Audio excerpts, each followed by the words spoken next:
You have people listening from every corner of this planet.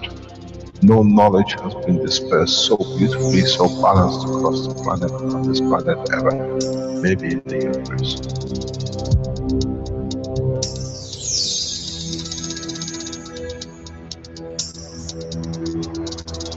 You have the full potential of achieving everything in the universe. There is no need and there is no reason for man not to achieve.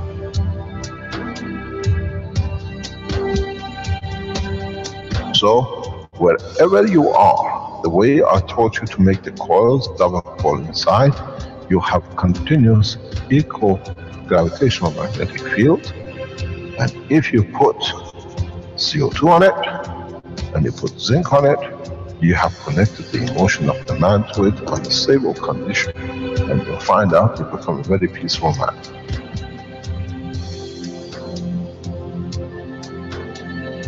Here, instead of having galaxies and universes and creating connection magnetically, we have used the matter state gravitational magnetic field strength to dominate and dictate the shape of the plasma.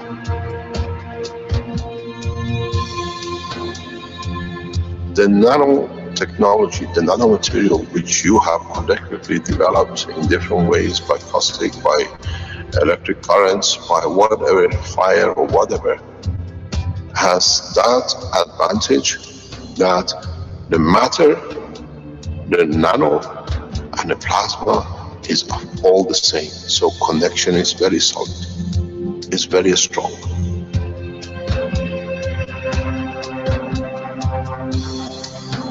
The power of the plasma technology, the way we have thought, is beyond imagination of the man.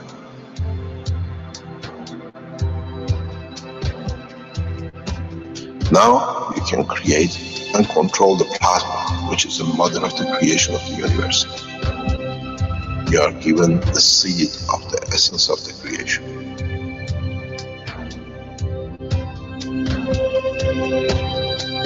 The foundation does not belong to no one and is not made of one anymore. You are developing it, you are structuring it, and from today we will be still the same. We'll still develop the technology in different names, in different colors, in different nationalities which they do not exist. It is beautiful when we see the Christian, the Muslims, the Jews, and every other belief are working together to build up systems. We have already become one faith. We already have become one nation, and we already become one planet. You got to remember one thing. Dates is irrelevant. Today is the last day of the Christian calendar, or tomorrow is the beginning of another. One day is connected to another. We don't stop. We are working around the clock. The Keshe Foundation team is working irrespective of time, position, religion, country. And now we achieve what we set out for.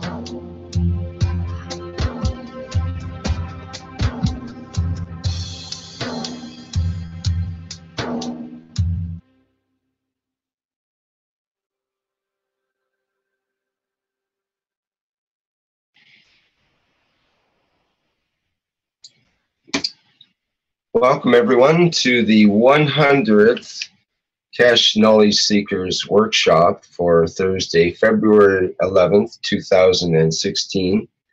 And we've gone through 100 of these Knowledge Seekers Workshops now. I think that's quite a milestone. Every week, we haven't missed a week. Mr. Keshe has never missed a week. And including all holidays of any, all religious groups of the world, probably. We've broadcast religiously on that Thursday time.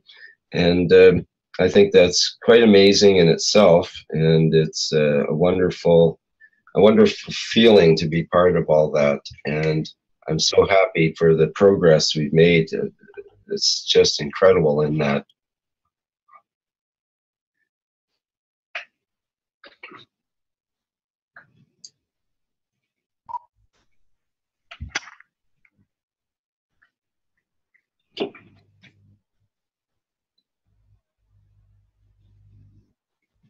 That's a good point, Vince. And of course, to thank Mr. Kesh for hanging in there with us through all this time with all our crazy questions and annoying things that we do and so on. And he's been there for us the whole time. So let's continue on to see what Mr. Kesh has in mind for today, and see how special today's workshop is, as each of them are. Okay. Yeah, go ahead, Mr. Kesh. Hi, Rick.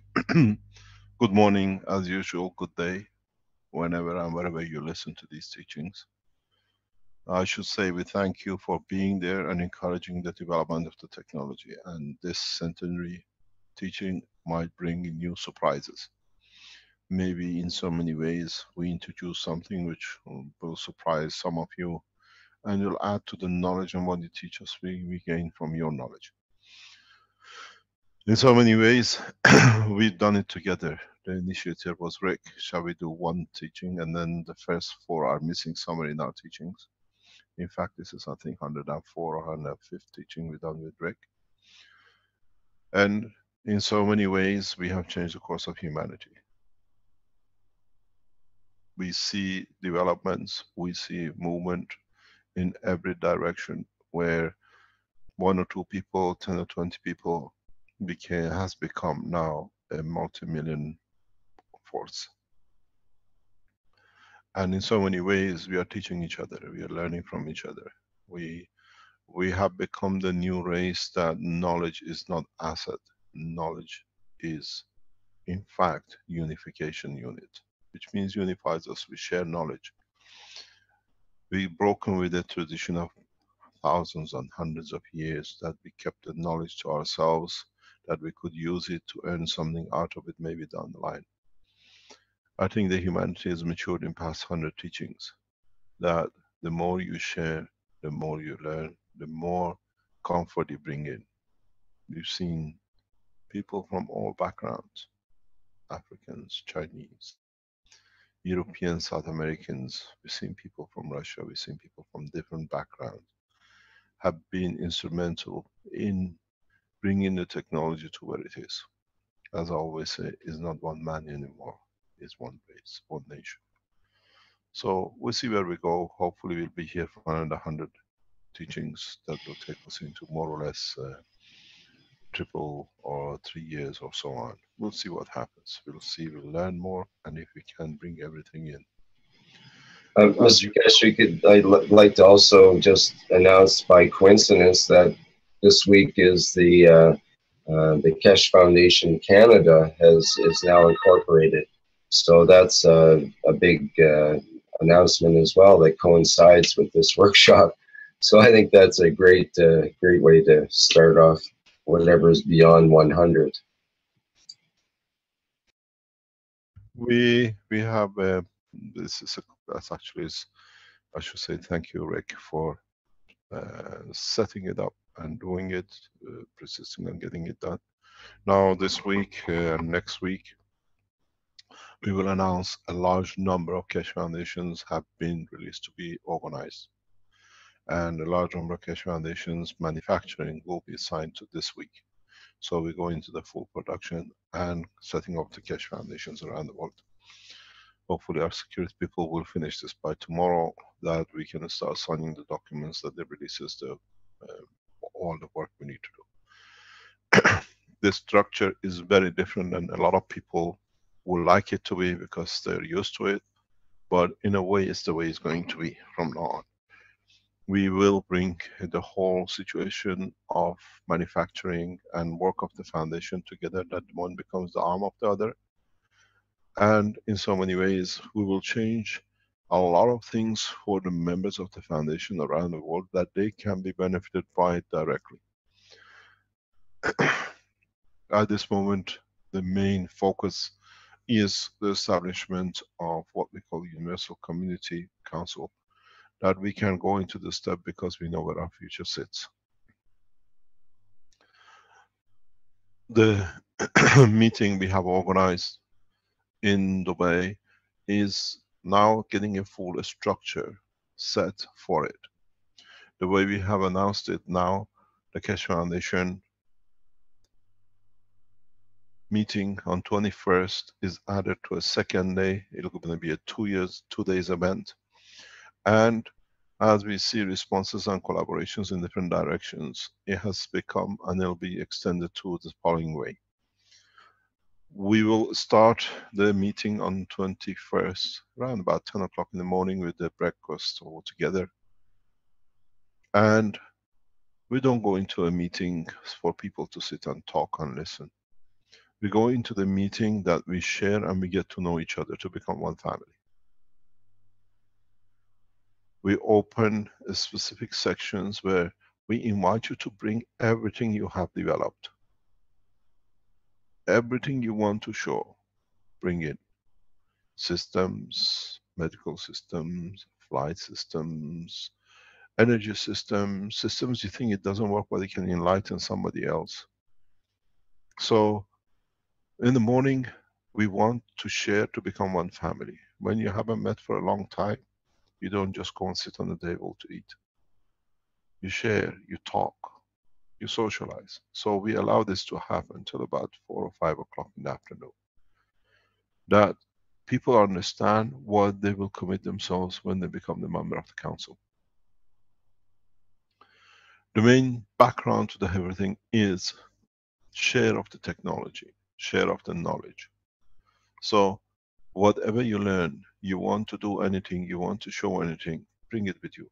We try to give you a platform. We try to make it in a way that we stand next to each other and we share knowledge and we teach each other. If you have materials you want to show, bring with you. But let us know in the background, in the organizing committee, that you might need a table. We see what we can do. We can do it on the floor, we can do it on wherever way we can accommodate you. So the first section is for us to know each other. Doesn't matter how many will come, but it's good to share knowledge. Manufacturers, if you want to join us, join us. The Keshe Foundations want to join us, join us.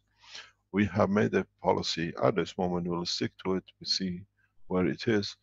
We will not broadcast the meeting and we will not go live of any part of the meeting to where we stand at the moment. So it will not be public meeting as far as we see, but the Thursday morning teachings will be broadcasted as normal. We try to join, and others, if they want, they can listen through it. Interesting enough, the whole structure is to share the knowledge and the same understanding, to come together to know if we are mature enough to go through the process to be ourselves a member, part of the structure. We do not disclose how we set out the structure till the day you are here. And then that will give us a very good chance to be able to start the session. At 5 o'clock we start the session. We'll go on till whenever is needed.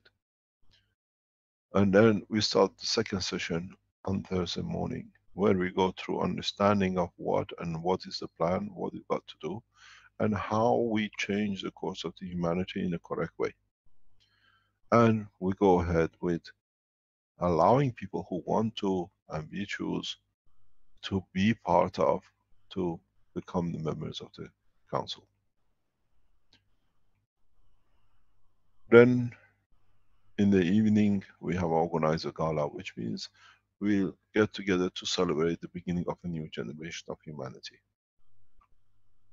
We'll see what it can be done. There are a lot of restrictions and a lot of things moving on, but if you are coming, please book in as soon as you can. We are trying to negotiate with Emirates airline to see if we can get a 2,000-3,000 package ticket that we can fix, that you do not have to pay too much. But this is very, very unlikely. But we have started talking, see if we can do it. To do it such a fast way, they're not used to it.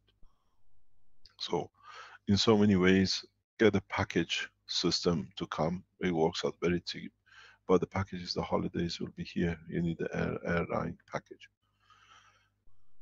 The whole structure is that the first 500 single bedded rooms will be allocated to Atlantis Hotel.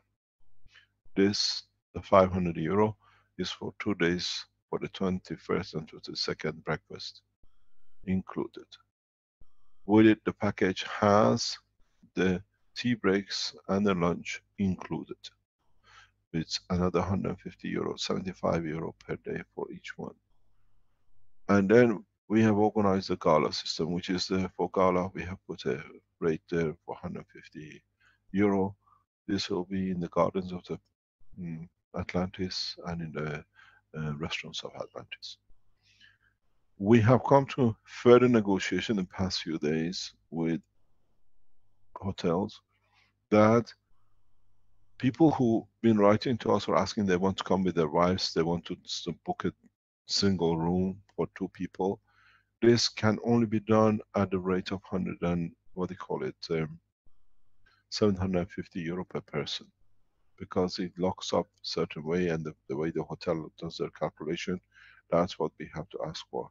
So for those who come in as a couple and they want one single room, single bed, is about 1,500 euro. This is how the structure is set for 3 days.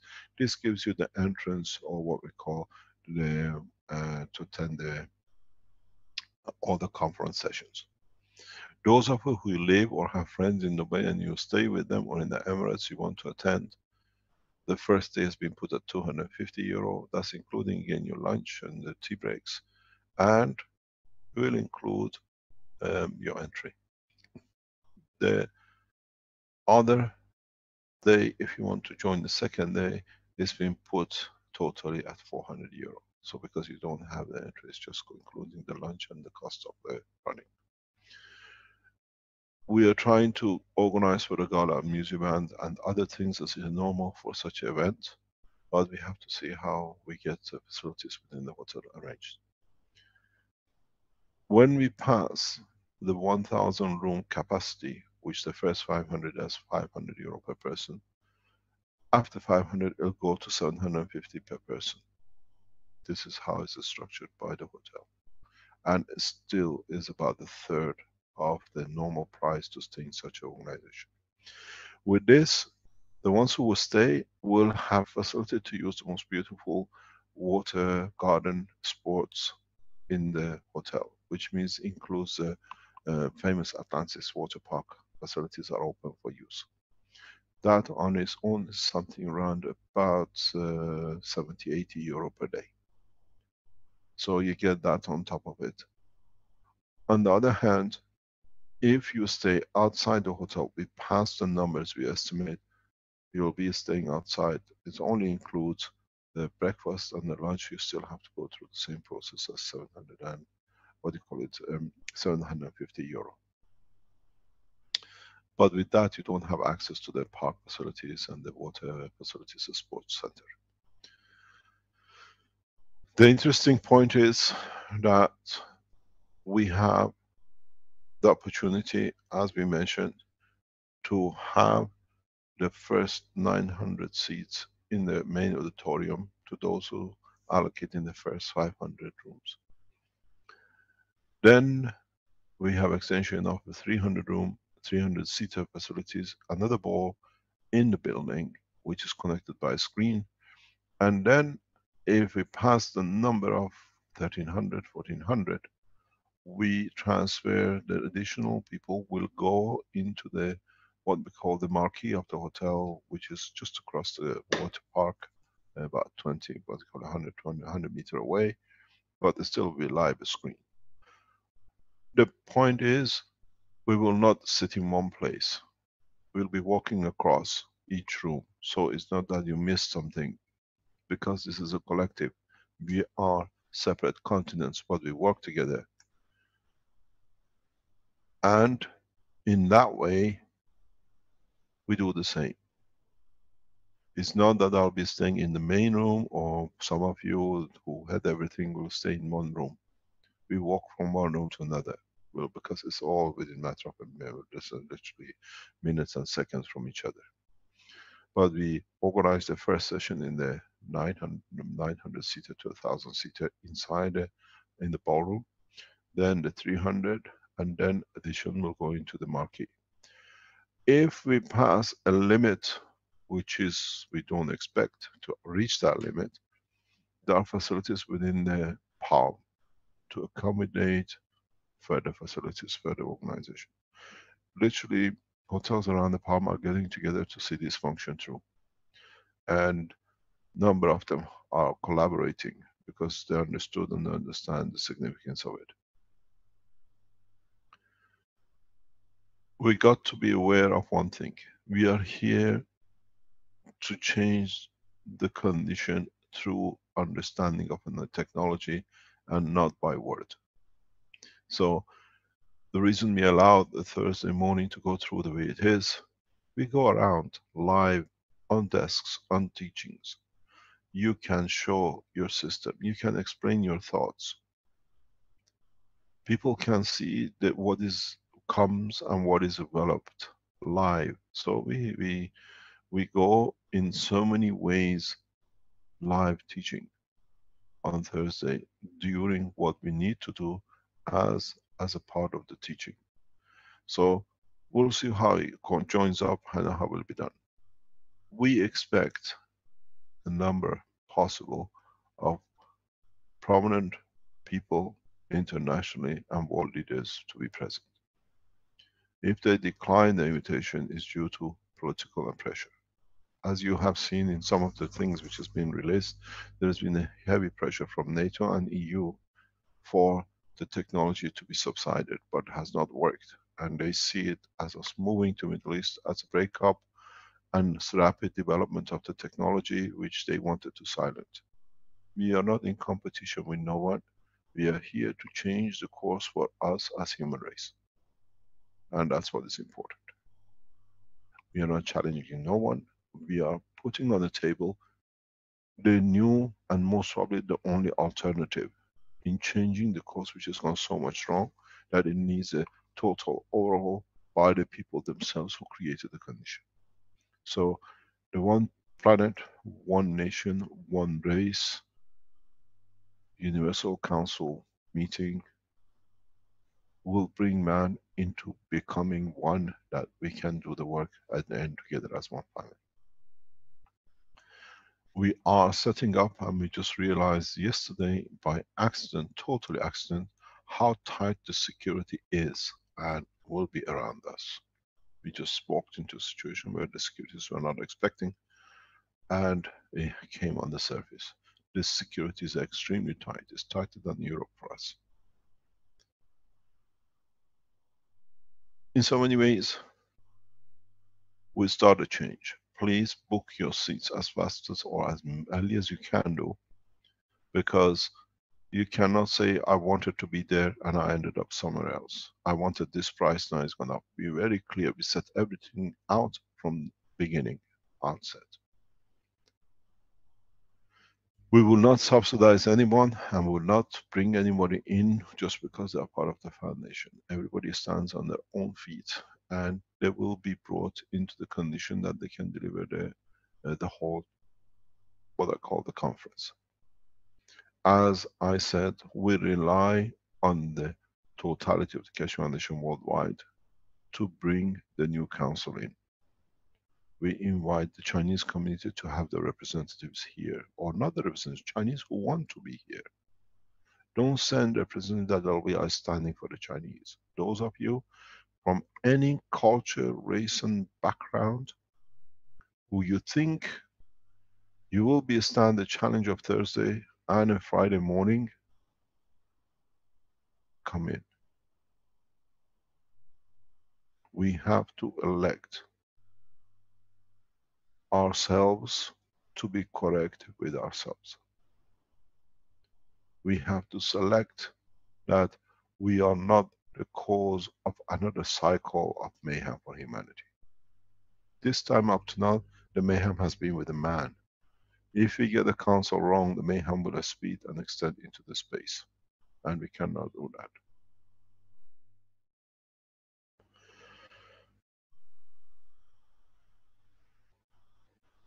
I've been asked to explain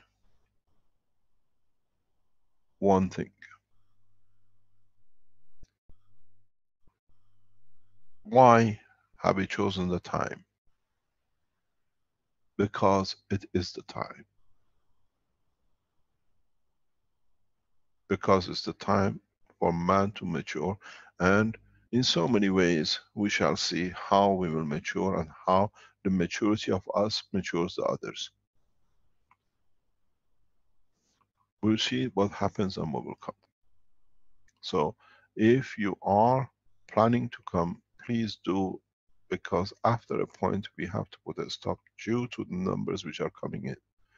We will start promoting and advertising across the world in different shows and different presentations to invite people. You do not need to be a member of the Keshe Foundation or ever heard of the Keshe Foundation. But if you want to explore the possibility of bringing peace to man on the basis of the new science and on the basis of changing the course, that's what it is for. We invite the humanity to this conference, not only the Keshe Foundation followers. You want to go on the shows to promote it, start doing it. You want to go to teachings and promote the conference, do it, because that's the only chance we get now to do and bring the change. And in so many ways, from what we've seen, I explained, a number of young rural families are joining the foundation network because they want to see the change for their nations. We've seen a number of princes who have approached the Keshe Foundation in different ways, making the tentative links. We've seen a number of highly influential diplomat politicians who have contacted me in different ways of knowing people we know that they would like to be part of it.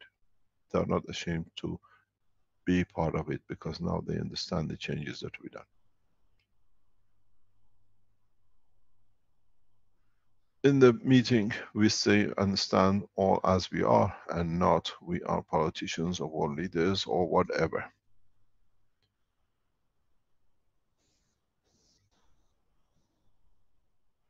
The other point which has been important and we emphasized on the teaching of last time, I've been asked to explain more about what we see with the situation we see with the earthquakes around the world. Our situation and position stands the same, but we see more scientific or more events which supports the correctness of the what we have said there is a possibility to happen. In the past few days, we've seen high activities of volcanic eruption, which is a pre-sign of earthquake has started on the firing. Rick, you have a list or link which you can share with us. Yes, here, just a second. This is what is released on the internet, so we're just showing what it is and what is being broadcasted. It is on the strange sounds, that's what it says. It's a dramatic increase in volcanic eruptions around the world in February 2006 and nobody knows why. We know the continents are spreading. Would you like to read it, please? Okay. Like you say, dramatic increase in volcanic eruptions around the world in February 2016. Nobody knows why. We are currently experiencing a dramatic increase. And what is going on with all these volcanoes erupting? Are we going to see a big quake hitting somewhere? Things are starting to reach excessive levels. Goes on to show the different days from February 10th down to February 7th, with on different parts of the world, from Japan, Guatemala, Costa Rica, Indonesia. And the last one was showing here February 10th in Japan, third day of volcanic tremors at Japan's Kirishima. JMA warns of catastrophic eruption. And you can see on the map there's lots of action around the world. And you see what else they have here. There's more on the history of these various volcanoes and eruptions: Guatemala, Peru, Japan, Antarctica, Mexico, India, Mexico, Russia. And there's even an earthquake. That's enough. Don't go any lower because that's not part of ours. Go back up, please. That is part of the Facebook job. There's another one I can show here too of Chile, I believe. You see, if you just go up on the picture up, please. Just let's see the picture with all the red dots on it. Can you go up? Just go down, whatever you call it. Yeah. If you look, most of the red dots eruption sits on exactly around the area of Panama. The separation point between the north and south. If you look at it, it's fully red, literally there. This is the place where the main eruption will come, and this is where we expect between 12 to 20 what I call Richter scale of the earthquake. And that leads into the next article here that I've been. No, just wait. Let's explain scientifically. Okay. Just looking at the picture. Sure. If you look right across the maximum reds to the other side, where you see part of the Australian North, all the islands, you see the red lines.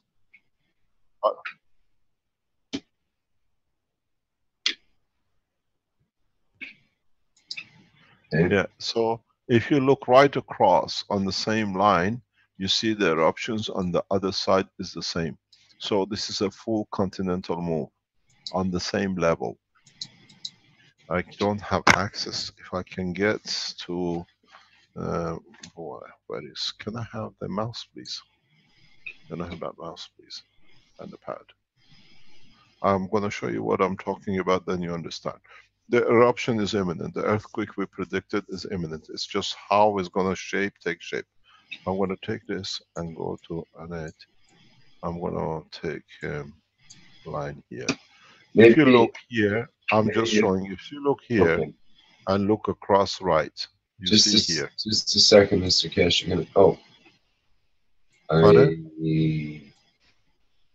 Yeah, I had my other picture in the way. Go ahead. Sorry, go ahead. So what you see is the same line of moving, and you see the same line of motion here. All the volcanic eruption sits here. And this is imminent move of the continents. The pressure is even on this side, the move is coming in, and you will see, we expect the earthquake, roughly, we can give you even at the time. Because the snap will come and we see exactly what we predicted. All the earthquakes will sit, the majority of it, 100% sure, in a coming time in this area. It is important. This is the area which is going to happen. I better choose a different color that it can be seen. I've got a better picture, Mr. Kesh, if you want. Okay, can you go, Let's please? do that.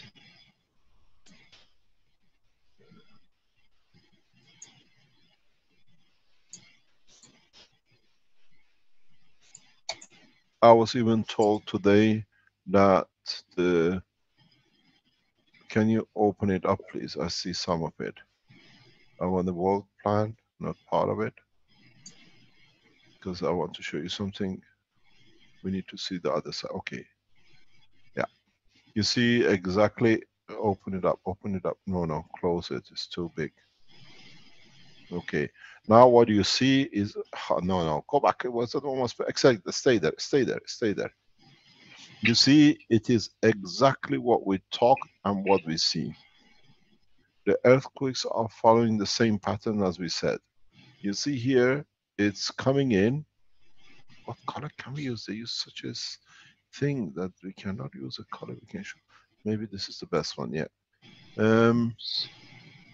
Here you see the push which come into Iran on this side.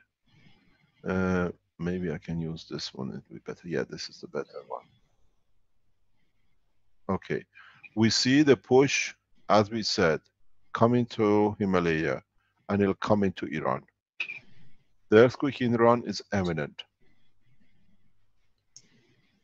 because the pressure force on this side will come in two ways. You see the line of volcanic eruption sits mainly on this line. Sits over here, which is a separation.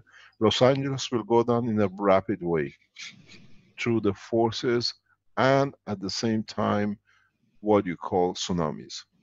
There will be a number of earthquakes and tsunamis on this line which will cover itself.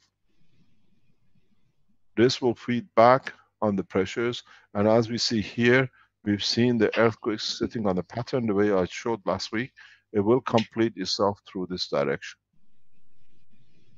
Our advice is very direct to the national government, especially the United States government. Prepare yourself for a huge, huge earthquake.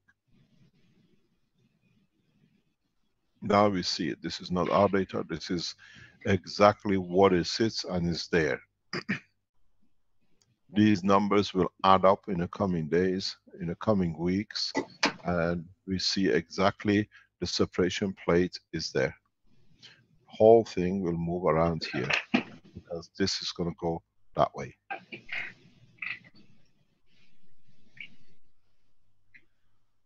As you can see, this will, if I can clean it and I show you the other thing.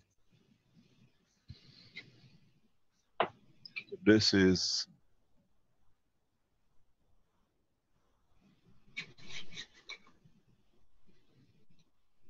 yes, go back, go down back a bit, a little bit, just a little bit, just a little bit. That's it. Yep, perfect. That work. We are there. So what you will see is absolute clarity what we're going to get. This shows the pressure. It will move this way. The whole thing will move this way. And that's why we see the volcanic here. And on the same line here. And as we said, it's going to go through southern Europe, which covers here and joins to the Iran, and the earthquakes here will be massive. Don't forget, the only connection underneath, which is not showing here, is Damavand in Iran. And this will happen very soon.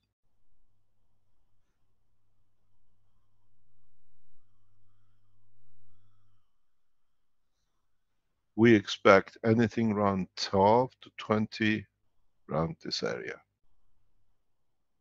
We expect something between 8 to 11 to 12 here. And in this area, we'll see massive tsunamis. This is total data. And the thing is, as we've seen it before, when the Chile side went, hit Japan with the tsunami days later, hours later. So we advise, this is our understanding, within a coming short time, we expect a huge losses. And you see it, what I said a couple of weeks ago, now you see it coming up, taking shape. And it's exactly where we said the separation of Panama. We will have ships in the Panama Canal which can't go forth or back. That side will close totally. Panama channels will close for a long time because the whole structure of Panama Canal will collapse.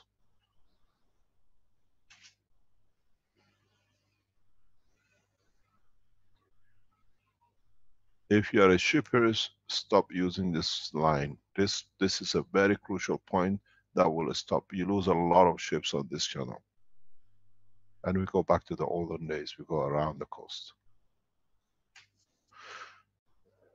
I have to put this out because,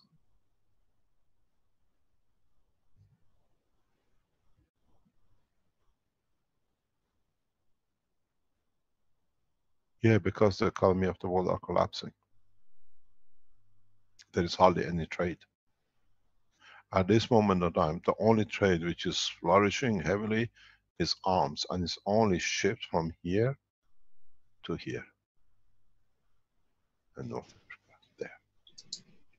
The only massive movement which is done by the military boats is in this area for what they're preparing to start a war here.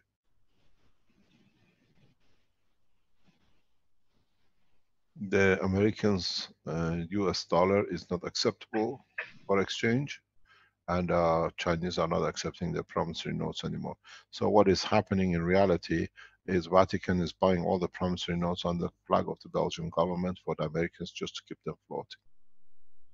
If you go on the exchange market, if you go on the paper promissory notes, all the American promissory notes which are bought by the Chinese over long term, now is bought through Belgian government, for the American government. It was totally financed by the money from Vatican to support it.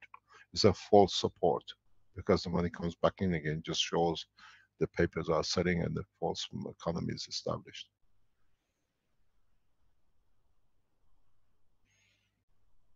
All the latest papers bought in the exchange market is bought through the government of Belgium for the Americans, which is financed through the back, through Vatican.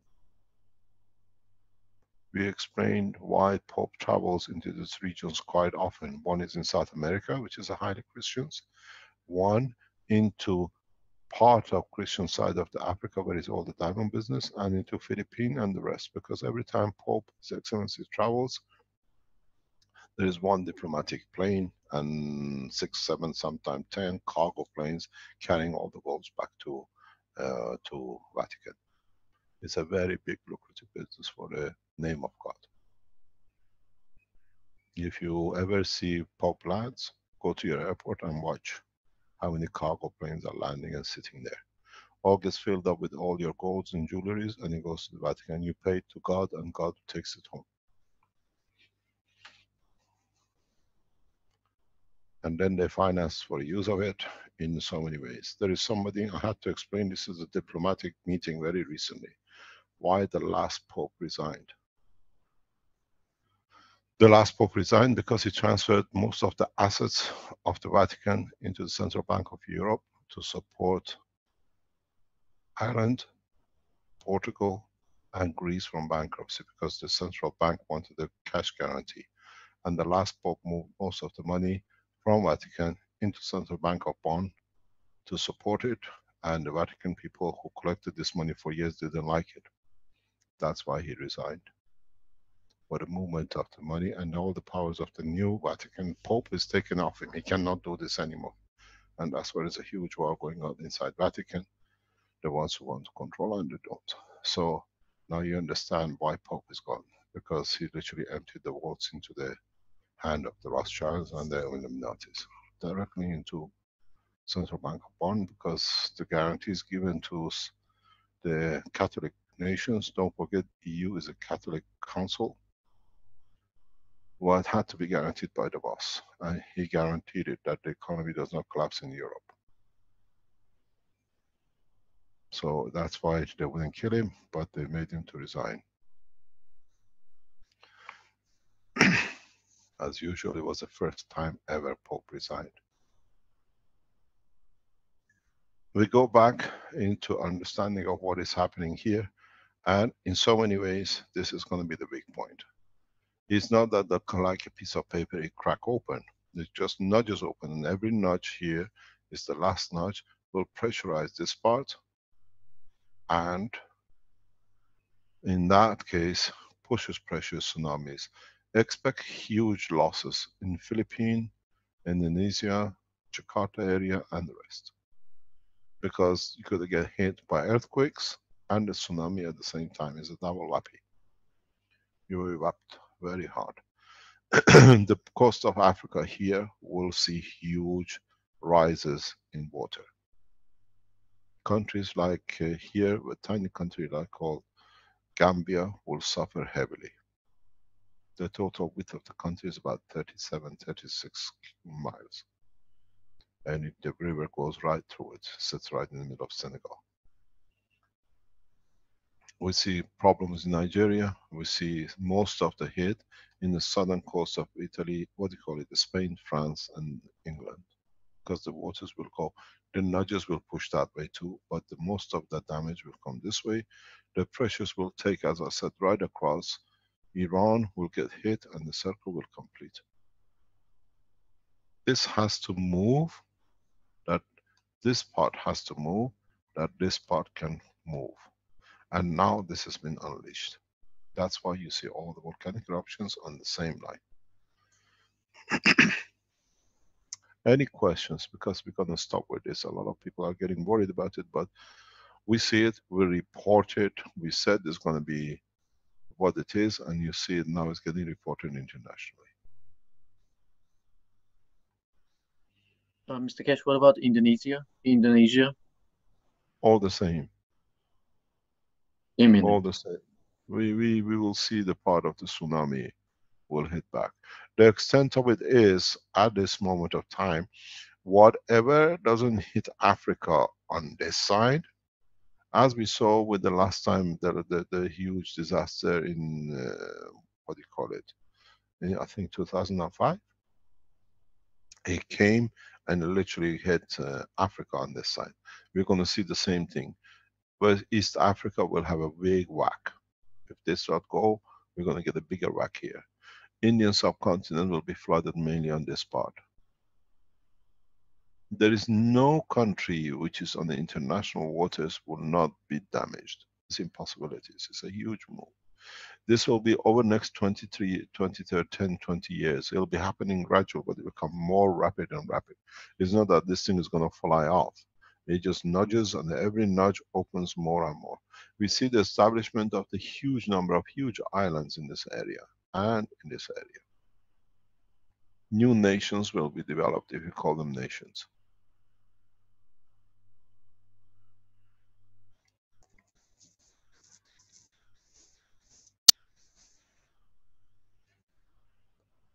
Any other question? I still put my losses. I still, and as I said before, I give a very clear indication. The losses here sits about 20 million, easy. The losses in this area, Gulf of Mexico, will sit very, very easy around then 10 to 30 million. And we expect something like 10 million in Iran on its own. And then there will be another 40, 50 million losses in this part altogether.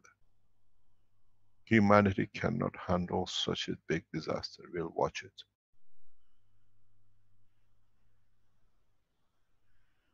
The biggest. Just be ready that we're going to announce most probably today the discovery which is done in the Innovation Center by a brilliant man who is part of the structure, where he saw something else and he's been developing a lot of things with us. And Bernie will explain to you. We might have, we think we have, we want you to try it. We have found a way to create generational power. We think, I'll explain you scientifically, and then he will explain to you how to make it. We think we have broken into generation than being a power supply. It's so fresh, we were just even talking about it before we come online. It was, we discussed it with Bernie, and the decision is we go ahead with it, because if we make even a mistake, but we don't think we made a mistake because it's something scientifically, I can explain it. We saw it, but now we can explain it. That allows you to generate power at any point. This piece was missing. So if you are right and you can confirm it or find a way what we say is correct in the coming days, we have got into power generation.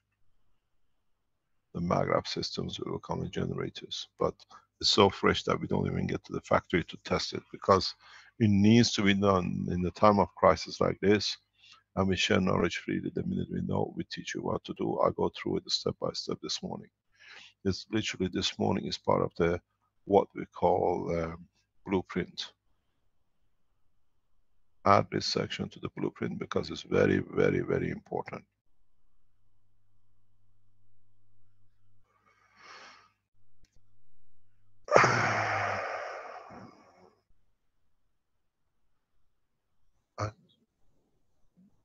Yes.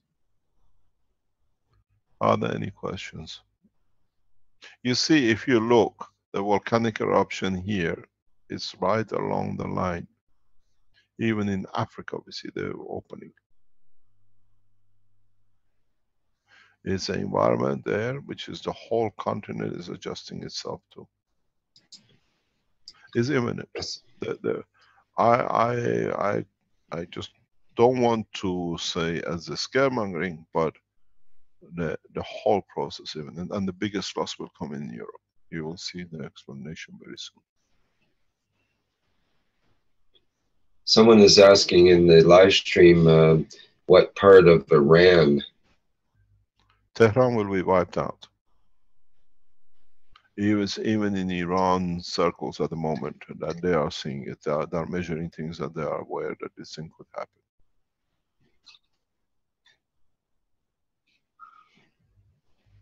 In Iran, we have Tehran is built on the south side of what we call Damavand, which is one of the biggest. It's here, sits more or less here. This is the area of Damavand. If you look at it on the Caspian Sea, Tehran sits here. You keep on moving it. When you stop moving it, then I draw it. This is Tehran sits here and Damavand is here. And Tehran is made to build on an accordion basis. So the buildings are on top of each other, they just collapse. That's why we moved here. It feels safe where we are in this area. Because the tsunamis will not reach that much damage. At the same time, the earthquakes are too far to do. But if you look, there is a very, very clear, it will go right through here. We see in the position in what do you call it, Italy, and it goes down. I warned, now we see the data, earthquakes, and they're becoming out of control because the whole continent is moving, opening the boxes, and the lava will come right through. The biggest problem will be places like Mexico City, which are sitting on the marshland, on the quickland as they call it. Do you want to reduce it, please? Any questions? I advise there is no place at this moment in the next 10-20 years which we can call safe. Because you got to realize Europe has no food for itself. Europe cannot feed these nations in nationalities or nationals. There is not enough food farming land. The most of the burden of saving humanity for food will go back into the hand of the Russia and China. All the farming lands in Texas and the rest are running out of water. They will come whatever they can support. So it's important.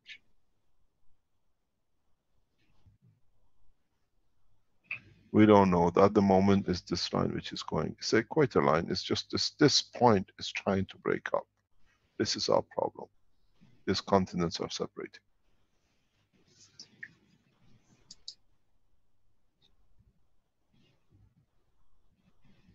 Yeah, because it's now is opening. It will open very rapidly. And once they open, all these will go up. We'll see volcanic eruption like a firework. The possibility of the air pollution is very high. Very, very high. Very high. The biggest problem sits here with the number of nuclear reactors sitting here. That's our main concern.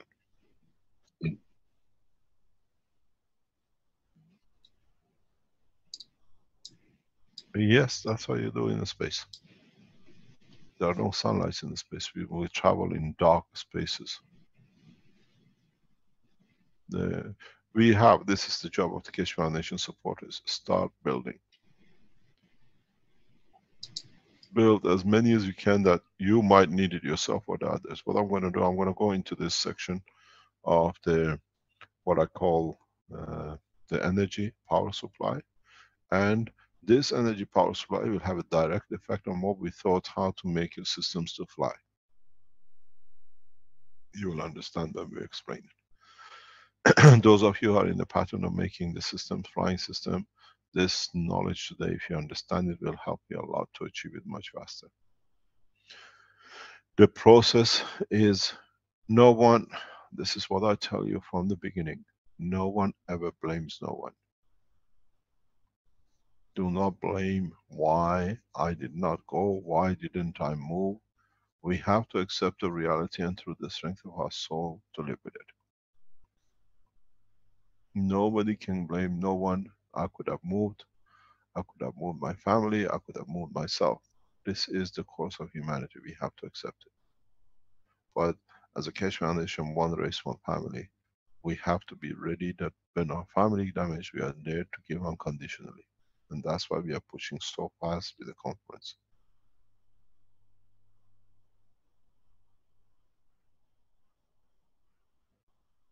This is the reason why we are pushing it in such a short notice. We could have arranged it for next October or next September and give a good time to get, is not time for it. There is not that much time. And all the earthquakes, all the volcanoes are all happening. We've seen with Chile. We had another one yesterday or the day before. It sits here because this chap is moving. I still keep my estimates 100 million losses minimum. Maybe more. Mr. Keshe, there's a question in the live stream which is brings up an interesting idea, which is, let me just get it. Keeps jumping around here on the. Basically, they're talking about if you have 3 maggrav units and place the Earth in the middle and send energy to the Earth to stabilize it, like you might do with a human, do to any human. Is that a way that we might be able to alter the path of the Earth, let's say, or the? No, it is impossible. This is part of the course of the evolution of the planet. It's a live thing. Mm-hmm. Just because we sit on it doesn't mean it's just a bigger camel or bigger horse we're sitting on. It's got its own life, it has its own process, it has its own structure.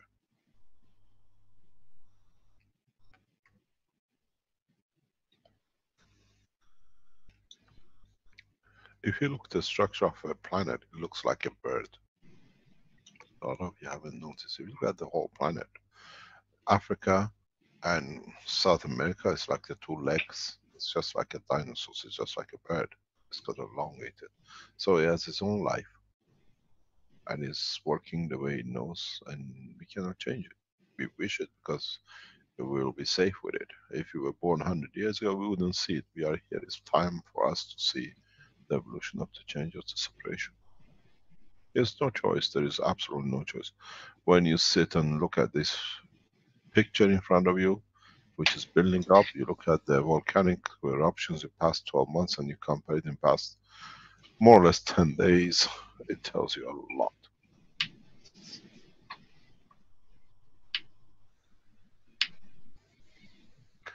Any other question? This is not to create doom and gloom, it's just stating the fact the way I say it, and in past 15 years predicting these things, I've never been wrong, even by timing. Well, different people are, of course, asking about various areas, whether they have a month in California or not, and California won't be there. That's the end, that's for sure. The way you know California. But they're asking, they want to help their family there. Is it weeks or years away, was one question. I go more with days. Sometimes depends what you call the days. Yeah, boy. There is not enough. The problem is when these things go off. We've seen it with Mount Etna in south of Italy. The whole aerospace will come to a standstill, come to a halt because there's so much volcanic. No flight can take place. Mm-hmm. And on the other hand, that's why we're trying to push you to produce these mega systems to fly, because there is the only way you can get and reach unless you're on a camel or a donkey. What I call air traffic will come to a halt for months, most probably. So that's what we said. People will see each other. How much satellite will be damaged, blocked out? Possibly very little. But in so many ways, we cannot reach each other. It becomes impossibility. And Yes, if there was a volcano that erupted nearby me, I think 20 years ago or so, Mount St. Helens, and yeah. it put out so much ash that people had to keep replacing the air filters on their cars because they would stall out from clogging up, and they ran out of air filters, so people couldn't drive, and so on. The things you don't consider normally in that aftermath of that situation. I was in Sicily a couple of years ago. We were invited by the Keshe Foundation Sicily people, Italians who were with us, they know. We went to the island. We were there for 2 days. We were their guests, and we checked in at the airport. And just before we board, they said, "Sorry, Mount Etna start spewing." And I said to my son, "We gotta find a way out, because if he goes, there is nothing to go out with. The trains will not go, the boats will not go. We asked for if we could get a helicopter. No, even the police does not fly. It's total grounded." And I said to my son, "If it's your time, your time. You can't do anything because we can't even get out of this island. Because nothing will fly, nothing will move." You have to understand the repetition of this thing going on. It's just it's so repetitive. It just carries on. You get hit from one volcanic eruption to the next one, to the next one, to the next one. We see it. Sorry about this. It's our time. I'm at much risk as the whole lot of you, but it's the reality. If it comes, we still keep communications going. When it happens, we still run a SOS through the Keshe Foundation. But this is what we see. This is my personal opinion. And what I predicted even 2 weeks ago, now we see is coming in. I'm usually good in guessing it, but the knowledge I have. But you got to understand, we have the message from a different direction. You see? Well, there's a comment in the chat that's sort of pertinent. Peter says, "We can't do anything regarding to earthquakes, but we can build magravs and interacting systems. So please teach us that." And You have, this is what you are doing, this is what the teams are doing. The teaching is going on around the clock, around the world. So, yeah, right. He does have a question. What is the purpose of the changed direction of the plasma flow within the coils? Maybe only for the health system. Does this also apply for the magravs now or in the future, and so on? Yes, it does. Depends what you can do. It doesn't change much if you go positive or negative. We try to explain a lot of things today on the teaching side, but this is important that we had to explain this. By the way, I've just received a note. Happy birthday, Renan. It's his birthday today, apparently. Thank you, sir. Have one wonderful day with your family. The problem is how we can limit this. There is no limitation. My biggest concern is here. Because if this collapses, the economy of the world will collapse. American will not have no credibility.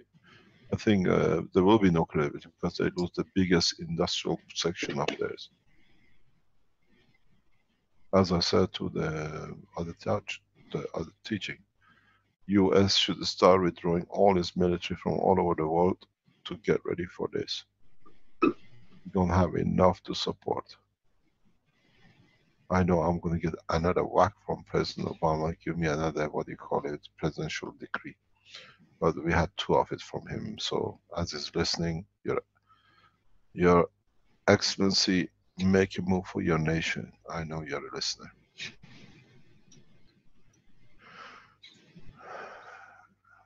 Any other question?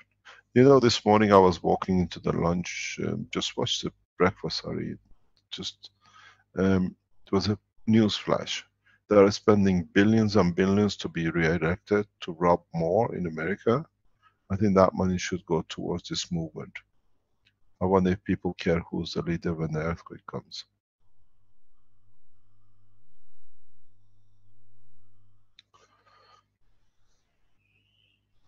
Anything else? Any other question? One person's concerned about making water when the earthquake happens, so they're asking how to produce the water technology. You will learn in the coming time. We'll start teaching you heavily. Okay. We'll start teaching you heavily in these things. Okay, what we're going to do? We're going to go on what I call the teaching part. Is important, we think, and we go through it. As we always teach, so this is important. Please make this one as part of the blueprint section. I think I can use this one. Do you see my board or not? See the browser desktop there, and now we see your board. Yes. Yeah. Okay. We go back into the teachings. We go back to the beginning of teachings. We go back to about a year ago teaching. Bernie, are you in the background? Yes, Mr. Cash. Okay, so when I go to it, you can add to it. What we did, and we went through it last Tuesday, please go back on the public teaching of Tuesday. Caroline, it's back again. Go on the teaching of the Tuesday and listen to what we explained about how to make lift, how to start producing, to create lift in your reactors. On the Tuesday teaching, we explained that if you have a coil, 2 coils in this shape, and you have placed a core inside it, if you allow in your core something like 80% of GaNs, most probably you try your CH3 or CO2, and then the other 20% try to add up hydrogen, making sure that your system on the coils carry at least CuO2. At least you can go for a heavier, the heavier you go, you better. And then what we recommend to you is to add, to create a full resolution of motion into your coil as a mass of GaNs of lead in the base. This GaNs will not move up, but the CH3 and CO2 will move up. The reason for the GaNs at this point is that in the trials has been done and in the tests we see, and both on emotion wise, the GaNs of lead has what we call the sinking capability. Those of you who work in the world of electronics and computers, you understand what a sink is. It means that it attracts and absorbs and it holds on to. So you need the GaNs of lead here, where I put it in a different color that you can see, that in the north pole, in the south pole or south entry point, you create a pull that it creates motion in your field. Very, very small amount of lead can help you. Not much, very, very tiny amount. This will create a pull where it creates a push from the system to feed itself. And that, in that process, you have a CuO2, which is a heavier. You have a light oxygen, hydrogen here in the center. And in the fields of the GANs trying to feed the weaker, the rotation of the GANs inside the tube will start. You have to program this very, very correctly when you're making a system. So you have made the dynamic rotating GANs without any motors. You might have to adjust your coil a little bit up and down to adjust the gravity. You might have to make your shape slightly different, but take your time. Don't expect you see it there and then. The pressure of what happens, you have the CO2 here, you have the GANs of, that's the CO2 here, you have the GANs of CO2 here, you have the GANs of the hydrogen here. This, due to the rotation of the GANs of CO2, it comes in the center. You will see flashing lights at the water point and the GANs point. Then you see a flashing light at the coil point. Then you see your plasma expanding, because every time the plasma goes out, it creates interaction with the fields, and the two different fields interacting create light. So you see 3 flashes. If you see 3 flashes, you should start seeing the motion. So this goes back, if you understood the 129 phenomena. The stronger trying to feed the weaker and putting pressure on the CO2, which is a gas, and it starts rotating. This is how planetary system works. As we explained, the cause of the rotation of even the sun is due to this effect partially. The heavier, stronger gravitational magnetic field of the galaxy, what you call the hydrogen plasma in the middle, or the plasma in the middle, in interacting creates the rotation of the planet. In a way, itself causes partially in that direction.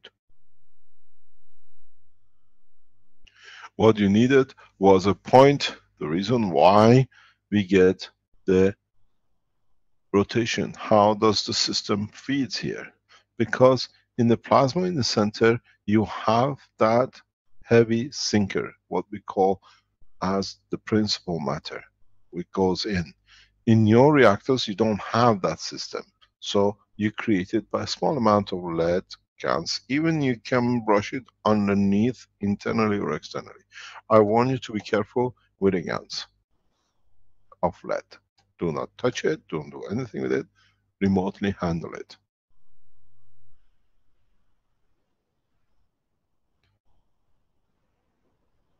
Now, if you understood this, and then those of you who are making the flight system, I'll put to save it. We call it flight system, whatever, it's okay.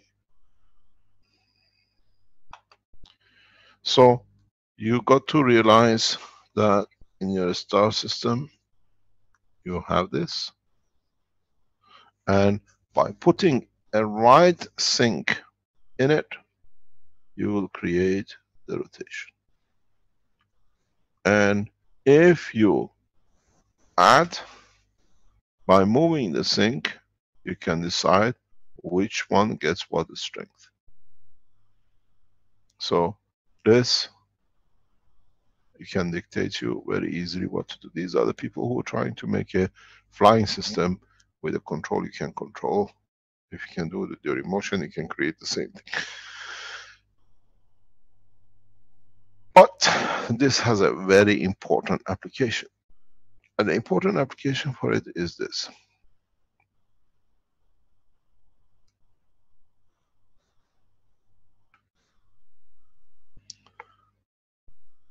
In your coil system, in the stacker system, You connected yourself to electricity. And here you place the load.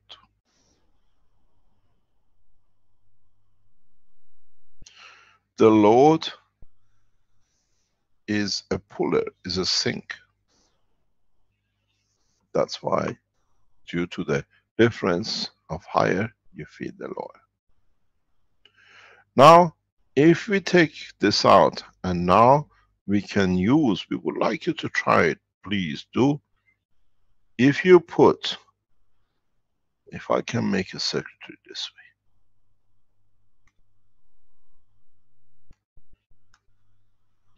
If you put your batteries, plasma battery combination, you feed it into your stacker, and then you connect all your appliances, and here you add a sink.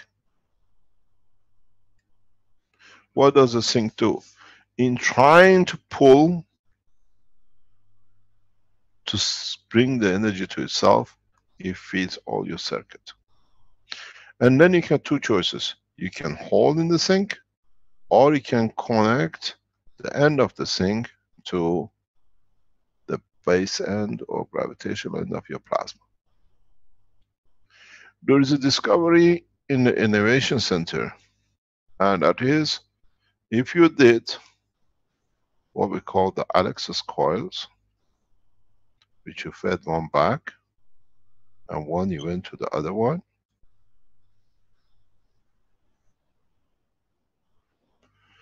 this first section of your system behaves as a diode.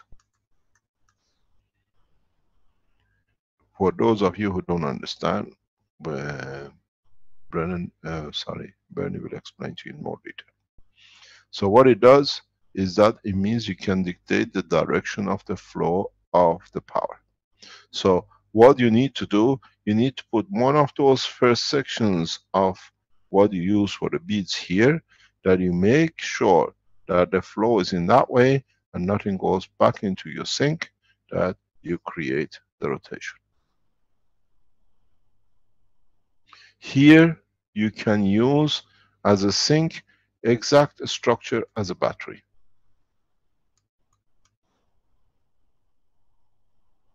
With a capacitor on the end. The only thing you need to do, we think, you can check it, is to use the GaNs of lead. In trying the plasma, trying to feed it, it creates a circulation, and this is what we needed, was short, missing in the structure. So if you are correct, please all of you try and come back to us as fast as possible. Innovation Center is ahead of you. We'll have the result within the next couple of hours, most probably by today. This is what you need to do. Everything then is in the structure of the plasma. If you still put the coils in the middle with the GaNs, you increase the enhance the Putter process too. So this is two new elements which are adding into the blueprint to change from a power load to a generator. So those of you who can test it, we are testing it. Bernie will go in more detail because he's an expert in it. And interesting enough, all this has come in another person thinking is nothing, but when you get experts like Bernie, we test.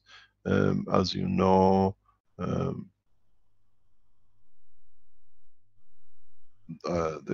Keshe Foundation Innovation has a number of people around, and our friend in US, to him, as part of innovation, he produced LED, what do you call it, GaNs, and he didn't feel good because he was taking energy, and when he said, hang on, this is what we've been looking for, because now we'll be looking, and then we try to look at it. But if you look overall, in the present energy system, we push field forces in. But in a plasma technology, we have to encourage to draw out of. And that's where the change comes. And that's when we're talking with Vernie and the team a couple of days ago, I explained this has to come here, because then you create the circulation. And with the annex speeds, test your system. I'll give the floor to Vernie to explain to you first about the diet, and then next about the what we call lead GaNs to be used in the battery. Then you understand you can create, it'll take time, but it starts building up, and for the first time we release the design of a generator. It's for you to confirm how it works the way it is, then you can disconnect your system. But we have to build it up. This system has to be built up.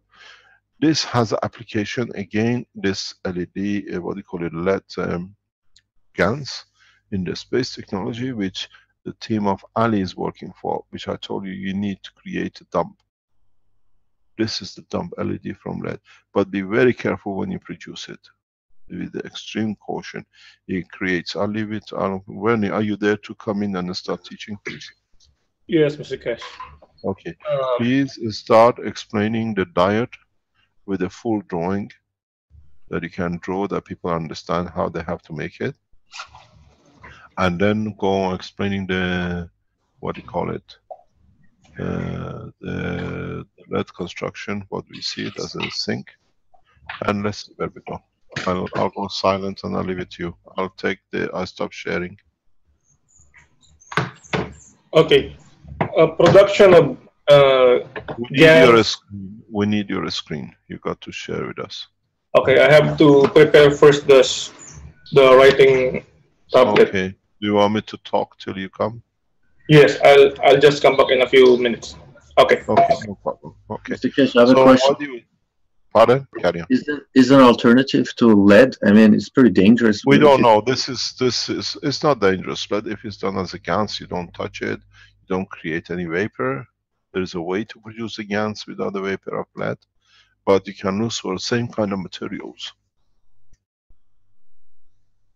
Put it this way, I've been born around lead, played with it from a very young age, because of the style of life we had. In the X-ray machines, you have what we call a focuser. There's a thing that it puts to absorb any radiation which goes around. It's like a shouting tube, as we call it. You get in the races, they shout at it. They use such a thing in X-ray machines for not spreading the radiation. And these things have been around since childhood. But if you know how to handle it with a lot of caution, there's no danger. Lead poisoning comes out of carelessness. If you are very careful, you don't need much of it. And when he explains to you, even Douglas will explain to you, who started this, that it gives you a lot of emotional sinkage, draining from you emotionally, because lead has a connection with the zinc. There could be also, this is Ali, there could be also silver oxide. The number on the atomic of silver oxide and lead are very close. Silver oxide is about even 231, and lead is about. Yeah, it's not a try it. Why not? But it's not just by the numbers. It's the behavior you got. Behavior. It's the behavior which behaves that way. Okay. So lead has a special structure, Mr. Keshe. So isn't there something similar to the behavior and structure of lead? Similar to lead? Yes, there are. But there are some synthetic materials which behave like lead too. But it's enough if we work with gloves and mouth protection, right? I mean, or gloves. In a way, you need a very small amount of it for one battery, or what you call battery structure in a paper where you wrap it.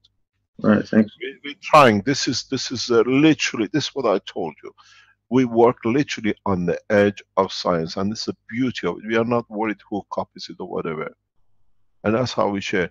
You got to build these things in the time of disaster. You need this. First of all, your flight system most probably depends on it. Your energy system most probably depends on it. This is important. So we see it important enough to literally, as it comes off, and it's still on the process of development in the Innovation Center with Bernie and Douglas in the background. They worked on it. We see it important enough to come on so rapid. And literally can't be any hotter than it, more or less more important than this, and so on the edge than this. So if you see it, you start structuring it, and if you can bring that sink that it creates the pull from the plasma of the battery, I think we have managed to produce the first generator.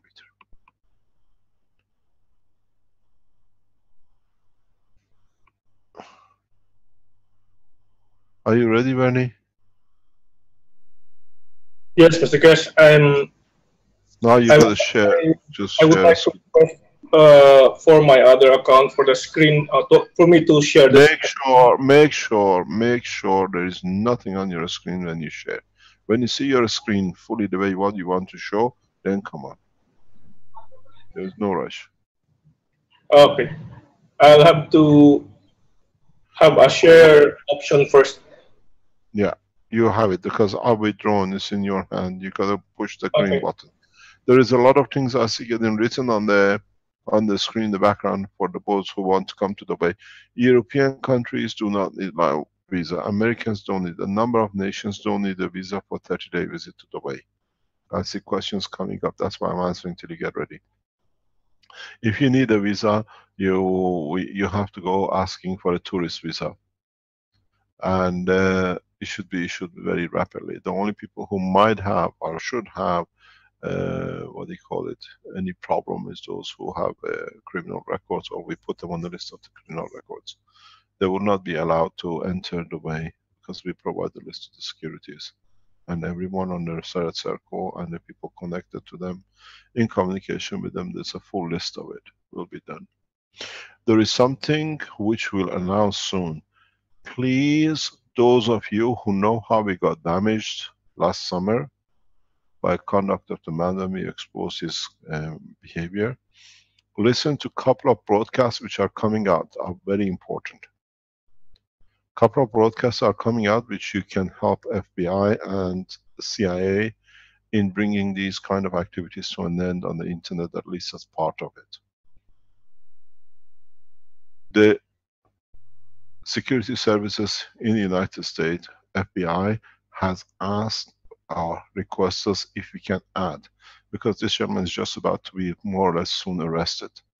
We are not doing anything out. He's confirmed it in writing to us. We are releasing his own email, but he's published something on his screen, on his internet, that I had such a conversation with Mr. Cash, but he never disclosed the other part of the conversation, which is in writing, which is a police telephone number, and he's confirming he's being interviewed by the FBI, and he's under investigation for misusing children. Soon his website will come down. No, it's not our say, it's the national security says. And he is on the criminal investigation for abuse of children, and he's been interviewed and he's confirmed it himself, so we can go public with it, but we won't do it on this net. It'll be done in a couple of public meetings or talks that you know which officers where in FBI you need to speak to. Because in his email we release it, in his communication he mentions the name of the officer, so he says he's been interviewed. You better take all this off, when Bernie. Okay. Take all this off and start fresh. There's no use writing it. And just go through the diode section, not the coil section, that what you see, okay? Okay. This is the beads. I'm gonna go quiet, all to you. When you finish, wake me up. Okay. So this is the bead circuits of ballet. When we tested it on this side, with while checking it for resistance, we're able to see that on one side, where we place the probe here and another probe here, it shows a reading that is around on the 2000 scale, 2000 ohms scale on the ohm meter. that measures the resistance, it reaches around 700, 600 plus reading in ohms. While when we reverse this probe, let's say we reverse the probe, we reverse the probe, the reading goes beyond the meter can read. So the system blocks one way and allow flow of on another way. So it's acting like an electronic diode. It's very high in resistance on one side, on one flow, and allows flow on the other way.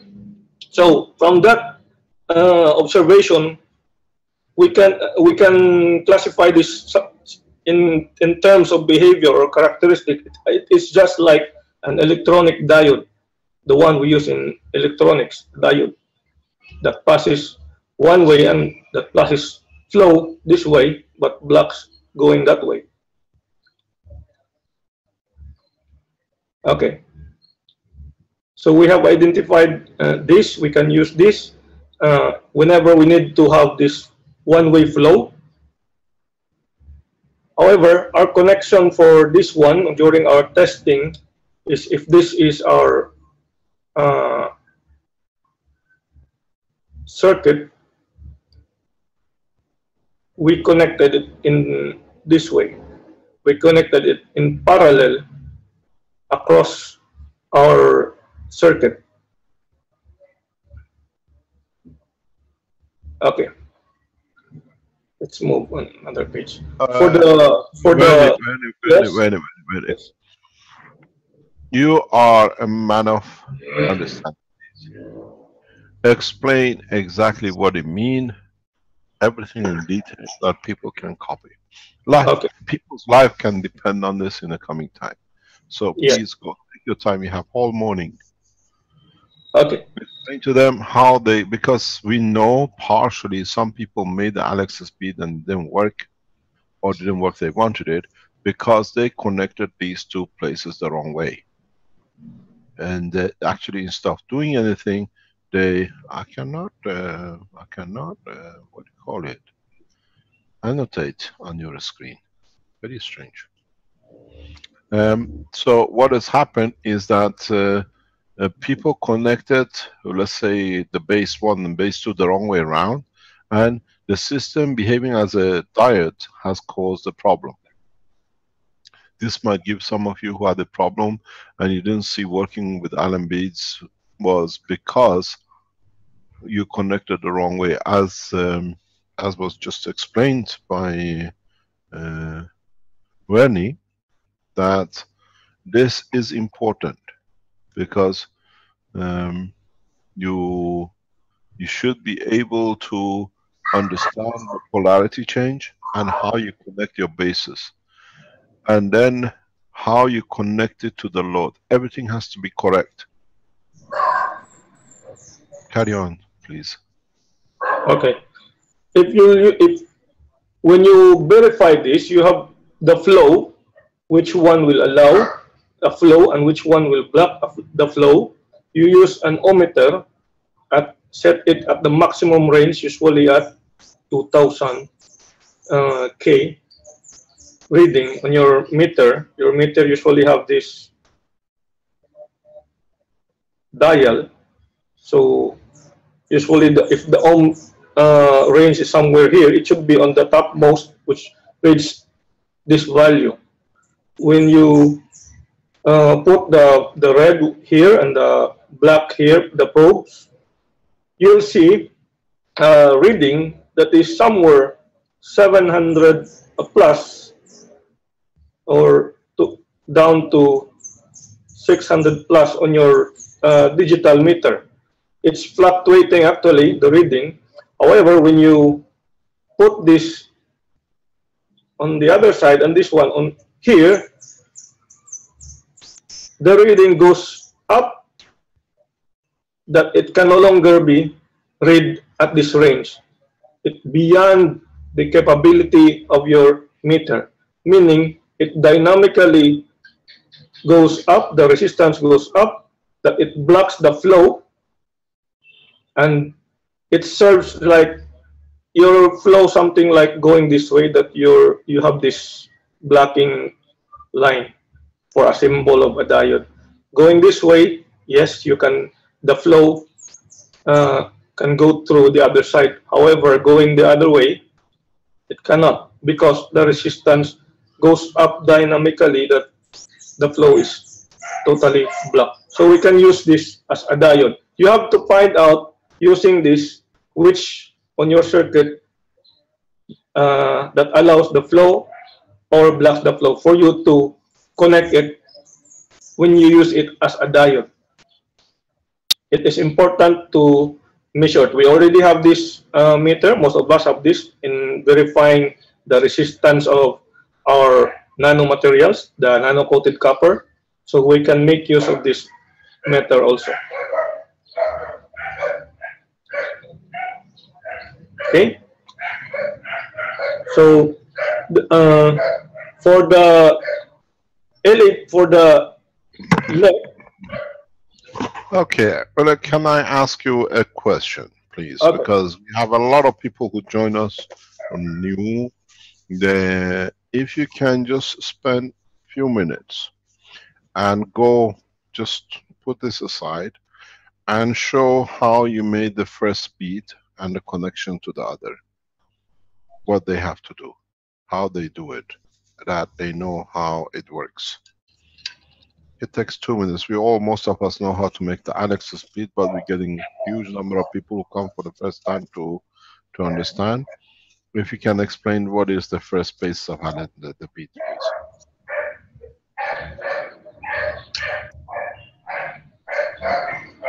Okay, if this is your bead, the first two component which has this configuration here, these two are the most important part of the whole circuit. In fact, this two is acting like Okay. Stop. Go backwards. Take all this off. Okay. Explain what each line means that people understand. Okay. This line here goes on the... No, wipe everything out. Rennie, wipe everything out. You think everybody is educated. I'm the most ignorant one. Okay. Okay, go start from the first line. What is the first line? Draw the first line, explain. Okay, we have here a nanomaterial, a copper nano-coated. Bravo, perfect. Okay. You have here your nano-coated copper. You wrap, you have to wrap paper here that is coated with GaNs. You roll it. If the paper should go like this, then you roll it towards here, this part. So this one have coating of GaNs. Then you roll it, so it will form just like a roll of paper with a nano-coated copper inside. Then you put aluminum foil, just like this.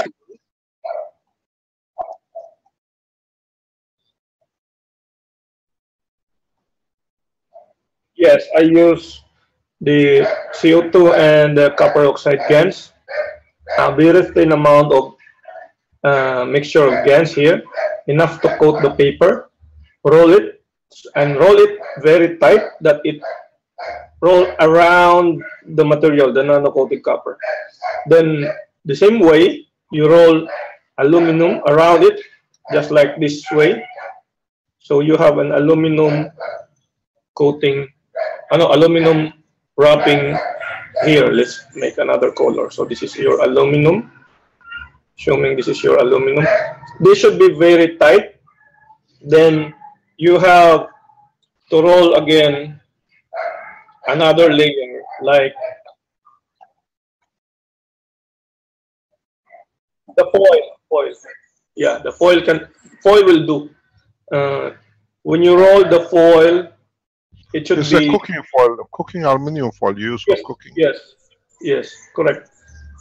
Then use a small amount of zinc metal to hold the aluminum. You have to wrap also this zinc. So that's our 3 layers. You have the first layer, that is uh, paper with GANs here, then the second layer, and the third layer.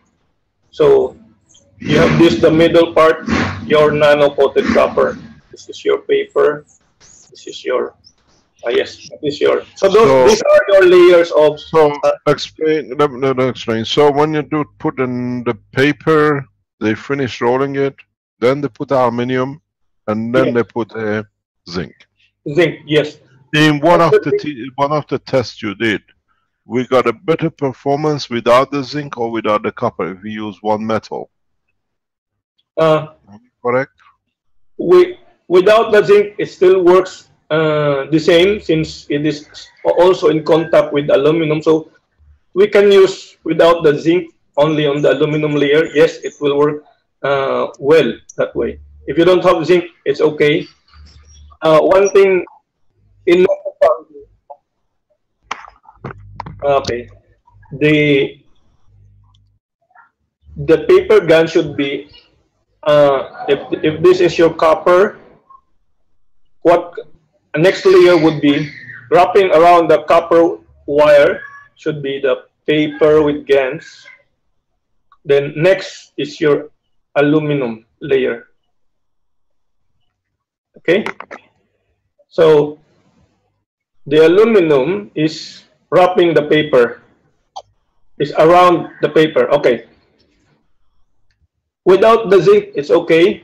For what is very important here is the aluminum wrapping our, let's say this is your whole paper with GANs, and inside is your wire.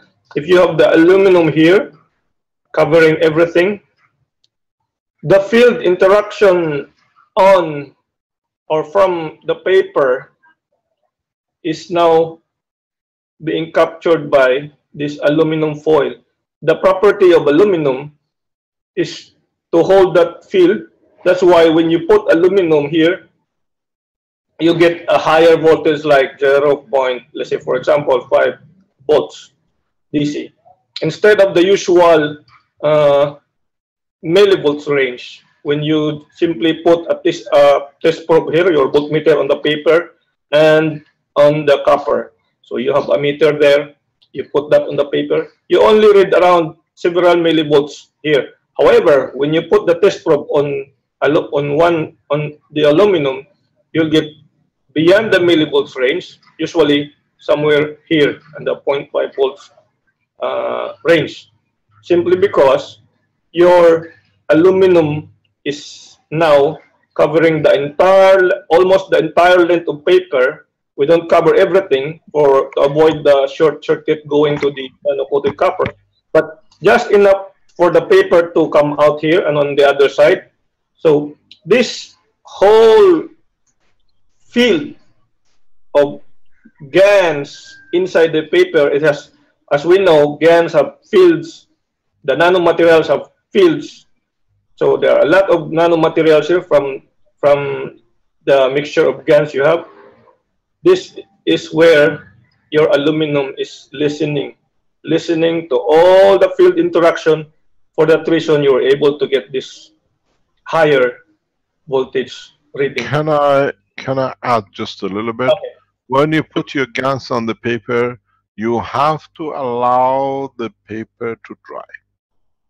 It's important, because if you have water in your wrapping, then when it comes to running the bead, you'll find problems with it. Especially get a lot of explosions like pop pop. That is when the oxygen or the water molecules try to dry and they pop when the current goes through. So you have to make sure that the paper dries when you put the GANs on it. It dries before you start using it. Carry on, sorry about that. Mr. Kesh, can I just ask you, because a few people are also asking whether the aluminum could or should be nano-coated. Now, the procedure that Richard showed last time with this specific temperature and caustic, wouldn't it be better, even better performance on a plasmatic level because of the storage capacity? I think Wendy can answer you. What's the difference if you nano-coat the aluminum or non-nano-coat? You have a very hard time nano-coating this aluminum. It's okay. What about if you nano-coat titanium instead of aluminum we use? I haven't tried. I don't have access. What would be the performance if you use a nano-coating in the outer than using a plain aluminum? What about copper, Mr. Kesh? No, you can't use copper because the copper is inside. You can use copper, but it's there. What the question is, what is the difference if you have a nano-coated? Would it be any changes in the voltage if you have a nano-coated aluminum or non-nano-coated aluminum? We have, with this configuration, we already have a huge voltage that is larger than our usual. So this is okay. For people who cannot nano-coat aluminum, it's okay. What about if we can nano-coat aluminum? Would we get a higher voltage? We have field interaction on top and below. Yes, that will result to a more of field interaction, especially on the inside. However, it's very difficult to have this, and it takes experience for anyone to nano-coat this, because if you do this with caustic, you should be very careful doing it. It should be a very light solution, and careful not to inhale the steam. For the sake, but let me explain. Just running. Wait, Rick is there. Rick, what happens when we put aluminum foil with a caustic? You get your friend hydrogen your friend hydrogen would be generated. So those of you who, when we spoke about the 80% gas and 20% hydrogen, if you put the aluminum foil in a high caustic, high temperature caustic, the gases which come up with mainly hydrogen, as Rick is explaining. So now you know how to produce your hydrogens with your flight system as well, if you're looking for it that way. Yes, a tiny amount of aluminum and caustic will produce that hydrogen that is needed inside. Yes, okay. Carry on, sorry.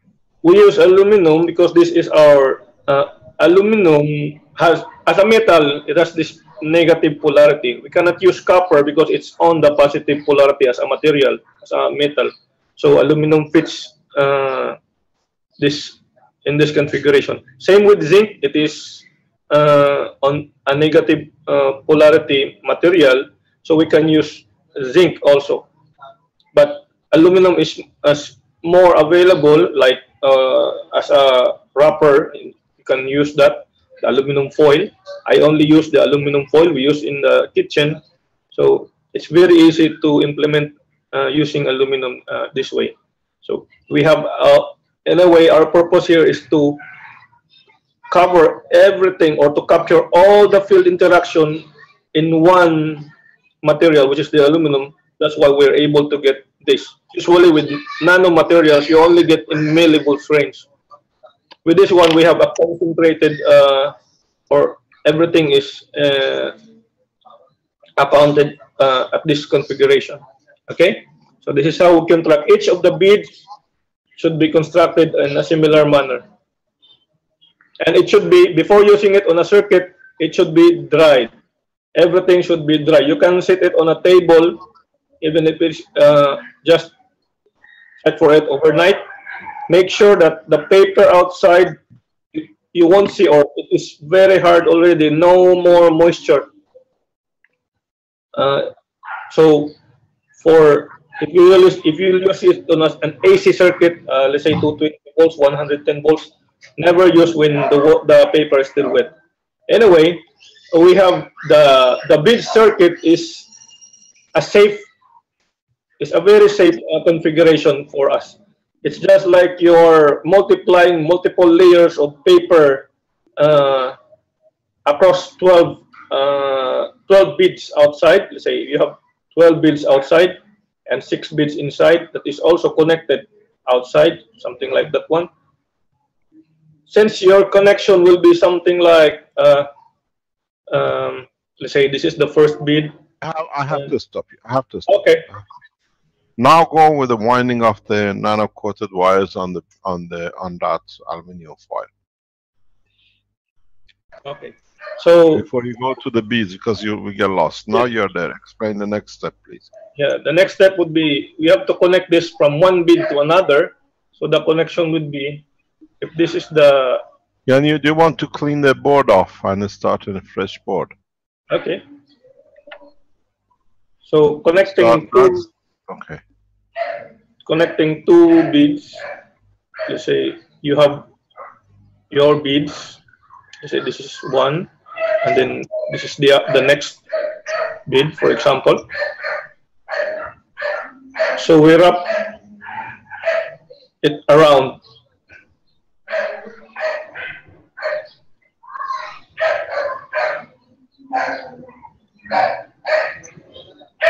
So this is your aluminum here layer. So we wrap it around your aluminum layer. This one also goes to the next. So it is this way. Never be careful on this part, not to touch that. Let's say if we enlarge that portion, you have your aluminum, paper, then the center. It should go this way. Never touch this paper with this wire. Only on the aluminum part. Sometimes you touch this, it will also connect. This is interactive. This one have nanomaterial, so never touch this. There should be an air gap there, so it will be a different reaction when you shorten this part here. Okay, so the next bead will go here, just like the same. Then you have all the 12 beads around, then 6 beads in the middle, and your 2 beads here. So each connection should go like this. All the beads around here and in here. All the beads here are in a circular configuration. Okay. So this is this copper. Wait. What do we need for the diode process to have all the circle of the beads, or can we just use the 2 bottom one? We can use this. The most important part is here, the configuration here. Can you show us that configuration, please? Yes. So you have here.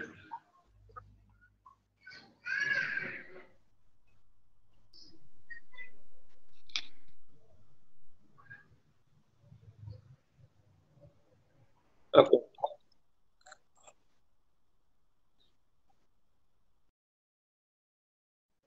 Sometimes does. Let's go through this because a lot of people have a problem.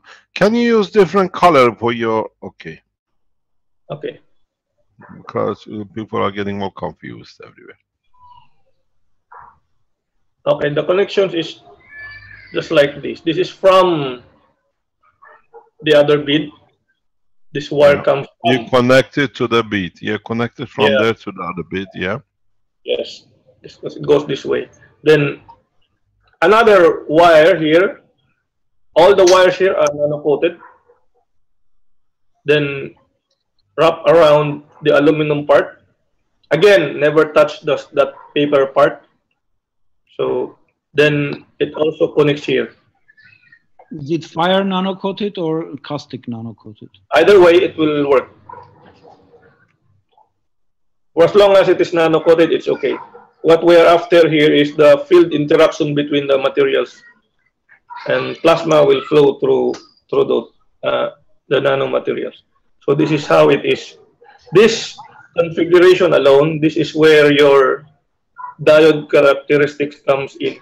So the rest are simply but a continuation of the whole circuit. Can I ask you a question? Okay. If you can explain that, because we usually have a feedback to the center being. Where is your feedback? Here. Where is the feedback? So this should go No, I mean from the bead itself. You have a feedback to the center pin. Ah, okay. Actually, I was about to ask the same question also. I mean, given that this is a plasmatic diode, do we need that feedback? Yes, you do. Yes, I believe. I forgot where the. Okay.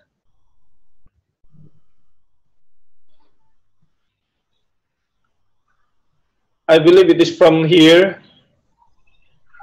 Oh, no. The other one. Yes, it's just the same. It should be from the center going on the surface. Can you redraw it that we know exactly, because it doesn't take much to confuse people. Yes. Okay.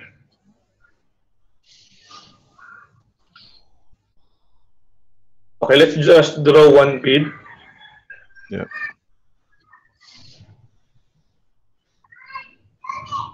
When we apply feedback, say for example here,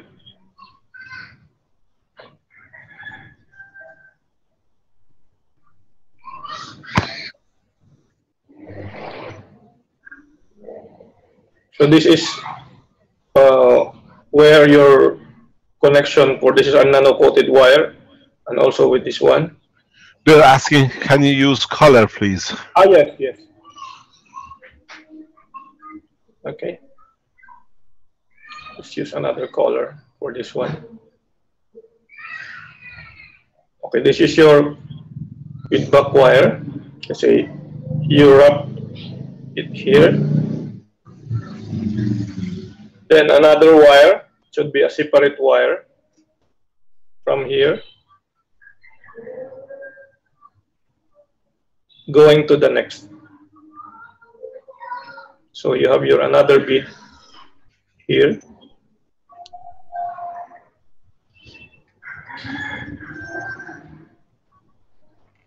So this wire is also connected this way. The feedback is from the middle here towards the outer, the aluminum component. Then this one connects. Okay, how do we connect this to the circuit? Where are the beads and where do we connect to the power supply? Okay, on our test circuit. No, keep it there. Okay, go. That's a huge drawing. On our test circuit, we have, let's say, we're currently testing the, let's say, the unit. Here is our mag-grab unit.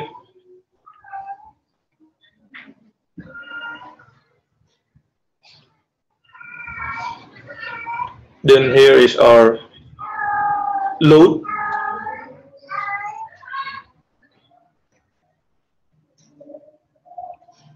We place the beads. We're still on testing this somewhere here. We place this is your source here. This is your AC. This is your source here. We place it somewhere here across. So the beads is right here. So when we connect this, say which bead goes where? Which one? The one with the double winding on it goes where? And the one with a single winding on it goes where? Okay, we've tried both. We inverted it and we still read the same because it's an AC circuit. Let's say, wait, I'll have to read it first. Okay, we have here, all the joints should have something like this, so we can just, so our beads,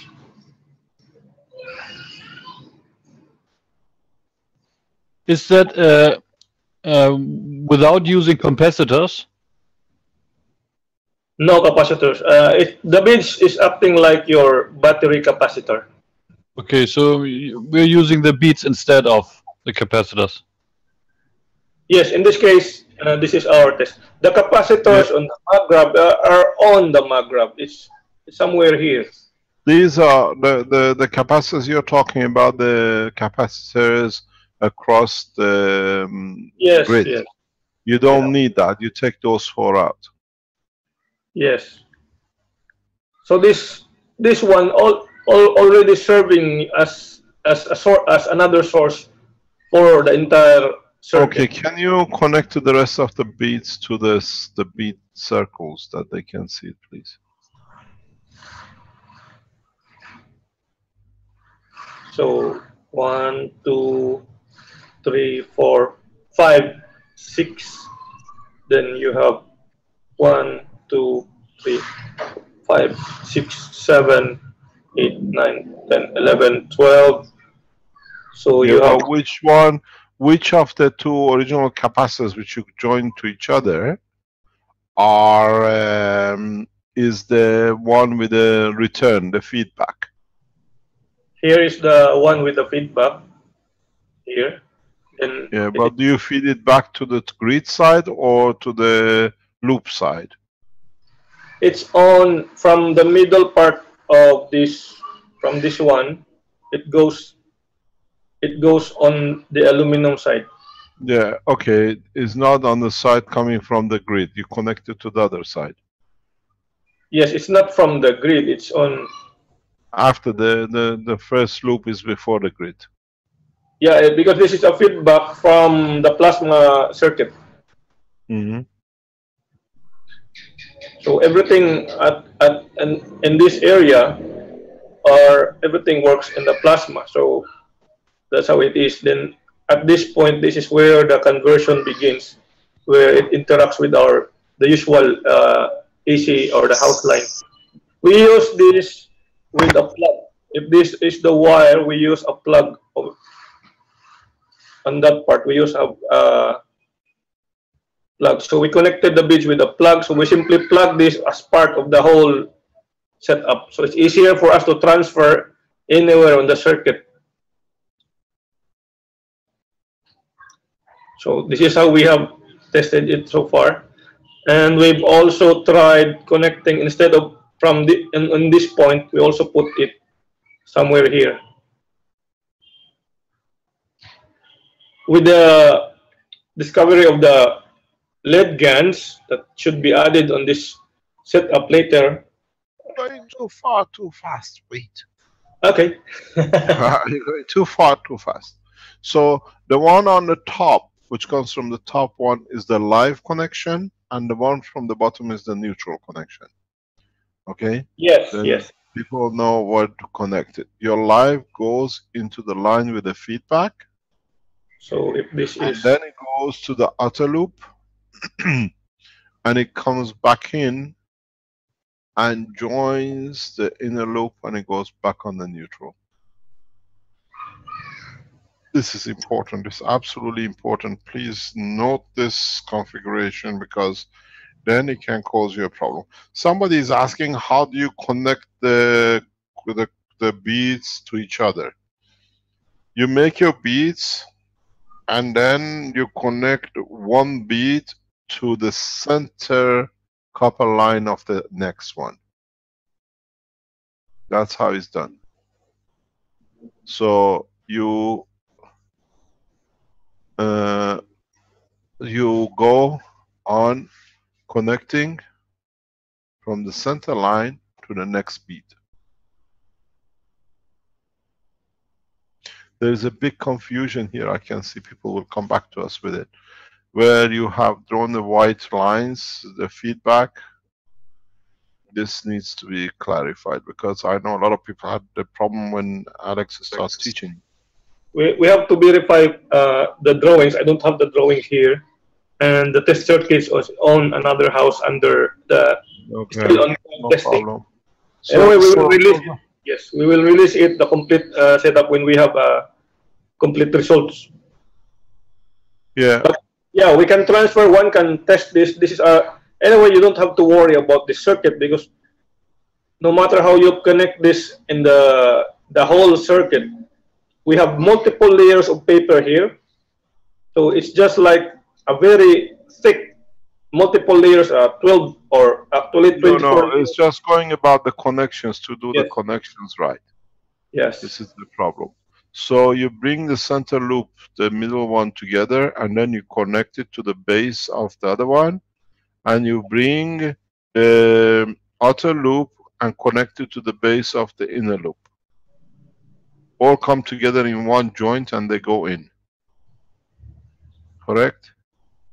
Yes, yes. So the inner loop is connected With the outer loop. Yes, yes, with the outer. Okay, this is important the way it's done, because then we understand the next step. This is what we are testing now. The circuit you've seen now, which is drawn with the beads, this is what is getting tested at the test center in respect to production of 100% zero power supply.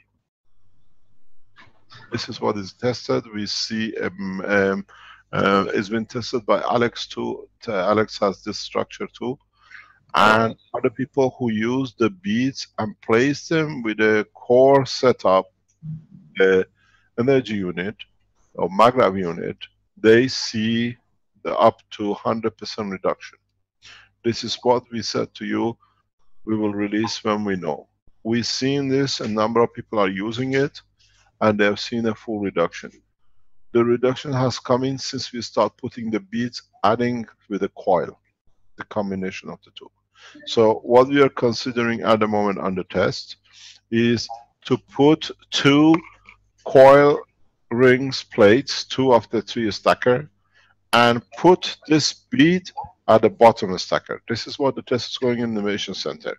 So we still have the 3 stacker, but we change the bottom bead to the bottom tray to a bead. We tried and we put the tray on the top, but we see a better results by putting the tray at the bottom, the bead tray at the bottom. Am I correct with that, Bernie? Yes. So this is the new configuration for your power supplies. If you are heading for 100% reduction, this is what a couple of weeks ago we told you we have done a new development.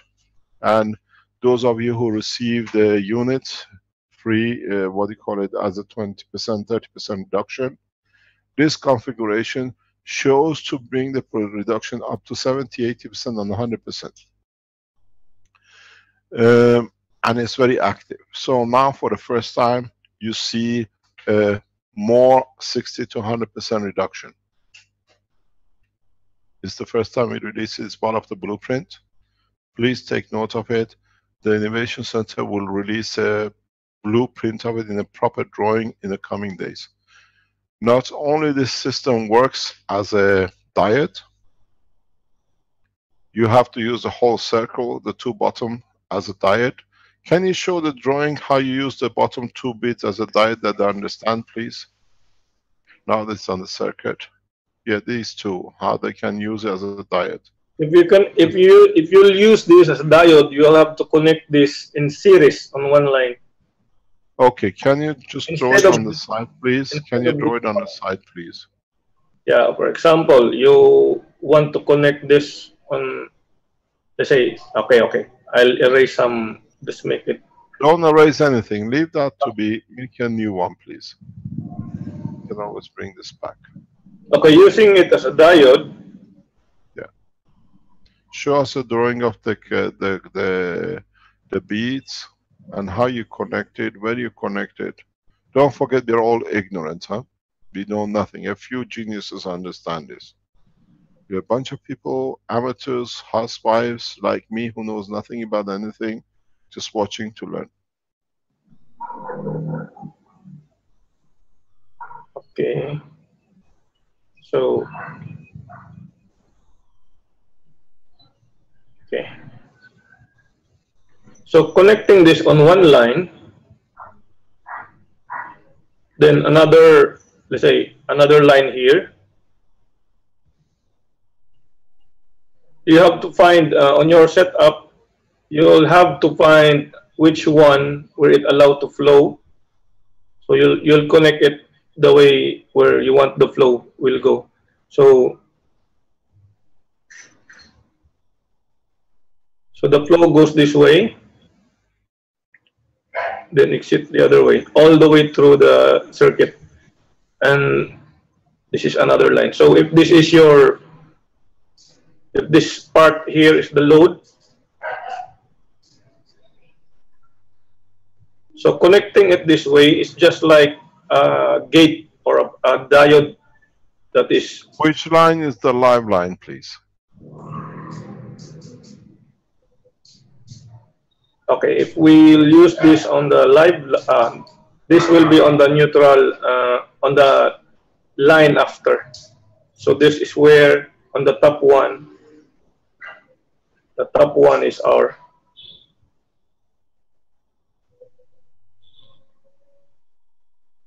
Okay.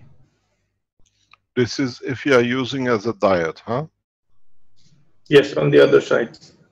And the flow is blocked in which way?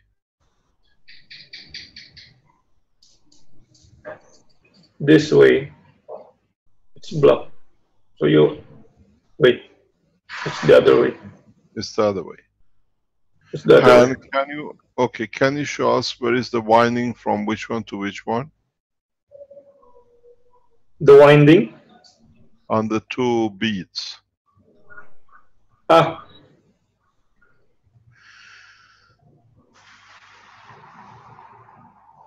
Okay, okay, this is this way. So the connection is on the top. But we have to verify first in this configuration. I don't have my copy here, which one which allow. So the ohmmeter will verify which part of this that will allow the flow towards the other, towards this way or this way. So make use of your ohmmeter. So connecting it as a diode, it should always be in series, just like a diode, an electronic diode. It should be, the flow should go through the diode. It should be goes through the diode. It's not that diode should be connected across, but it's through the diode. That's how we connect a diode if you want to block one way and allow the other way. Okay? So connecting it in parallel is just like acting like. But the thing is, but the problem is what we have. We want to make sure the flow goes out of the load. Now the flow is into the load on the neutral line. It should be out, yes. So we want the reverse. So you have to change the polarity. Yes. You want the flow to be from, I cannot touch the anode. I don't know why it doesn't work on my system. I cannot come in and change things for you. But what we need to do is that this diode has to be in a way connected that the energy goes away from the load into the grid. So your maximum should be on the right side toward the load side, and your minimum should be on the left side towards the neutral, the end. That the direction goes out, the flow flows out. This is important because once Rene start explaining the use of the LED in this configuration, is important that now the current flow is there, but the LED itself, LED GANs, creates a sink to pull the energy. And what you need to do, where you have the L and N, you can place it with a plasma battery. Am I correct? Ready? Yes. Ready? We should, the placement now for our sink should be somewhere after the load. Yeah. So you can put, yeah, somewhere there. So you direct it as a supply out. We release a blueprint of this on the blueprint section. But at the moment, you have your N and L, neutral and live, connected to the grid. If you use a sink, which we're going to show you with the LED now, plus a diode on this circuit the way it is, you can change take the grid out and place a plasma battery, very strong plasma battery, on the N and L. Can I share a screen and then we come back to you again, please, Bernie? This is important because you will understand in a minute. I'm gonna get rid of this. You can do a lot of things with this. So what you do, at the moment, we have a grid, we load, we put the maggraph system, we go to the load, and then we feed back into the grid, live and neutral. Now what is proposed, what is on the table, is that forget about the grid, place, mine is moving, place a bit here, or what I call, let me do it, undo it, so do this. Okay. You got a grid, you place a bit plus 2 coils, and this unit is the new power unit. You can use it again for the grid, go to your load and come back, live and neutral. So here, instead of 3 stacker, you have 2 stacker, and the bottom stacker is a bead stacker. The other proposal which we have now, which changes from the 100% reduction relying on the grid to a new configuration where we have the connection. You place the same again, the bit, to a stacker. You still need a parallel system on your stacker across your plates. This is your new unit. You go out to your load. You feed back after the load a sink. Werner is going to show you the sink.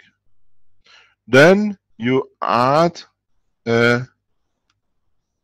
sorry, the other way around.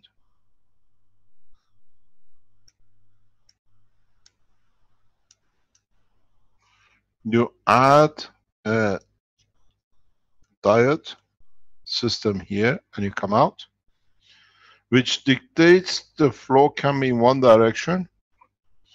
Here, what you need, you connect to a plasma system, plasma battery system, which we taught recently. We think combination of 4 parallel series should be good enough.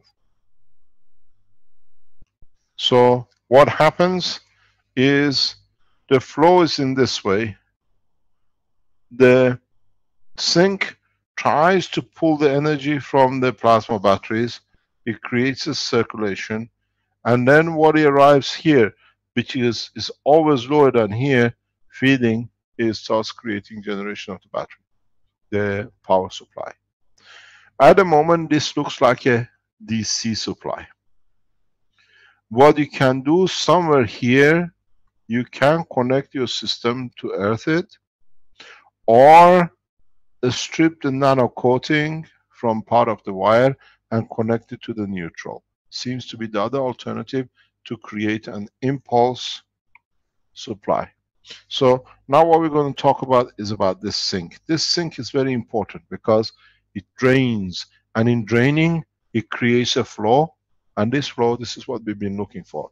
And this diode, which just explained by Werner, is to stop anything to flow backwards, and it will make it one directional flow. If you don't get the system running, look where you're making a mistake. This is what is on the table. Now we have achieved, or it looks like we have achieved 100% reduction. We say, let's say 60%, 70%, by adding a bead as one of the stacker. This is what's going to come out of the factory in the coming days. Then, by adding a sink outside, a unit sink outside, with a diode, you create a pull, and in turn, you create a flow. Remember, now this is the 129 box, and this sink behaves as a weak stacker in the Sasano. And these loads here, they behave as a middle unit. If you remember in the Sasano, how we created so much power was we put the GAN system, core star formation, we put a system which was more powerful, and then we put a system in the box which was weaker. In trying to feed, it created a high impulse. So now this sink behaves as one,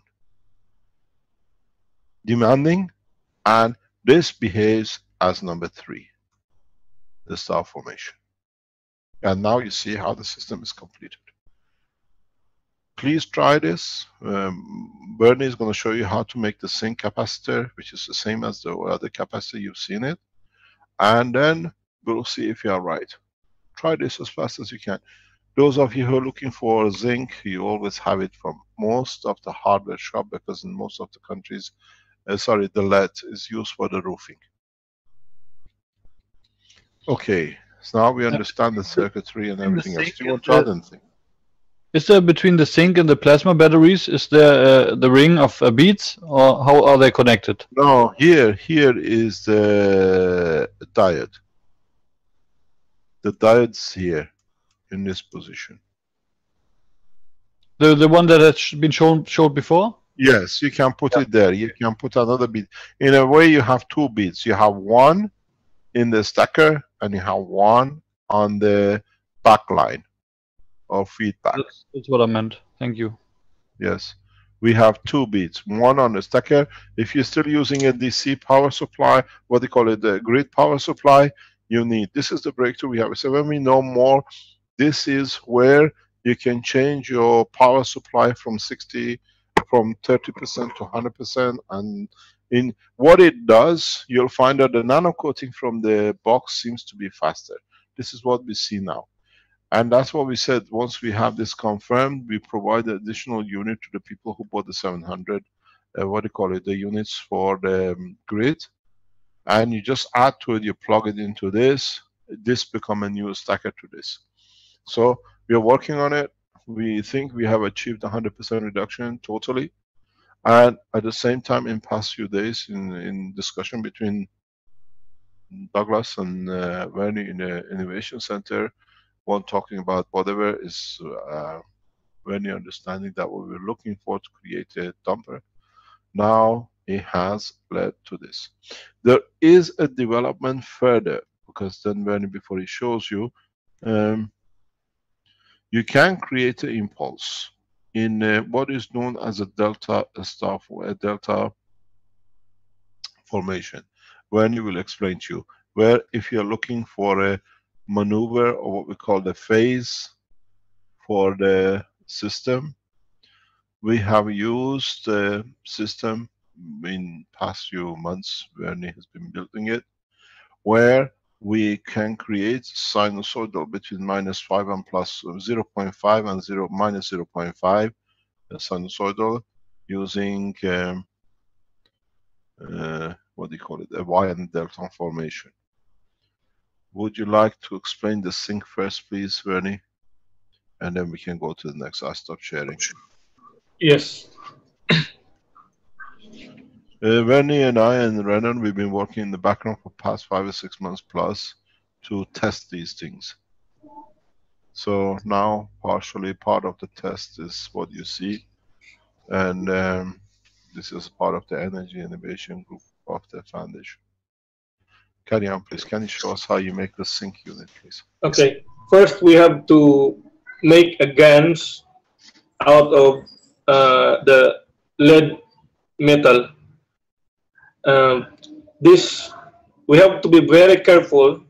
It should be that you're in a well ventilated. If it is best if you're outside the house or outside a room, very good ventilation, because these guns, the production of guns using the lead metal is different from, in terms of energy, it's different from CO2 production. The CH3 and copper oxide is really different. That when you're near the setup, your energy get drained by the setup. There's a huge field around it that you can really feel that you're being drained. So be very careful about it. It happens when our friend in the US, Douglas, make guns out of lead material, that he experienced very drained condition on his body, that he's not comfortable doing it again. So he put the gun set up outside the house. When I see that that it happens, I see a different thing other than Douglas is moving away from it. He doesn't want to touch it again because of every time he goes near it, it doesn't feel good about the situation. It's a very yucky feeling. I said, so your energy is being drained when you're near the system and when you hold the container. I said, yes, we've been looking for that drain condition and now we have it. So let's make use of it to attract or to pull the plasma so we can initiate a plasma flow around our circuit. So this is where we have this sync device or the lead guns. We can make it like a capacitor, but it acts like an opposite of that of the capacitor. So I make a year ago I made a lots of it, gans of lead, and still have it, but I never felt any drainage. I just did a nano-coated copper and lead on another side, and it's a white like CO2, and I collected a lot of gans. Yeah, it started that way, just like CO2 gans, but a gel-like substance. Yeah, but a little bit bigger particles. Yes, and when we did that, and like Douglas did it the first time, I replicated it, and we have the same observation that it drained. It literally drained the energy. Our right hand, plasma flows out from our right hand. On our left hand, it goes in. So holding the container of the GANs, say if this is the container where you do the GANs production, and here's your GANs, and there's your seawater. Holding with your right hand, even on this part of the container, will pull that energy from your right hand that it hurts your arm. Using your left hand, it doesn't hurt your left hand arm. So I was very careful when doing this. I'm a right-handed person, so it's not comfortable for me to do the same. What I did to test it again is to hold a container of CO2 GANs and touch it on my right arm, place it on my right arm and the lower part of my right arm, then use my right hand holding this part. I never felt the same drain again. Overnight, that field, pulling condition subsides. However, when you hold this here, you can feel the very slight pull of energy away from your right hand. But when you go to this level where your hand is in this level, it's the same. I still remember that the same feeling the other day.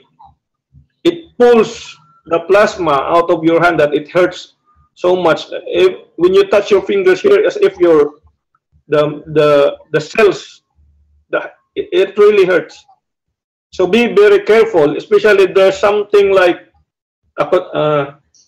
when you do the gas production. For example, this is your lead, this is your copper, nano-coated copper.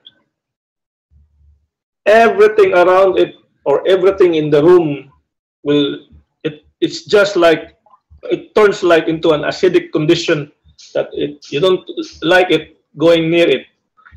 That's how we see it. That's how we feel. That's how that is our observation. So be very careful when you hold GANs while going near it. It's okay, as if you have a backup source of energy. It's from the CO2 GANs that you would get drained. Okay, so can you explain to us how did you make your GANs of lead, please? Yes, I make use of a supply. I connected this to this is the, I'll make another color for this one. So this is your, oh, not that one. Assuming this is your lead material. And this is your...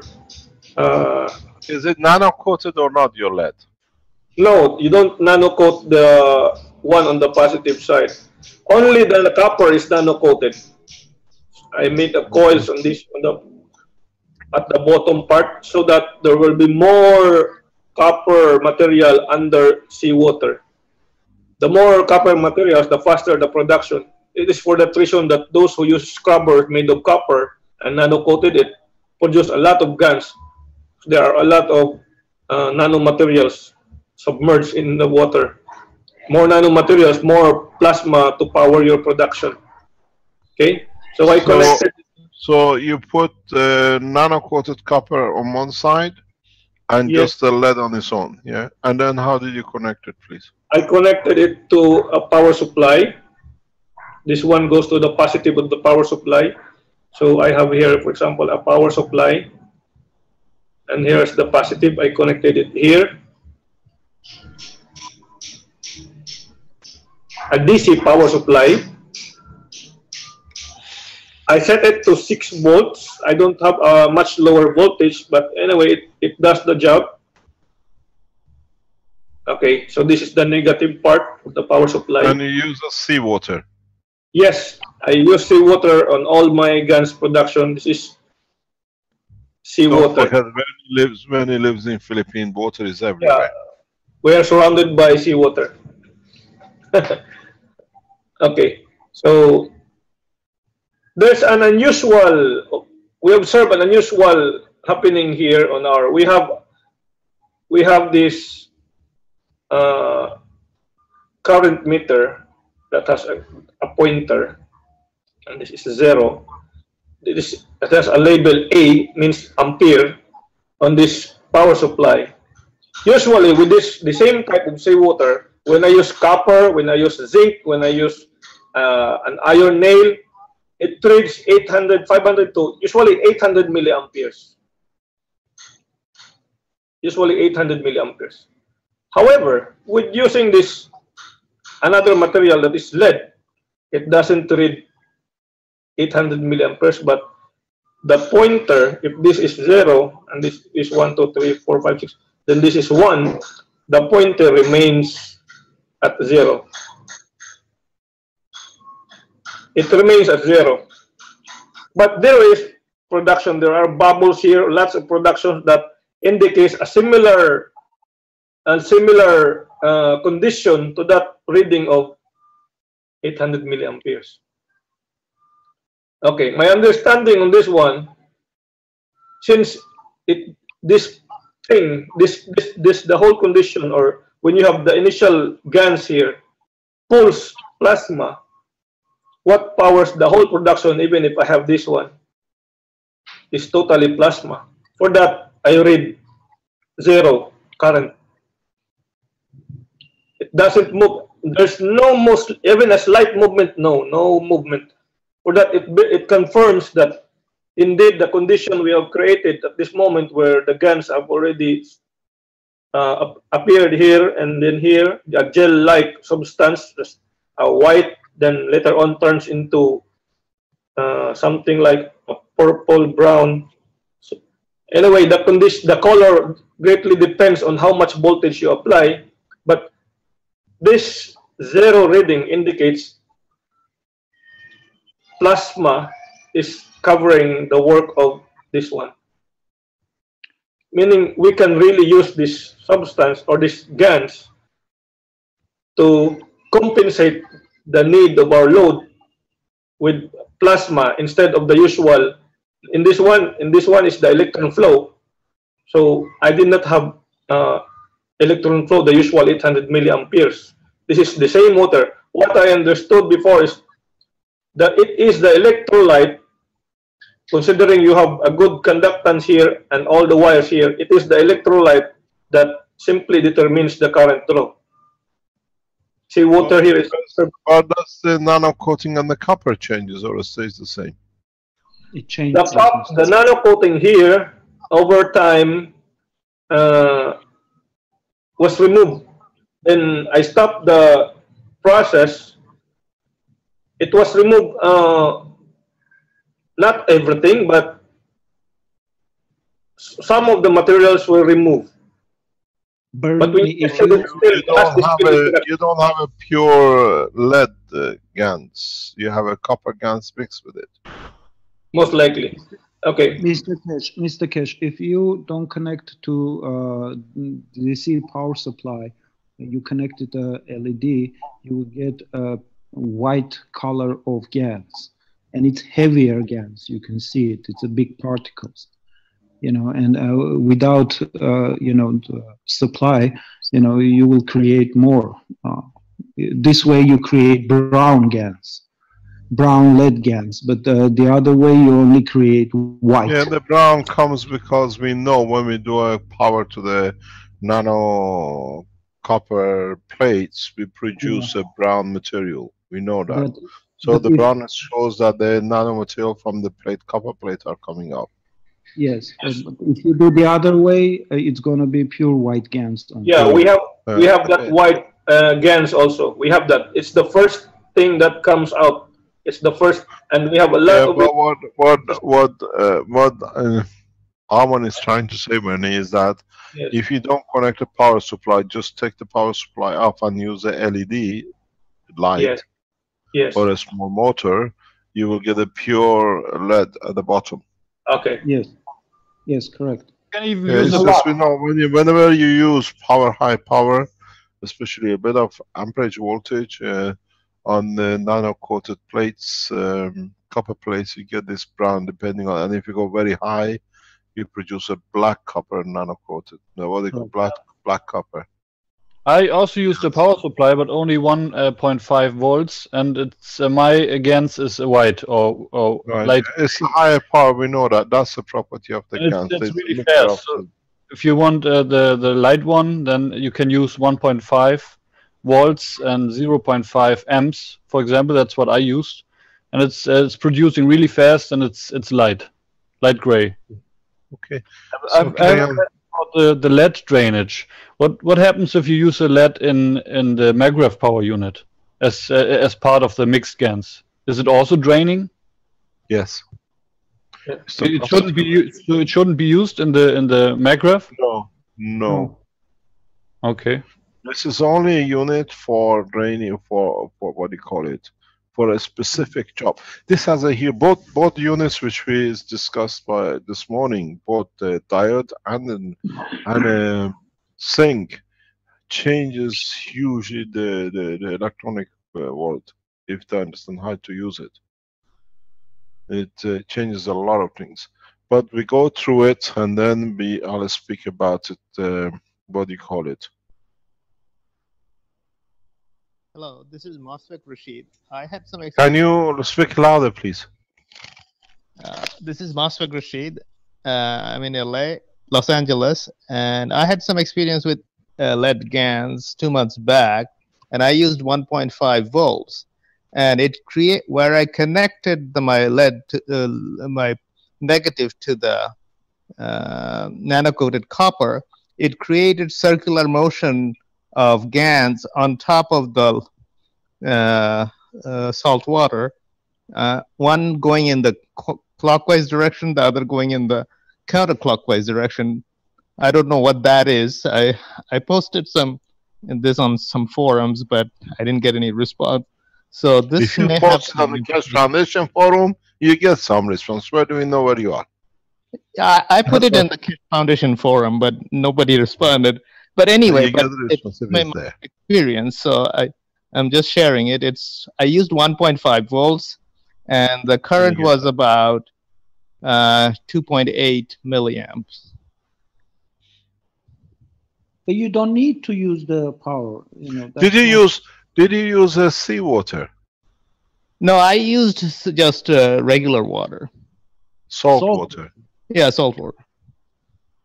You see, this is something I see a lot of comments everywhere about different behavior when you use seawater. And does it mean the water you collect has all the minerals and the other one doesn't have? That's why you see bits of different behavior.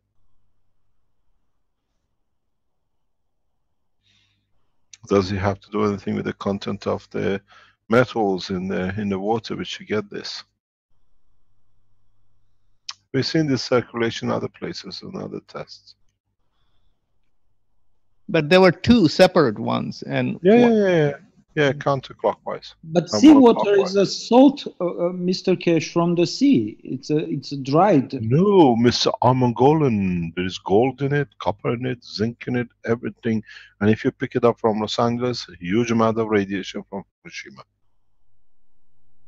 So your test is not like what he does or like what is done with the pure water. This is what a lot of us ignore. We cannot ignore. The seawater even we collect it from the seawater gets mixed up, but still each seawater is different. That's why we have different animals in different part of the oceans, because of this content of the things in the sea.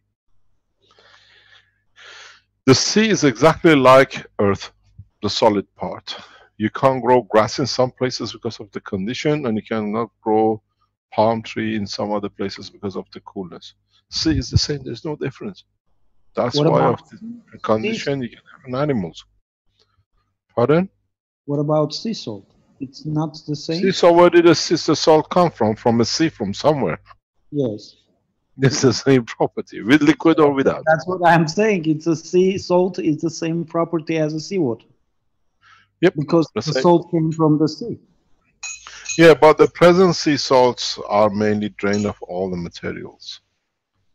Yeah, it has to be unrefined. Unrefined. It's the best thing is just go and dig a ditch and put something in it and let it dry, bring the water and see what you collect. Okay, carry on, Brendan, we're learning. Thank you very much. Okay, by the way, on our bead circuit, please never connect the beads in series when you connect the whole system on the grid. Never do that in series. Can you explain. For example, I'll just draw on the other page, or the previous. We still have the previous page. Okay, when you do this connection, never connect this part here to the grid. So never, when you do this configuration is for off-grid testing. Because this you have a high, let's say 110 volts up to 20 volts passing through here, it will light up your house. You will see flashes of, if this cannot survive with a surge of, because it is in series. This diode connection is for only when you use plasma batteries. Yes, correct. It should be very clear. Yeah. This is for safety. People might forget, they connect like this, then they connect the grid. So I experienced this will one bead blow out, though it will work still the same, but yeah, it blows out. Just because you have a different signal that is in the moment you switch it on, it will blow out all the beads or the first bead. So this is only for when you connect here the plasma batteries here. not for the grid. Okay. Okay, let's go back to the GANs production. Okay, we will use this GAN. We have to rinse these GANs, and what we observe while rinsing, it's not the same as my previous GANs like CO2, CH3, and copper oxide. A lot of suspension stays for several hours. In fact, I have to wait overnight for the first for after production. It's slow, very slow. This suspension of white substance, the GANs, it doesn't settle easily, unlike the CO2, the CH3, and other gases. So it's time consuming. But anyway, we waited for it, and it did settle, so we're able to do the second rinsing, and now I'm on the fourth rinsing phase. Okay, we'll use this when you drain the water here from when you're done rinsing the GANs. We'll use this on our capacitor-like setup instead of the usual CO2 GANs, copper oxide GANs. For the paper, that is, we will use this one, and we'll use that as our sink. And I'm thinking of using a different winding. If you have, if this is your paper, and this is your inner nano-coated copper, and you'll have to wrap a copper coil here. Instead of the usual counterclockwise, I'll suggest we'll use the clockwise for our sink.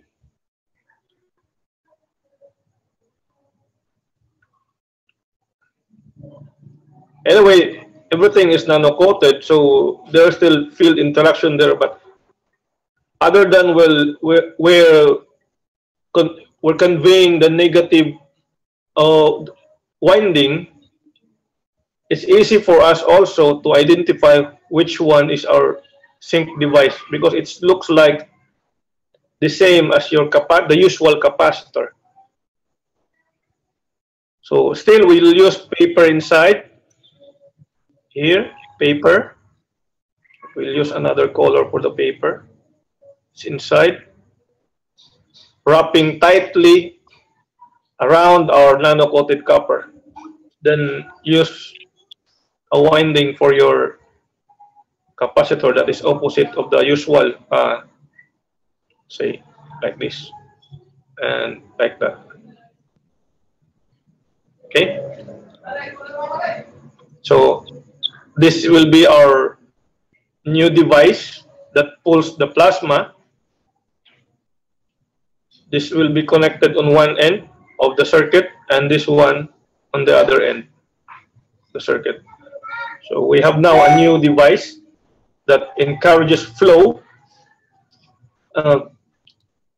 We've seen it that we're correct, for we're able to replicate what is being observed in the United States when we do these lead GANs, when we also implemented it here. Though we have different source of materials, I have a different source of lead, a different source of copper, we were able to replicate, and this indication on the current meter shows we are correct that it really pulls the plasma, because it doesn't read anything at all on the usual 800, 500 milliampere. At this time, the production goes very fast, that it should have read this reading, it should have this reading, but instead it has this zero reading.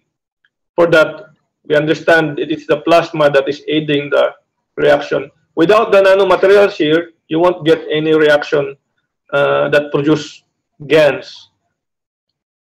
Even without this, especially without this power supply, then you connect this with, for example, you connect this with a copper wire, or you put an LED on top. Without the nano coating, meaning without the plasma, you won't get any reaction right away. Can you just go on the last part of the connection as a sync again, please? Okay. With two So different here, colors. yes, Use we have. different colors for every part, please. Okay. So we will draw again the whole circuit. No, just this part, just the last part. That's the last part, Draw the making sync. the. Okay. The sync, yeah, please. So assuming this is your nano-coated copper in the inside, you wrap it with paper. The paper is nano-coated with the Yes, gans of. it's your paper. You spread this thin layer of your GANs. I suggest you don't never touch this GANs. It's not the CO2 gas. It's a different kind of gas that it does not provide you energy, but it pulls energy from you. So it should be rolled on this copper very tight. It should be no air inside. Should be very tight. Then you have a coil on top of it. Okay.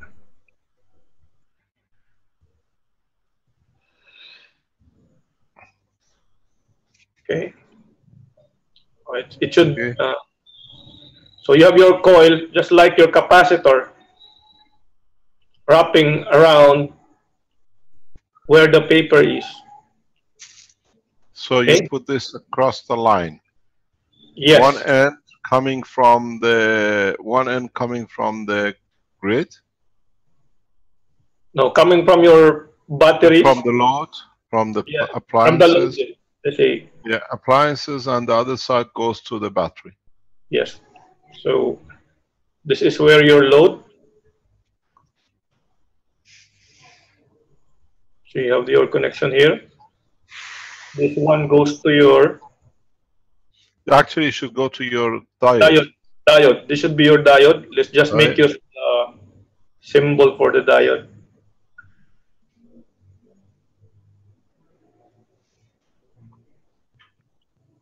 Okay. This goes to your batteries, the plasma batteries,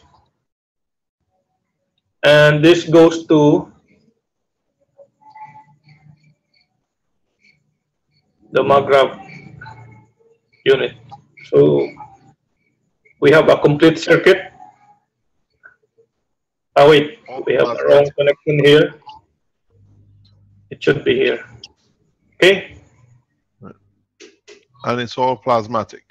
Yes, all plasma. No external power supply, but it's all plasma. So we have with this. Now the question is, we have a problem, and the problem is where we're going to put this battery unit. Do we put it on the neutral side, the sink and the diode in the container and the battery, and we just put a plug on the other end where you can plug to your load, and that's it? Our battery is here. No. What I'm saying, you know where you have the load? Yes. Where you have the load, if you put a pointer, because you have an option, you block people to be to use the anomaly. On your screen, you have to allow the people to write on your screen. You have taken it out in your structure. It's a different system. It's not this is a tablet, not the usual. Okay. So maybe does it have the feature? after the unit, the MAGRAV unit, okay. you make your plug, and you connect your main whatever your supply to this point. So if you cannot share your system, you have to go out, because I use a different system. Then if you stop sharing them, we make it this way. So what happens is that now we need to build a unit which has a capacitor unit, it has a stacker unit of 3 with 1 bead and a plug point. This side you have a diode, a sink and a plug. So you connect this and this into your electricity supply or your, what do you call it, your house after your meter. Where here you don't need to connect anymore to the grid. So this is the new generator unit. Please try it and let us know. We are working on it. We've been working on this for a long time. And now with this sync coming in, it brings a lot of things in order. But you need to create, this is mainly on a DC plasma. Your system should be able to drain what it needs from it for electrical system. But if you don't, we have developed a system which sits in the background, which is what we call a delta Y connection. I should say call it like this. And this system gives us the alternative supply. Would you like to explain to us that one, Bernie? So if you look, this is the new power supply. Hopefully, if we can prove it with you lot, because we are doing our part, we work as one nation, one race, one planet, so we all contribute as fast as we can. So this is the new power supply without the need for the grid. Is the LED GaNs also used for the beads or only for the sink? Just for the sink. Okay. Just for the sink. So please make this as fast as possible and go with it on the internet. If you see any problem, if anything else, we add the knowledge together. And so we think, if you are correct, we have managed to achieve the generating power without the need for the grid.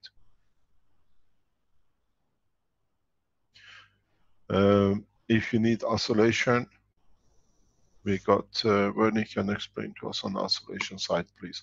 Can you carry on? I'm going to share up and stop sharing, and you start teaching us about the system we made a few months ago, where you achieve sinusoidal movement. Okay. Thank you very much. We have for a delta, we have this delta configuration. Let's say you have your coil here.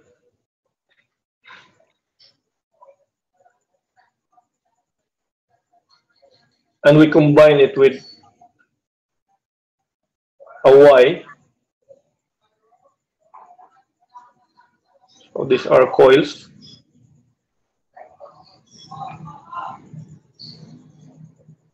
Each coil is a 3 stacker. We have 3 for each coil, even in the middle. And we connected it. We have here our going out. This one goes here, goes there, and we have here an entry. So this terminal is similar to this terminal. Okay, so we have this configuration. Same also with this one, and we're able to read. And we put capacitors on the line, on the links. Yes, yes. I believe the capacitors here are here. Just put it on different color, please. Okay.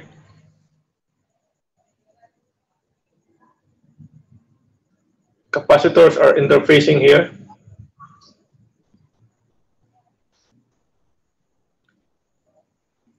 So we take this line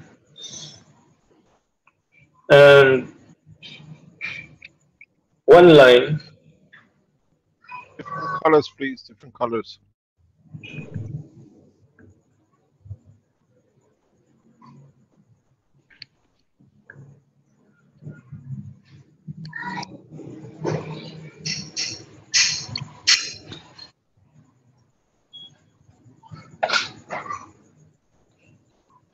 we're able to read fluctuating a plus and a minus reading, let's say in millivolts.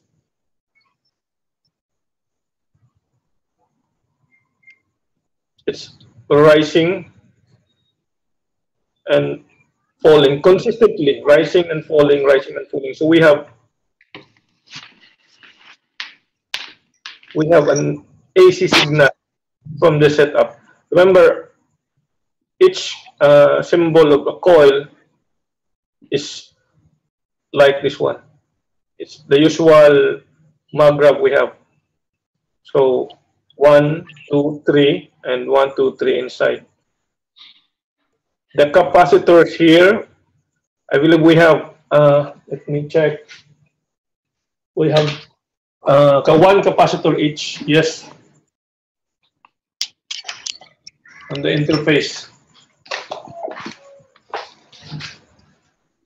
So with this setup, we've been working this long time. We're able to read AC from this setup. Yes, we're able to read AC reading, positive and negative. Consistently, it's rising and falling. So if we need a pulse signal like this one, we can use this. We can use this configuration. Can I go on? Can we change switch? Yes. Okay. So we are to the other part. Now what happens here is what we tried was, let's just save. I'll call it generator. What we tried is, what you can try is that we added a power supply, a plasmatic power supply, and connected it to the delta Y stacker. What it does, now that we have added the diode and we add the sink, and we add, if we add a delta Y formation as we saw here in the system. If I go backwards, I think it'll be better. We add this power delta situation out to go into a stacker and feed out. Now you have both AC and DC at any amount you need.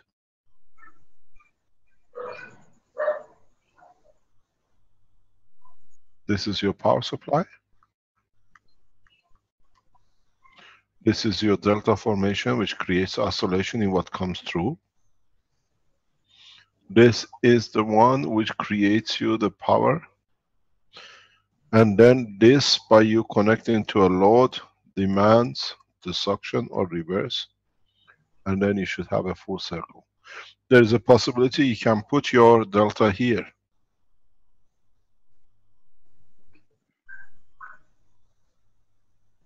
So now we see an AC, DC. You can even use a system to amplify this to 220 volt, 4 or 5 amps. Then you need to add an amplifier if you want to work on the current base in the house.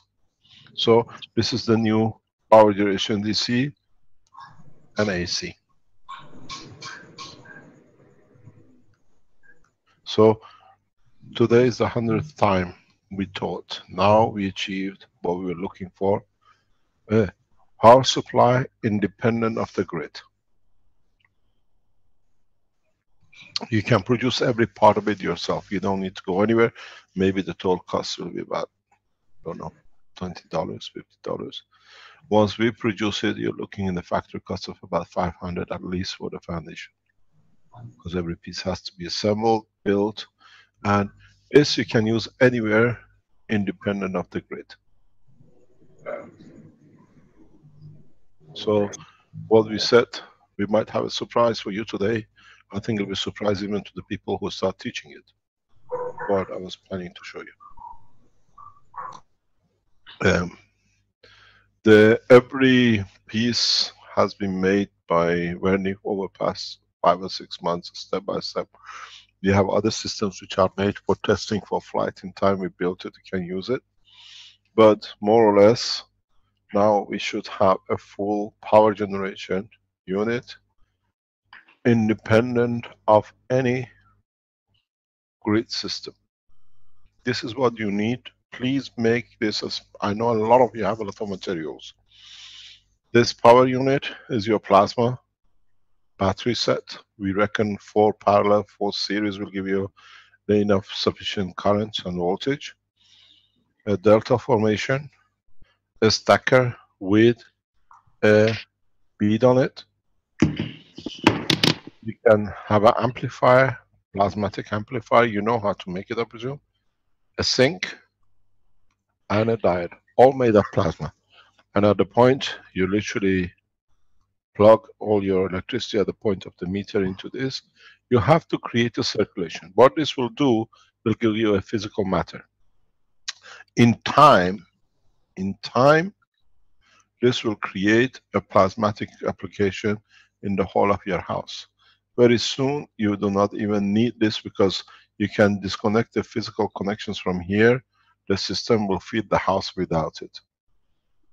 Because the plasma has already interacted with all parts of your circuit, they will take energy as they need from the circuit.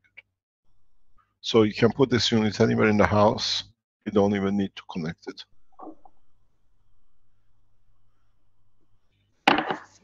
So please try it and come back and share with us. We have noticed a lot of people who take technology this way from us, and they are happy to take the technology, but they are very, very, very, very, very shy to share it because they think, oh, the electricity board might know, and then they come after me. Now, electricity board is not there to come after you. It's you who have to be correct to come back and teach us. Hello? Somebody's bashing something. So, can you switch your microphone, please? So this is what we call the power generator AC/DC, and you have to allow it to build up.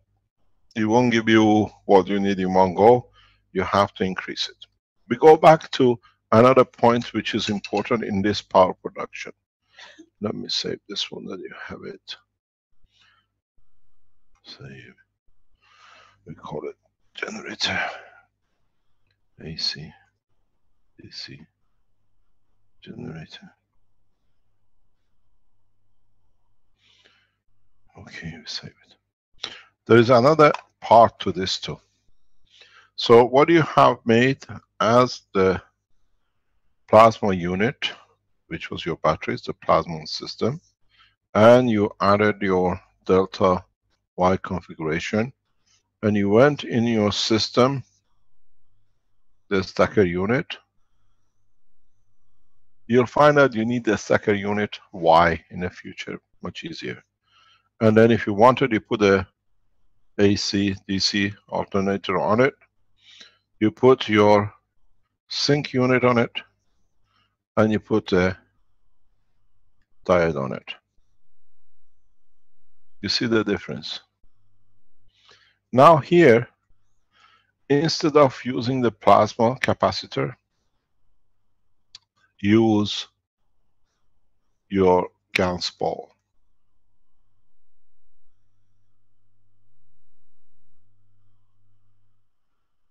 Now, instead of using 80% GaNs of CO2 here and a hydrogen,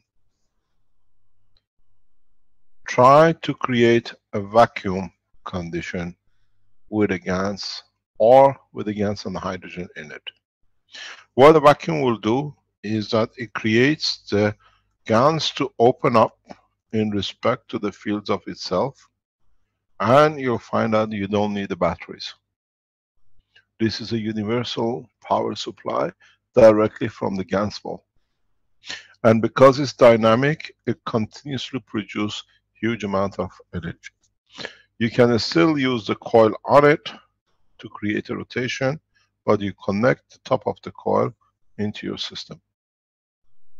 And in a way, you connect this to the sink.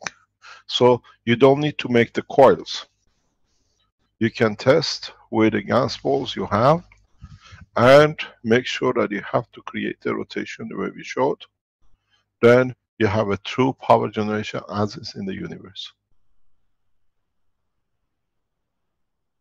The sink here is what I taught you just before when it starts, is you start putting a LED GANS at the bottom. But this is a very practical way because the flow will not be reversed. There is no change of polarity. The system stays stable. Because if you don't put this here, the polarity can change and it flips over, your system starts feeding in reverse and you don't get the property of it. So this is what we call the universal plasmatic generator, AC/DC. You don't need to make the batteries, you use your coils and your sphere, and with the GANS, make sure you get a vacuum that allows the full energy separation. The GANS doesn't sit on top of each other and the rotation of it. So you have achieved what we called an independent power supply as a generator. So you can see in time, everything you need can be done. But go a step further, and that is, now if you look at it, we have started creating plasma components. Now you can start building circuits with the plasma materials. More power, more rapid, less demands, and as much as you need. Behaving like a diode, the sink, the delta converter, a power supply, conversion, and a pool.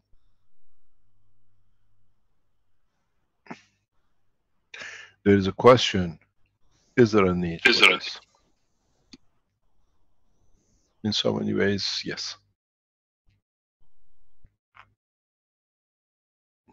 Because this becomes the transmitter of the fields in when you become power, what do you call it, wireless power supply.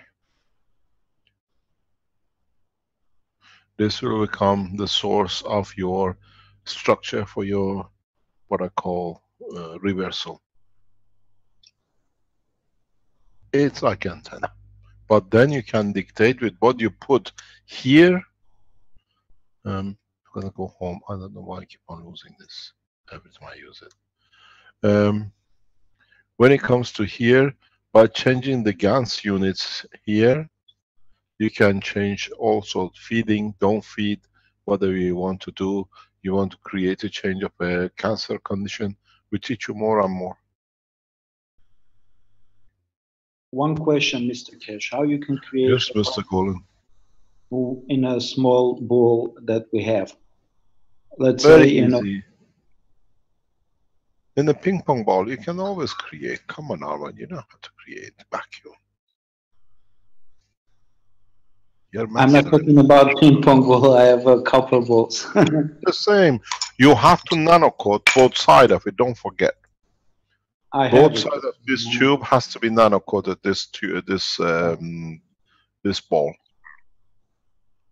Understand why you nano-coat these things. Yeah.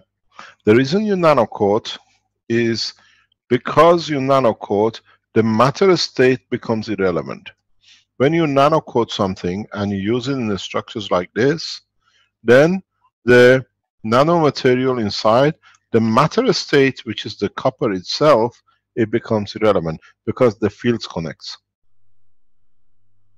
Okay. That's why this is why in the teachings I said now we have the capability to control a plasma using the structure of matter is so weak, but it allows us to achieve whatever we need.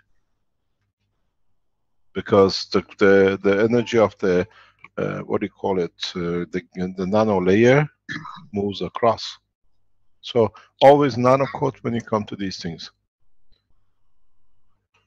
Okay, understood. Yeah. Now, this you teach long time ago. Now I remember.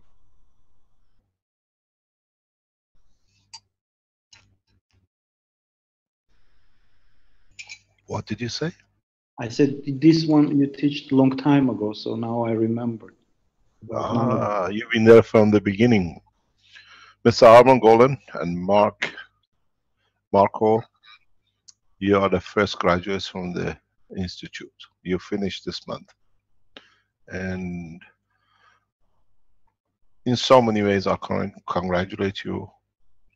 You become friends more than students.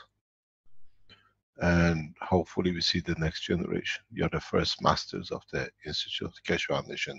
Your term finishes more or less on Tuesday, Monday, Tuesday. And we don't give you any certificate that you have graduated. We give you, in so many ways, from our soul. This is the way the new way works. You can't take the paper across the universe to show you have a certificate, but you carry our love. Thank you, Mr. You're welcome. Both of you.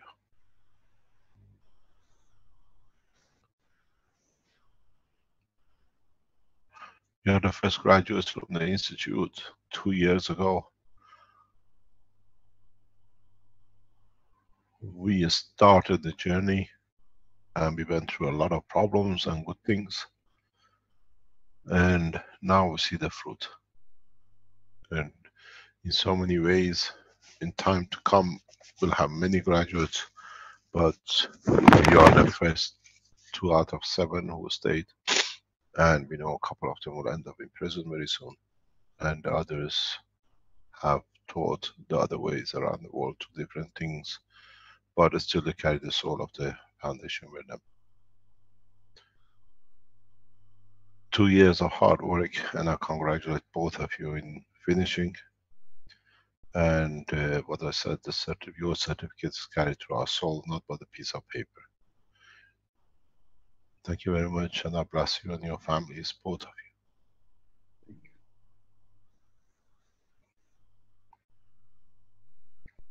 Any questions? Thank you, Mr. Keshe. You're welcome, Marco. Dr. Keshe, I'd like to make an announcement. Who's that? It's me, Sir Kosal, your friend and student. Mr. Kosal, I have a very big problem with you. And your behavior on the internet does not reflect the work of the foundation. And I warned you once before. Please respect. If you attach or work with our systems, carry the ethos of the foundation too. Yes, sir. Thank you very much. Yes. Mike Marco is here in Garland. He's coming to replicate and try out the communication device in my room. Who? And Mike Marco is the person who is forming a group in California, the Keshe Foundation in California. Mike Marco III, yes.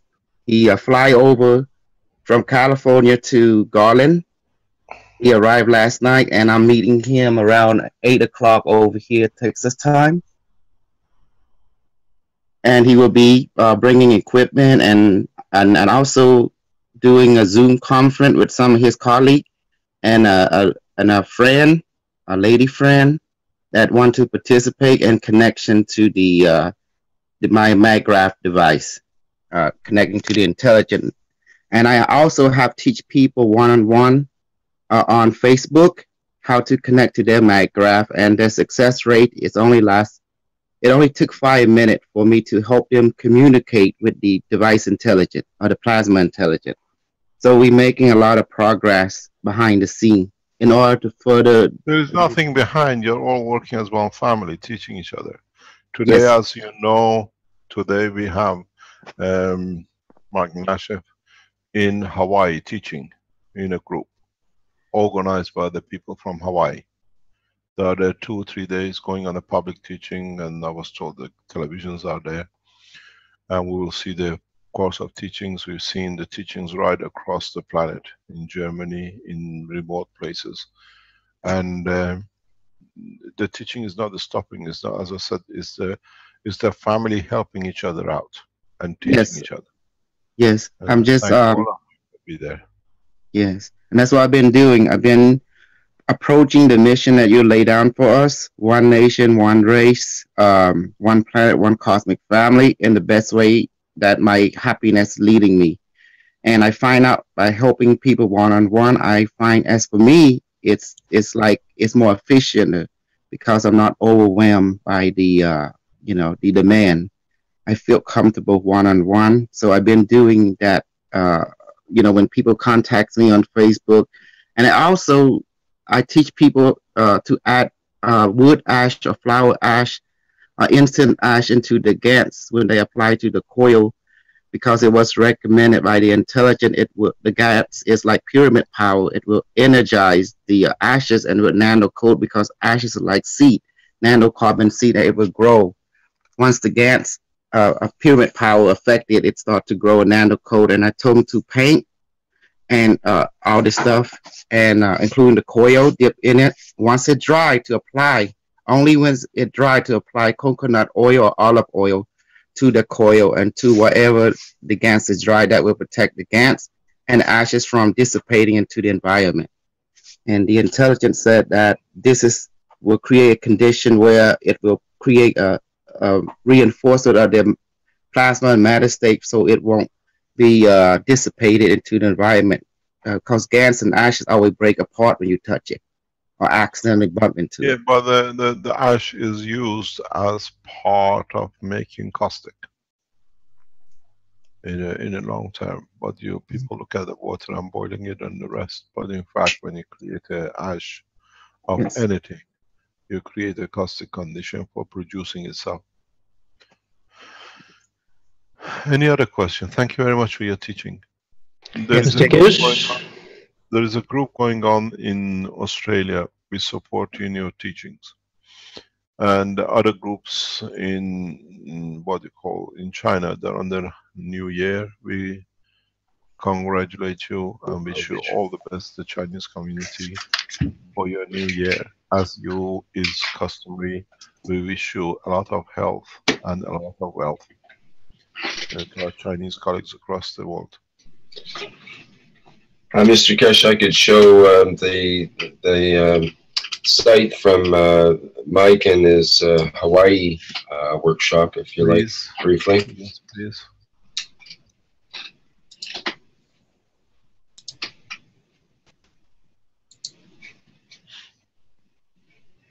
Okay, you can see that up there now. 2 dates, February 4th. Excuse me, I put my... I think it's extended by a couple of more days, I think, isn't it, Caroline? Yeah, if it goes well, they're going to extend it to more than 12th to 14th and 19th to 21st. Okay. Now there was something that should be shown, perhaps the Klaus had the candle of peace. I'm wondering if we have time for that. Are you still up for a bit more, Mr. Kish? Yeah, we have no problem. It's Thursday. Okay. Great. Try to go. There was a guy who wanted to show us something from Norway. What happened to him? He was very adamant last week to show something. Pardon? I'm not sure what the name was on that. Can you show us what you're going to show us, please? Yeah, let's see if we can do the camera. Klaus, are you ready there for showing that? Yes, I'm ready. Okay, great. Are you going to? You have a screen share, don't you? I need to start my video. Okay, good. Let me just help with that. Let me give you a background information what is going on. I think we think we possibly from what I've seen, one of the supporters of Keshe Foundation in Japan has managed to develop a technology, we think, which can measure magravs. Our colleague of Keshe Foundation Manufacturing in Japan is on his way this week to see him, most probably, hopefully. And so we should be able, if we can ascertain what it is. He's a very nice gentleman from Japan. We spoke with him in London yesterday. So we might have on the breakthrough a magrav measuring system. It's very interesting the way he's tested it. He's tested on a roller coaster and everything, and it works. So if it comes as a gift to the foundation from the Japanese Keshe Foundation supporters, we release it once we go online, and we'll see how it is and how we can teach all of us to use it. Carry on, please. Okay, go ahead, Klaus. Oh, hey. Okay, hello. Hello, this is Klaus from Austria, from our mothership in Austria, like we call it. And we are proud and happy to present you our work we've done in the last 6 months. And we prepared a briefly presentation, if this is okay. And the main part will be the candle of peace, the magrav with the berg crystals in the middle. And I just start the presentation now.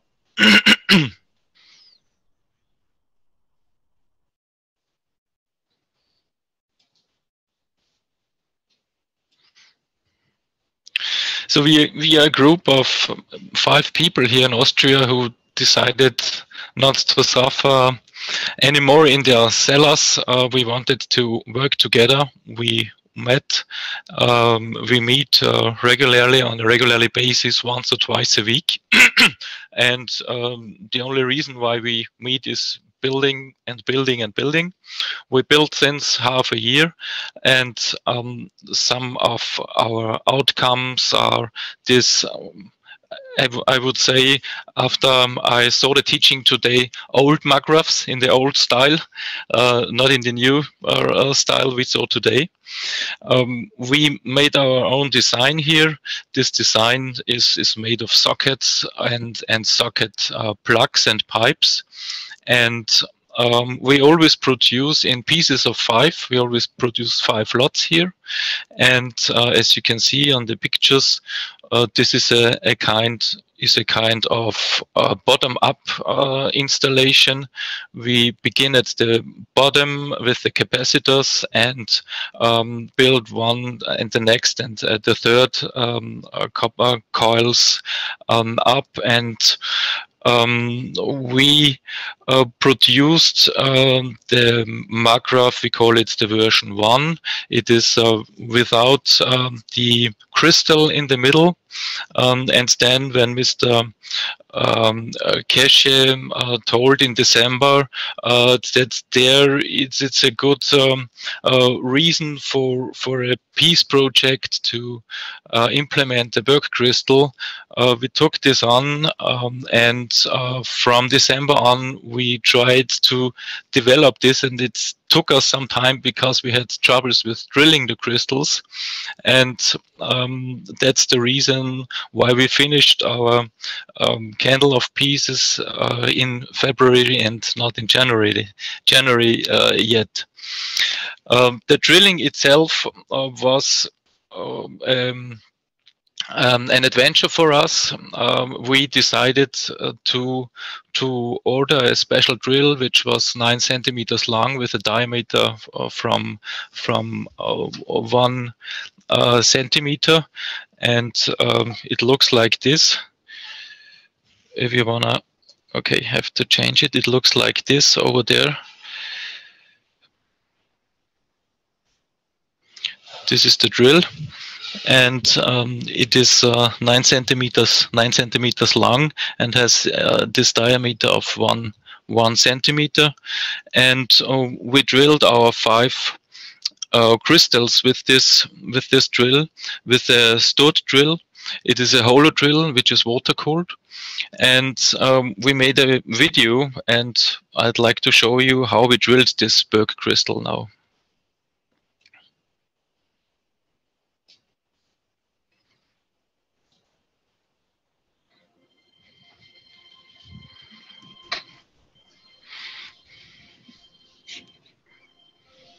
Okay, you'll have to do a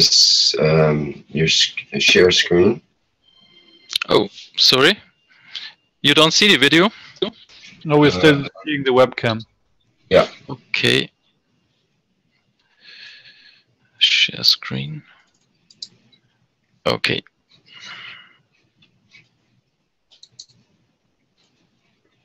There we go. And yeah, okay, good. We can hear the sound in the background. Actually, if that's music that's not if it's copyrighted music, could you turn it off, please? It's copyright music. Yeah, then turn it off then. No, we needn't turn it off. It's okay. There's no copyright on it. No copyright. Okay. Yeah.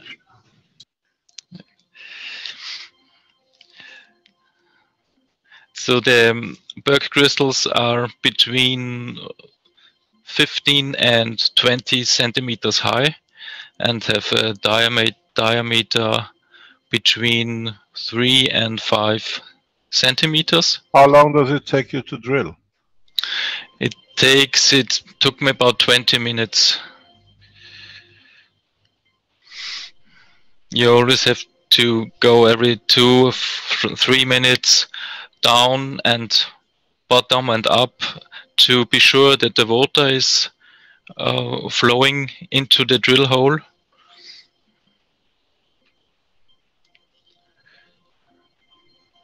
Where do you buy this drill from? We bought this in Germany. It's a company called Günther Diamond Tools. You can fix it on an ordinary stand drill. You just have to be sure that you have water near you. Here I had this problem that my stand drill only could drill for 8 centimeters deep. So I had to readjust.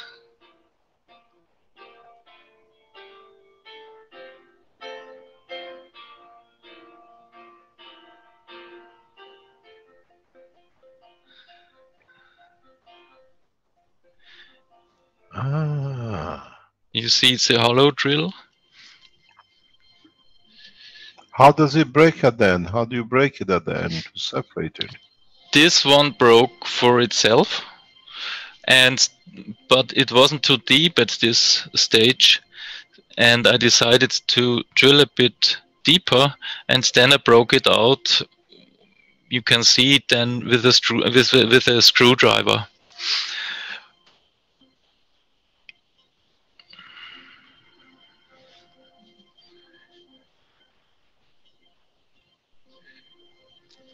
At other crystals, it broke at 2 or 3 centimeters.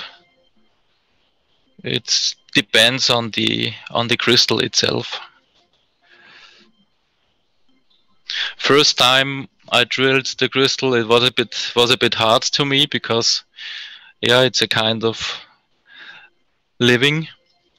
But yeah, I always talked with them during the drill, and as soon as we filled it then with CO2 cans, the pain was over.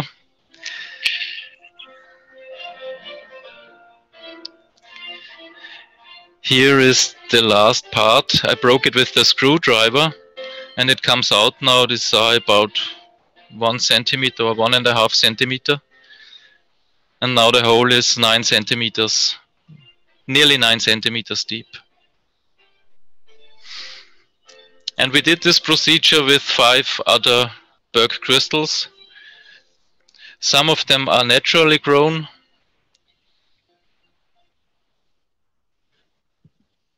Okay, this is the end of this video.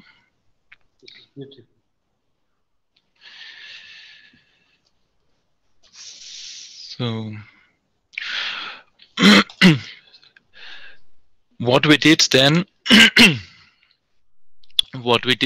is but this was only also our personal touch. We put the crystals, because we drilled a hole into it. We put the crystals in water and placed the singing bowl over it. It's of course not part of the whole procedure, but it was our personal touch.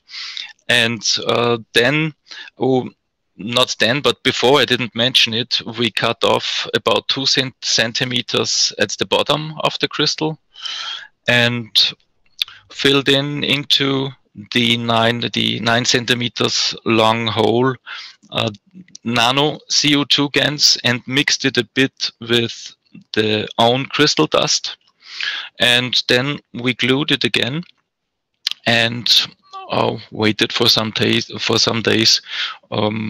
until they got built in. What we also did as part of our project, because we decided to produce a lot of coils in future, we built our own coil winding machine. And it's not an invention. We copied a lot of other people who developed other coil winding machines. We added a manual counter to it, and if it's okay for you, there's also a short video, and if it's okay, we can also show it how this coil winding machine works. Go ahead. Thank you. Meanwhile, yeah, okay, carry on. That's nice. This is our copper coil winding machine.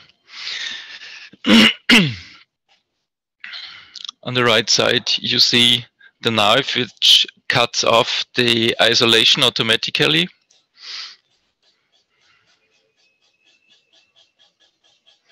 There is a 200-meter roll on the right side.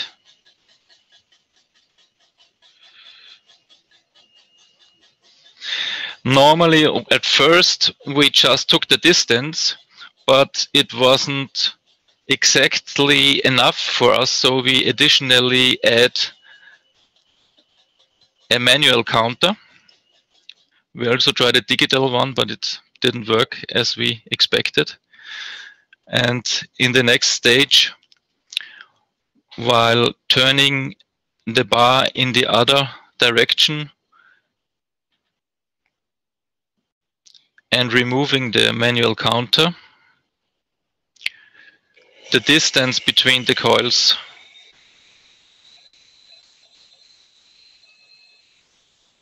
is put in.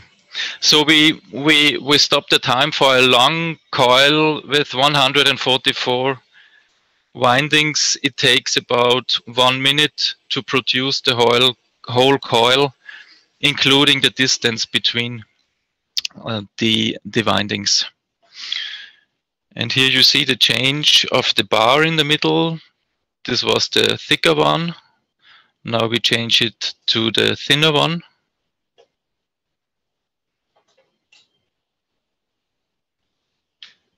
If you count the windings with the manual counter, you always have to count a bit more. But it's just after 1 or 2 coils, it's in. You can feel, you know it, how many windings you have to add.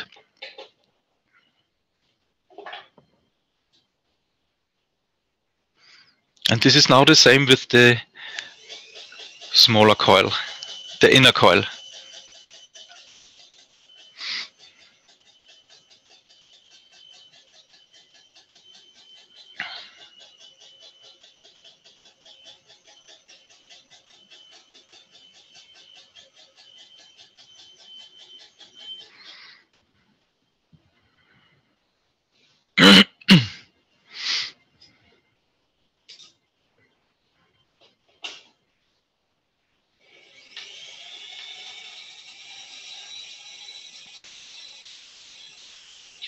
We also made the capacitors with it. Also, if there are only 9 or 18 windings, you are pretty much quicker than with a screwdriver. Okay. This was the video about our coil winding machine. And now I show you some pictures which we took during we built our piece candle. This is the first layer you see on the left side. In the middle there is already the Berg crystal filled with CO2 GaNs. And we also added the split capacitors into this layout. And we added the capacitors on every layer. You see in the middle the second layer, and on the right side the third layer. This is the same view from the bottom, from the upside. And this is a picture from the tops of two selected piece candles. And in the next step, I would like to show you it in the camera. I stop the share now.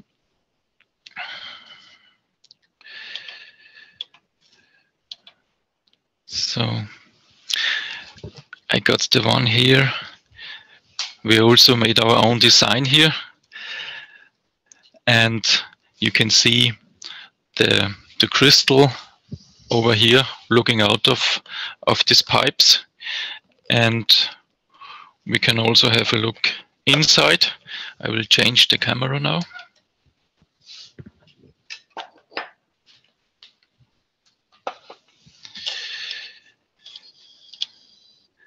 So as you can see, the hole is duplicated, but it's only because of the crystal. You see the hole inside, the 9 centimeter deep hole, and you see the split capacitors from the third layer.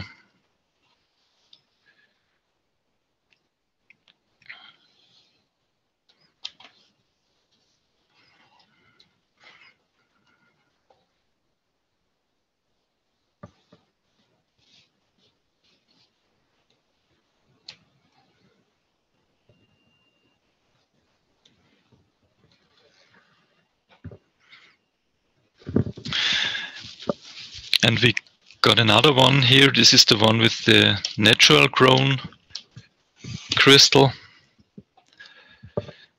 It has two tops, and you can also see the hole in it and the split capacitors.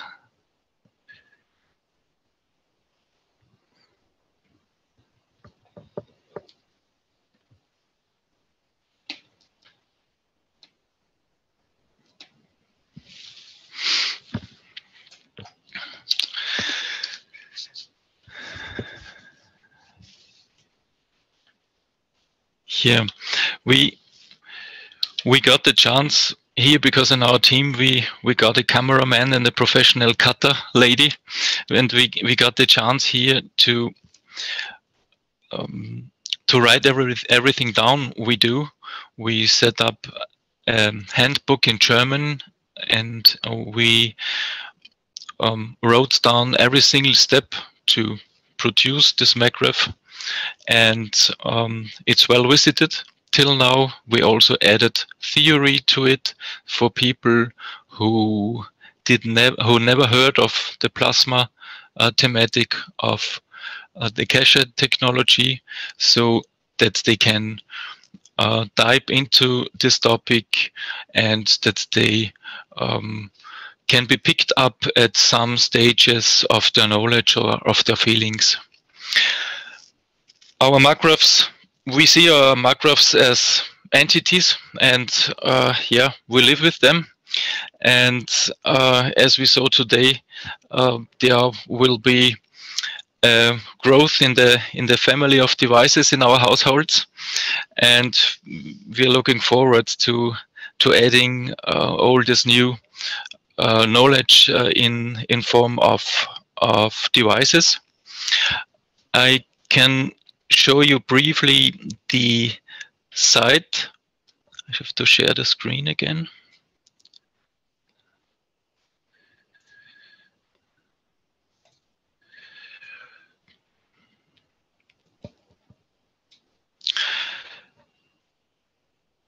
This is a screenshot from our handbook, which we wrote in German. It's on the internet site plasmaenergy.org. And can you please send this to the Keshe Foundation, the link? Yes, of course. That we link you with the Keshe Foundation website directly as German Keshe Foundation translation, because you've done a lot of beautiful work that for our German friends who come on site, they can click into and learn it in German. You should know that all the 3 books now fully translated into German. And in a short time, very soon, we'll release all 3. One has been published, but we have some problem in the background with the distributor. Should be resolved. But the Keshe Foundation Germans, all 3 have been translated and we added on the website of the Keshe Foundation. These things, the works you've done is fantastic. I congratulate you. It's amazing what you've done. But to help the German community, please send the link to the Keshe Foundation and we add you as part of the German at keshefoundation.org, that a lot of people can learn from it direct. Okay, thanks a lot. Thank you very much. It's beautiful. There is another thing. We work in parallel on the health device with the helmet, and if it's okay, we show you our progress. It's not ready, but what we've done so far is gonna change to the camera again. We already produced and drilled the helmet.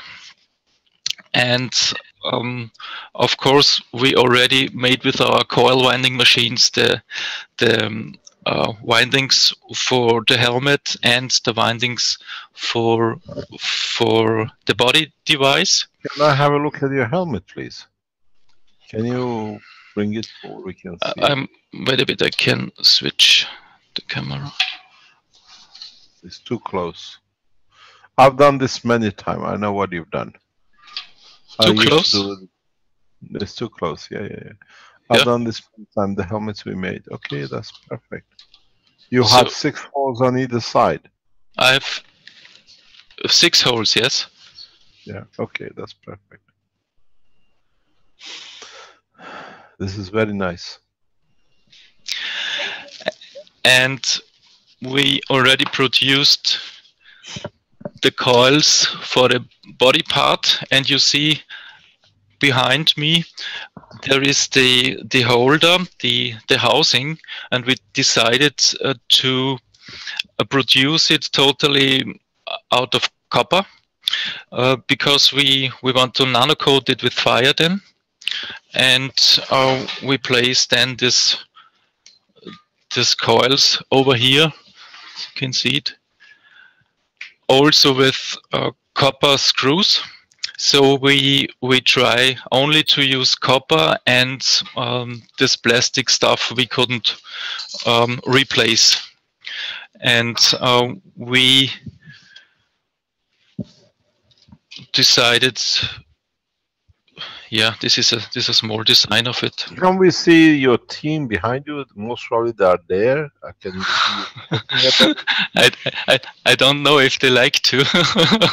Why not? You've done such a gorgeous job. Okay. This is Sonia. We don't see you on your desk camera. And Gerhard. You sorry. have to change. Okay. Hello. This is Sonia and Gerhard. And yeah, this is 2/3 of our team. Thank you very much for your hard work. I just had the privilege to see the what you call the Persian German Keshe Foundation, which was very surprising for me. The Iranian Keshe Foundation in Germany have got their own team, and the others are working in the same way. And it's very nice to see how Germany is going ahead with this thing. It's very nice. The Austrians and the Germans, and I think the only people getting left behind is the 1 or 2 countries in Europe. It's fantastic. What we also thought is, that was Sonja's idea, how we could fix the coils at the helmet, and she found such pudding forms in which this coils fit perfectly, and that's why we decided to use these pudding forms, not just for the reason that one looks at this helmet is starting to laugh. It's also a part of becoming health, I guess. And we decided then to put this pudding forms on these plastic holders, and that's our way of fixing the coils on the helmet. The Martian Man. Yeah, you could say so. It's fantastic. As you know, Renan has explained before. Renan, have you managed to get the authorization to start testing in the hospital in Philippines yet? Sir, just good news. We have already a go signal to bring the device in the community service hospital this coming Saturday. And hopefully we're gonna have a set up by Tuesday to do the actual testing for the patient, and we can have our early presentation with you on that day, so that we can do the actual procedures with your instructions. So you got the authorization to start testing in the hospital now? Yes, sir. We have already the text already. Yeah, we will have set up. Thank you, sir. That's fantastic. So you got to ask your authorities in Austria if they allow you to do the same. Okay. There is something which is we have to explain for the European community developers. Keshe Foundation has a license to produce these medical systems on the alternative certification of the health in Europe. We have a license from Naturopathica of the Belgium for production of these units to be used by medical doctors. So the ones who are medical doctors can use it. And we have released a copy of the certification before. And I am a, what do you call it, whatever, member of the Naturopathic of Belgium. I think if the member of the Keshe Foundation who is a student online and is a member of Naturopathica, he can explain to you. In a way, we have a license to produce these systems if doctors want to use it. The health equipment of the Keshe Foundation, or my work, has been authorized to be used in EU. There is no, if any doctors who wants to test them, because you're developing them under my technology teaching, doctors can use as an alternative, and it's been insurance underwritten by the organization. His name is Willem. Is he there? He's usually online. Wim, are you online from Belgium, Naturopathica? He's usually online. He used to attend most of the teaching. He's the secretary of the Naturopathica. It's a body of the alternative medicine organization in Belgium. And we have a permission, we have a license. So if any doctors in Austria wants to use it to know if it can be done, when a license given in one part of the Europe, the rest can, they can use it. We can transfer the rights because it's part of the Keshe Foundation technology. So if you find any doctors who want to test this across Europe, we have received, we have had it for nearly 5 or 6 years plus. It's an authorization, it's a license used to be on the offices of the Keshe Foundation in Belgium. So if you finish your system and you want to test it, let us know. we ask naturopathica to send you a copy of the certification. In EU, you're allowed to do it as an alternative, accepted as alternative medicine, and you're legally within the framework of EU. Okay. There is one question left for us concerning the coating of the coils of the helmet or of the whole health application, because we like to coat it with fire, and there is the question which is the right direction to coat these coils, because they are other connected than the coils from the MAGRAF. It's the same way. It's the same way. Okay. The same way that you understand which way it could be. Okay. One of the easy ways to do it is just don't forget how you turn it. One goes the other way, and then you roll it, and it has to be the opposite way. That it becomes the original side. Mm-hmm. A lot of you who watched the firing video where it was explained how you nano coat with the fire was the hand and the voice of Vernie, who was teaching us today. Yeah, we got this direction also on our website when it's the same like for the MAGRAF. So it's over here. It's fantastic. There are both sides. Let me explain. Hopefully within the next few weeks, hopefully, we know very soon. The machine you showed to making the coils. Mm-hmm. One of us Keshe Foundation supporters in Canada has more or less built a system that it can wind and nano coat. Yes. Of it firing. That is an automatic system. We hopefully. Jeff DuPont, if you're on the line, you can show your system if you want after this. Did you say wind and nano coat in one process? Yes. Okay. We will. This system will go for sale on the Keshe Foundation website. Hopefully, we can finish it. It's all one. We spend a lot of time on it. We finance part of it. It's shareholding of the Keshe Foundation with the Canadian Keshe Foundation. So we will show, if Jeff DuPont is online, he can show it for the first time. That we all see. This is a commercial unit for making a nano coating, and you can go on the Keshe Foundation website to purchase it. Carry on, please. Okay, and the last question is for the helmet. Which GaNs we have to select? CO2 GaNs for the whole. CO2, and zinc only. Okay. Yeah. We use copper when there is a muscle tissue, because the copper is the transmission of the neural system in the red tissue. We don't have nerves. In the brain of the man, we don't have red tissue. So you have to be very careful when you produce these coils, that you stay, even if you can find or use zinc wiring to make the coil. It'll be 100 times better than using copper coils for the helmets. If you can use this, because the zinc is a combination of, when you bring the copper into the winding for the helmet, you can create a field which is not used by the brain. But why we use the copper and CO2 and the zinc as a GaNs is because the power switch. Yes. Sorry, these are the other. No problem. No problem. We all have them and we all love them. Without them, we don't know how much what love is, and unconditional love comes from animal.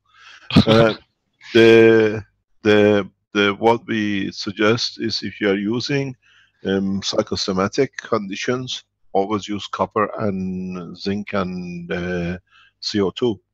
But if you're dealing with, you see, we are right. He says yes. If you're using the what you call for only the brain, like seizures, like epilepsy, when you use it for systems like Alzheimer's, use zinc wire only. Okay. This copper zinc is good for cycle 7 because you connect the emotion, the brain, with the copper, which is with the physicality. If you are going for specific mental or psychological conditions, do not ever use a copper winding. Okay. It's very important. Use a zinc wires and make sure there is no copper in that vicinity. But because we're introducing a system to connect with the brain, you need that copper connection, copper winding. It's very important for those of you who make systems. Never use the systems which is copper winded for mental conditions. Okay. Thank you. Carry on. There is only one last question remaining. It's theoretically a question.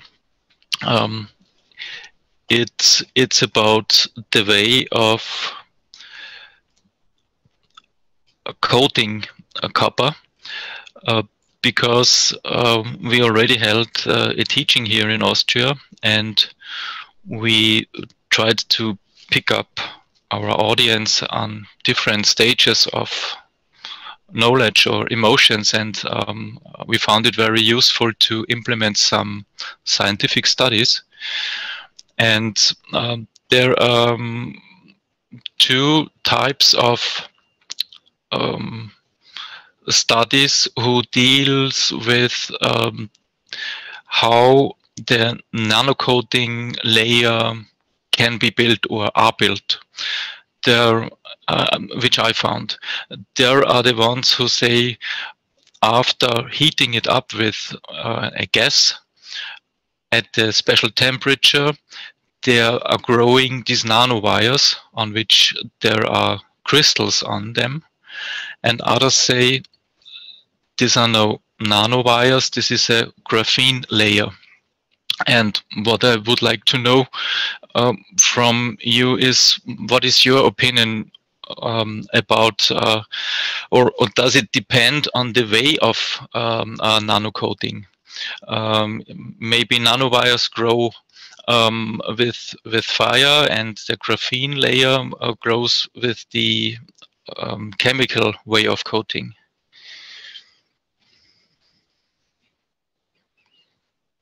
They both grow in both conditions. Okay. What we see is totally dependent on the condition and the composition of the copper. This is what we've seen up to now. Okay. Yeah, it's the way the copper is extruded, the way the copper is even heated when you do the both side. With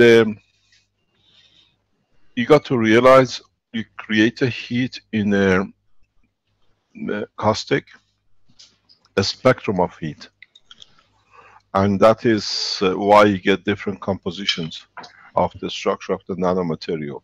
Because once you create a nanomaterial, every heating creates its own enforcement on the shape and the size of the nano layer. So you get both. Okay. And you got to understand what's the difference between a graphene and what we call sp2 and sp3, and how the structure is seen. Depends on the freedom of the copper according to its environment. What environment you did, how you do it. A lot of you haven't done a test. There is a test you can do. You'll have a fantastic pleasure with it. Is that to make a caustic, nano coated, put the copper plate or copper wire in a caustic. The minute you put it in at high temperature, and just take it out and dip it in a freezing cold water, you see a totally different structure. And put it back in the caustic the way it was in the boiling caustic. This gives you a layer of sp3. It's the first time I disclose this. because I gave assurance to what's called diamond bourse in Antwerp. You can actually grow, watch and grow diamond, pure diamond. But you got to do it. You got to replicate the creation as is created in the universe or in the condition. How does diamond grow? How do we get diamond on your fingers? What I call the ladies love so much. You get a high pressure gas pressurizing the carbon up, and then when it comes up to the top in the cool, it just crystallizes. It bubbles, it opens, and then it crystallizes. So you do the same repeat to make what I call sp3. This is how you do it. You replicate the environment. You put your copper in a hot, just when you put the caustic in, at that heat you take it out and dip it in a cold freezing water and dip it back in the hot water. And then if you get everything right, you see diamond structure growing. Because when you go in, you can even use salt in the cooling water. When you go in, when you come out, you allow the growth and you freeze it. In that process, in the air, you carry some carbon with you and you see the structure of the pure diamond. Absolutely flawless. And if you can do this on the control way, you can grow as much diamond as you like. But you got to replicate it. There is nothing wrong with what you show, which one is right or wrong. If you do this with a torch heating up and then putting in the cold water, you see the layers of nano layer just splashes off. You collect nano material at the bottom. If you do it with electric, it's the same. But in the replication of the heat as happens in the nature, if you use a caustic and you get it right, it takes a lot of practice to do it. You dip, you put your copper wire even, you add a caustic to it, it heats up as it goes at the highest temperature, you take it out, you dip it in the, in a cold water. You can add the connection of the wire to it that you create the CO2 which becomes, and you start producing pure diamond. It's absolutely flawless D. And I know that I used to use in the work in diamond bourse. That the diamond bourse people wanted, when they tested the first diamonds, they wanted me to explain to them how I produce it. And being in that, I give a guarantee we'll never disclose it. But now everything has broken the structure. People are producing it. You see graphene and graphite. Now you know how you produce it. You produce graphene in a replication of the Earth. Carbon, which comes through the volcanic eruption under pressure, it blows up and it just opens up like it's a popcorn. In fact, there is no difference with a diamond and a popcorn. Created the same. That's all. We value the carbon more than the corn. That's all it is. So it opens up, and we know this is correct because if you've been in the diamond business, can I share a screen with you? If you can, let me share. I'll explain to you. You have to stop sharing, and then we come back again. Okay, I stopped it. Okay, we stopped it. What I'm going to do is show you what happens. In the, say, I want to find a new save. Then circuit.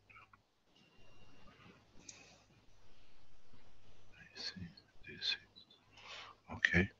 What happens, this is you can do, because you showed me a crystal, you were drilling there. It will be very effective the way you are working, especially for the activities for the brain, if you understand the future. What happened, you heat up a pan with the oil and you put a popcorn in it. You put the corn seeds in it. When it comes to temperature, you get the seed, the hard bit, and the rest opens up. Mm-hmm. It's the same thing with the diamond. When we find a diamond, doesn't matter what shape it is, we always find a seed in the center. The seed depends how it is. If you see you have a popcorn, when the hard bit is in one corner and hard cities in that one side. This happens exactly to carbon. If the carbon gets heated to a certain degree, it pops, and it only happens in a volcanic eruption. That's why we see diamond only near the old, what do you call it, volcanic sites and the rivers. And so what we do in diamond business, we see this one and the corn are exactly the same. We try to find a place where one of these is better than one in the center, because then you have to cut across the center of the diamond. And then we cut this part of it, we cut it out, and this becomes the part we use.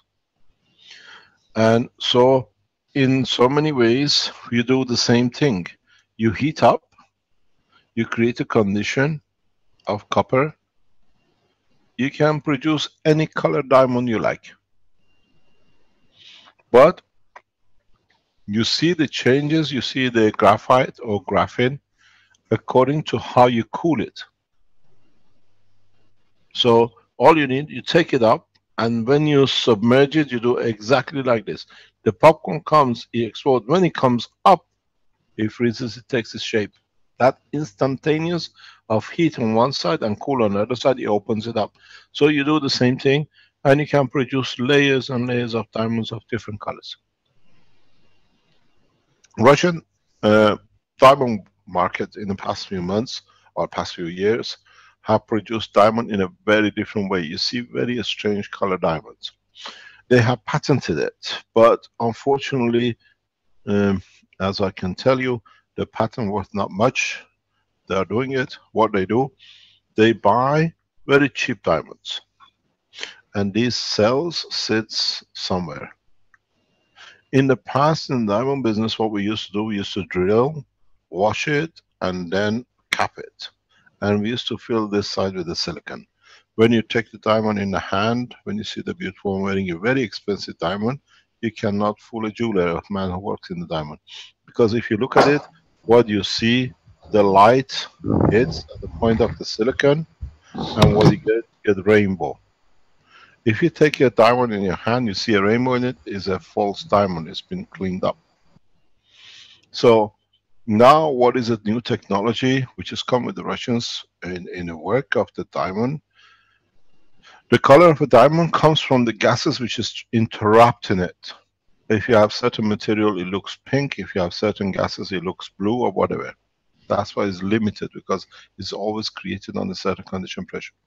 What the Russians have done now is they buy diamonds around about $10–20 cheap, and then they condition in a gas condition, GANS is a gas conditioned plasma, and they literally empty these backwards, but they still leave some residual, and these residual, because are a different composition, are creating new red, blue and diamond we see. So they put the diamond in a vacuum, high vacuum space chamber, and they suck the gases out in a very specific way. So you don't see any indentation on the stone, but you see the seeping, very slow process of seeping. The thing finds its way out. And in that process, because of the mixture of the colors, they try to use a single mother type thing. It creates a new stone colors. If you by accident cut this out, you get a white stone. Any pink, blue, expensive diamond is just because of the gas mixture which is in it. It's the reflection of the light through the gases. So what you explain, which one, who's correct, who's not correct, now you can produce as much graphene as you like. And if you allow it to grow the right way, as it happens in volcanic eruptions, you can produce all colors of diamond as you like. So nobody is wrong. It's the process and the temperature, understanding the structure of how carbon is created in the universe and how diamond is created. Diamond is a popcorn carbon. So how would you like the thing to pop, your nano material? To pop, you need to heat it up and cool it rapidly. Voila, you have graphene. Nobody is wrong, but nobody ever understood this process. As usual, we explained for the first time. Now you understand? Yeah, thanks for digging deeper. Yeah, it is how it is. This is how knowledge shared. We know, we share. Okay, anything else you want to show us? No. That was our last question. Thank you very much. Please go to the Keshe Foundation webmaster, send the link of your website. We're putting all the websites back on the link that of different cultures and nationalities come in. There's an announcement we make within next couple of weeks. Keshe Foundation donation teaching is going open worldwide. What it means, we take the 1,000 tuition fee away. We put €100 limit. African nations will take it free. Within the next 2 weeks, the Keshe Foundation in the background, now that the websites are sorted, Carlos and Alec, what do you call it? Stanley and Vince will bring as we promised. So to do this, we need you German teachers, your Dutch, Italians, to set up the teaching as fast as possible. So if we get the students who comes to German teaching, you'll be, what do you call it, they'll be passed on to you to add to it. So you can start teaching in German. There's a huge support in Germany. So start putting yourself together. On the other hand, Keshe Foundation Italy in teaching language is up and going. I think we can have Giovanni online. Mr. Giovanni, are you there? Or has he fallen asleep? Good morning, Mr. Keshe. Good morning. Giovanni, what is our position with the Keshe Foundation Italy? Yes, Mr. Keshe, I sent it to you just now, all the program. Okay, what is it? What is the program? What is going? Are we going to have the first online Keshe Foundation and an institute in Italy using the Balletta? Yes, I probably starting with the online teaching in the first step, and when after. Are you going to do it? When are you going to do it? When am I going to do it? Wow. When the Italians can start learning Keshe Foundation Italian. Next month, Mr. Keshe. Next month, I think. In March. Yes, yes. The 1st of March we can start. If you give me okay, I move immediately. Yes, you can move immediately, Mr. Giovanni. Thank you very much for all your support. Check the program, Mr. Keshe. Thank you very much. You decided. It's your country, and we gave you the gift of the center. So you can enroll in different languages. I know the Germans want to do it. The Spanish are there. So we are reaching what we promised. So still the teachings in African nations, it stays the same. We add the free teaching to South American continent too now. South Americans are in that position. Slowly when we go to the teaching of the station in different countries like India, we'll make all the teachings the same structure. Thank you very much for teaching us. It was a fantastic. I enjoyed seeing that drilling. It helps a lot. But from next month, if you're Italian, we have a huge support in Italy. You can learn the whole technology taught by the Italians, the masters like Giovanni, who's going around Italy to teach. Now he opens the center to the students, all on the same basis at €100 online. Those of you who paid 1,000, do not come back and say I want a refund. That was the offer that time. Now what you contributed allowed us to come forward, so it's part of your donation to humanity. Those of you who want to teach in different languages, please approach the Keshe Foundation. Now we start facilitating in your own language. You need somebody to monitor. If you want to start with 1 or 2 days a week teaching or evening teaching, everything is possible, as long as we can teach and go ahead. Any other interesting subject? Well, we've had someone waiting for a while. Oh, yes. Thank you very much. I'd like to add something, if you don't mind, Dr. Keshe. And also, I've got one question that might be for you to enlighten us all, including myself, if you don't mind, sir.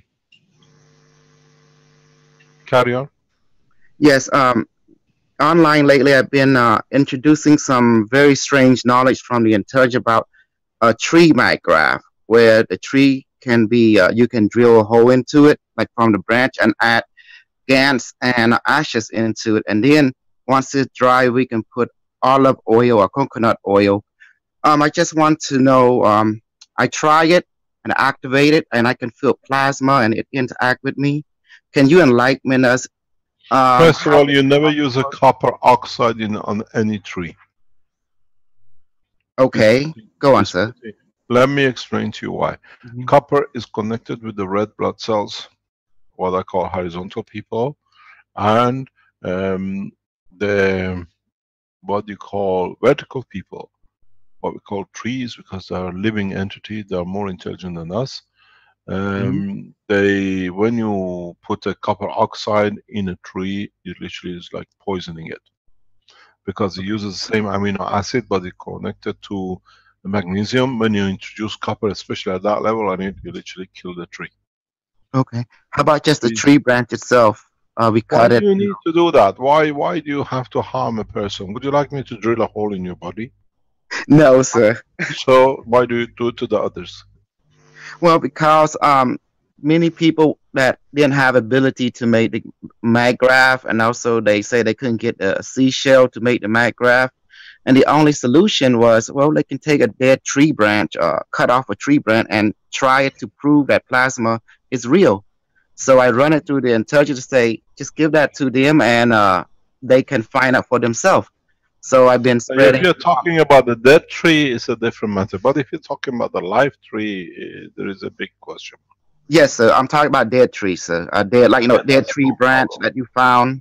I don't know. You tested. It's got to be. Everybody is doing everything possible.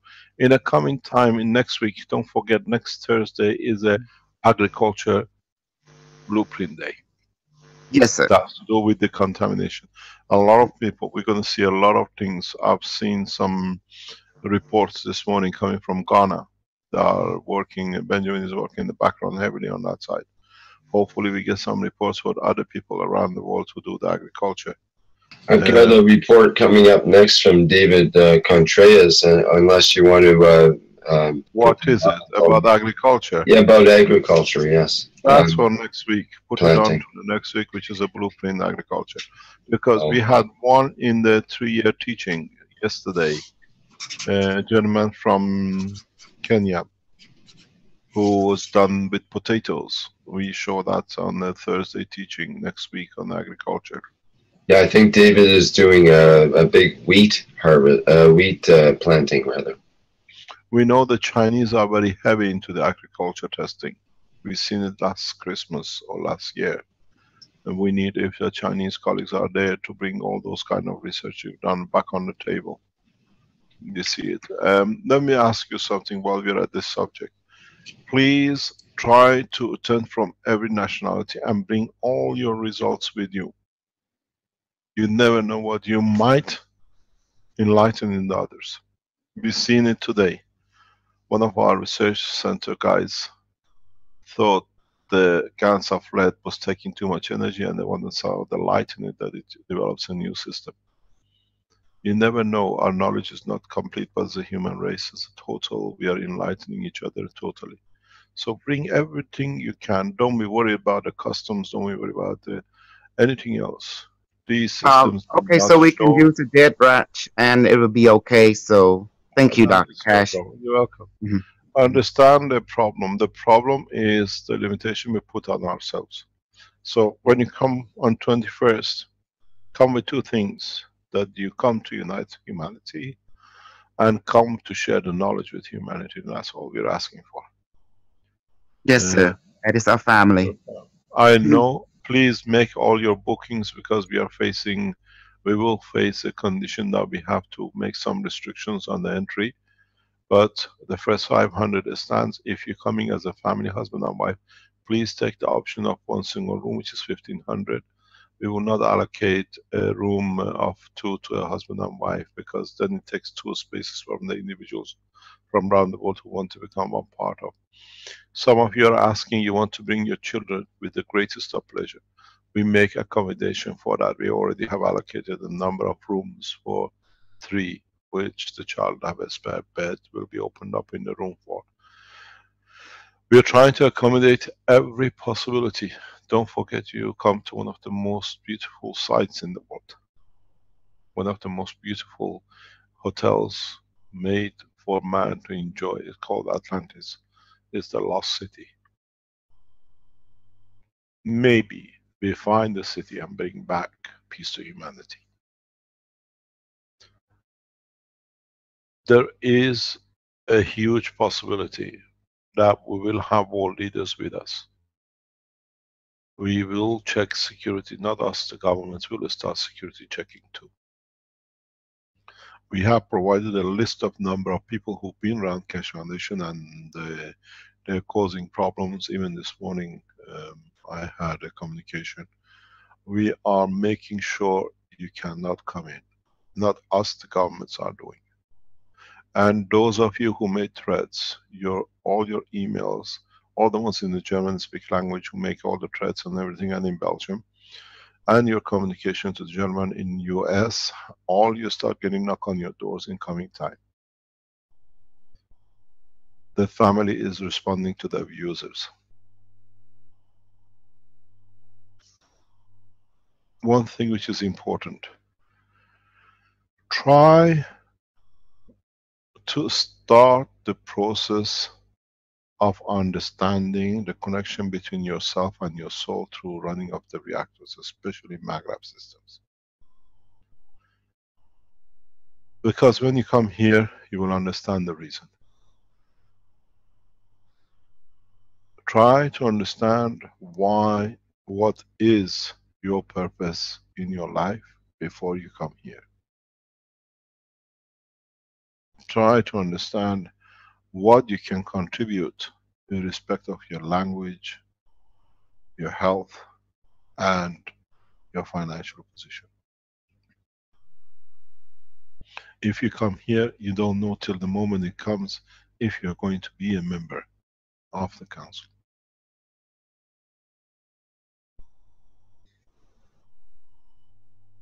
So don't forget, we will not look at your color, your shape, your size. We look in what language you speak, that you can bring the participation of those who understand you thoroughly, can bring as a, what I call a flower to the bouquet, that it can help all of us. It'll be a fantastic time. We're planning it that way, but please make sure anything you do, any booking you do it as early as possible, that it allows us to know what we need to do in the background to make it comfortable for you to enjoy the time. We passed 2,900. We have to stop. There is no more capacity within the structure of Atlantis to allow you. 2,900 is the maximum, and we see it be filled up in the time now that we start the promotion this week. Any other question?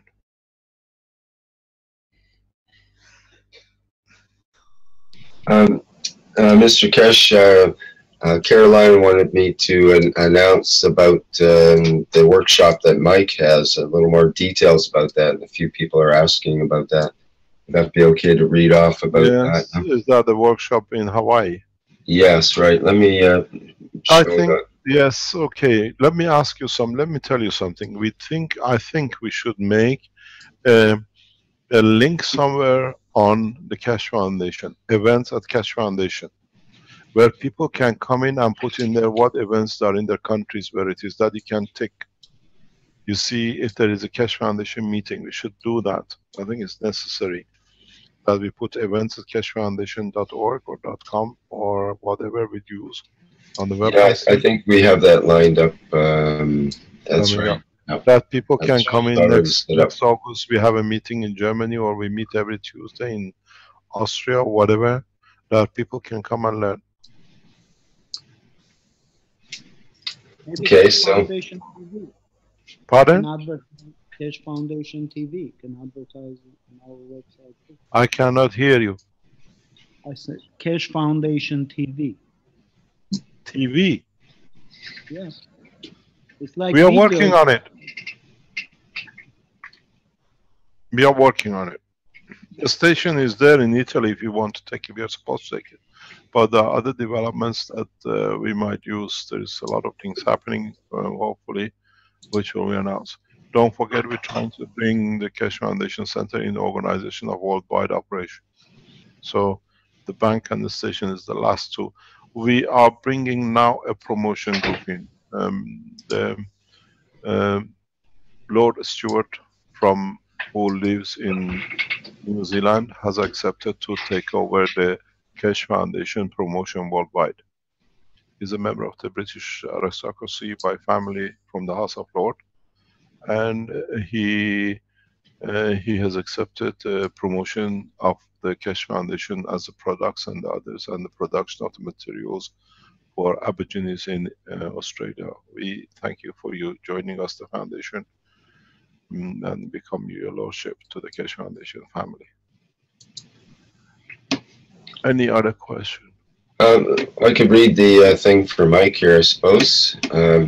You're invited to partake in humanity's next quantum leap as we gather on the beautiful island of Kauai and collectively extend ourselves to the understanding of that which provides life and love to us all, that which has no limits, infinity, that which is willing to extend itself in any way, shape, or form within all known parameters and possibilities. We invite you to join us on a journey into the world of plasma.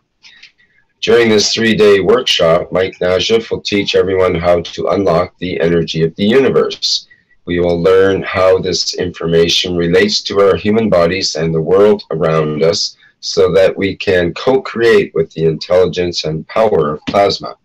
This will be a hands-on workshop where each person will build their own universal plasma free energy device while also learning how this device can be applied and extended to all aspects of our lives. We will be learning how to harness the energy of plasma to create freedom, sovereignty, and abundance for our lives. Mike Najaf is coming to share his gifts and knowledge with the island.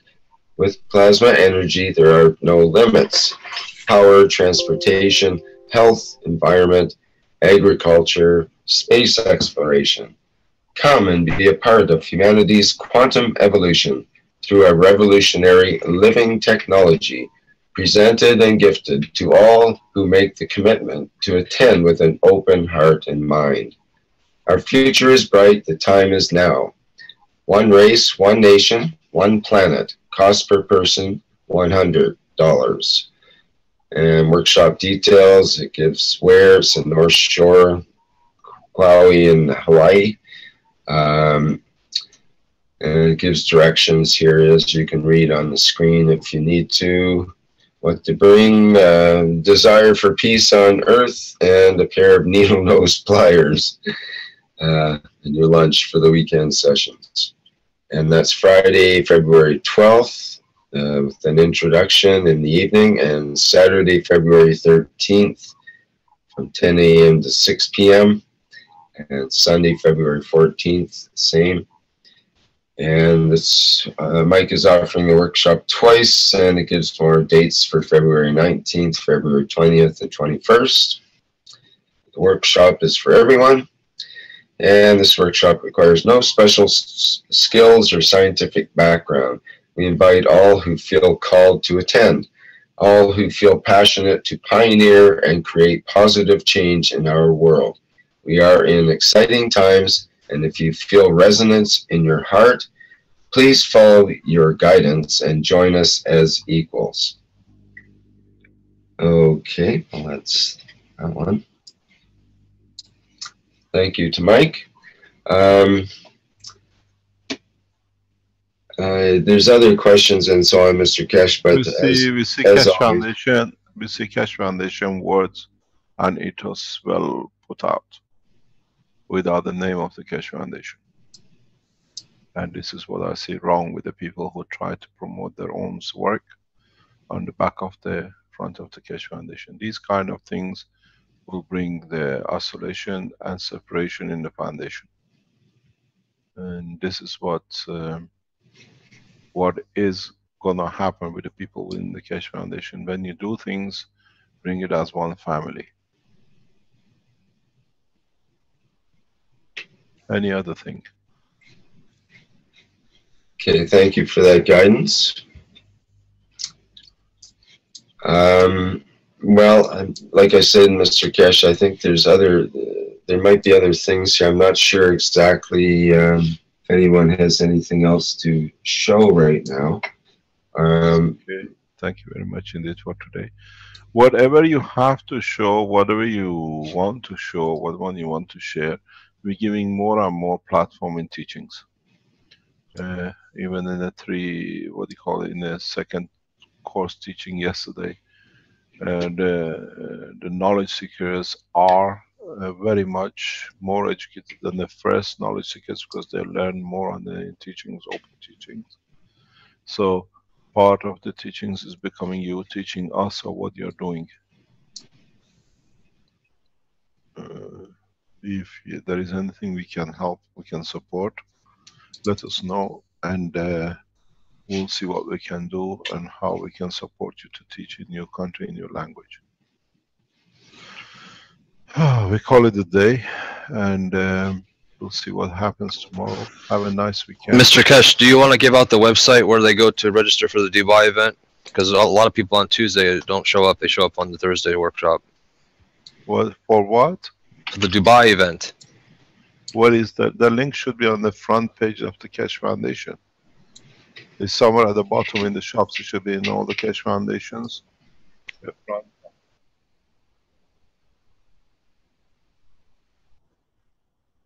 Where would it be done? When would it be ready?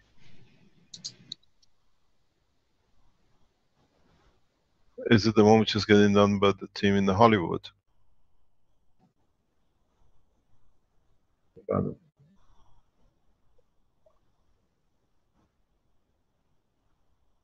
Okay, no problem. Thank you very much for all your work in the background, Kevin Blundell. And as I said, Lord of your Lordship, we welcome you to the Keshe Foundation.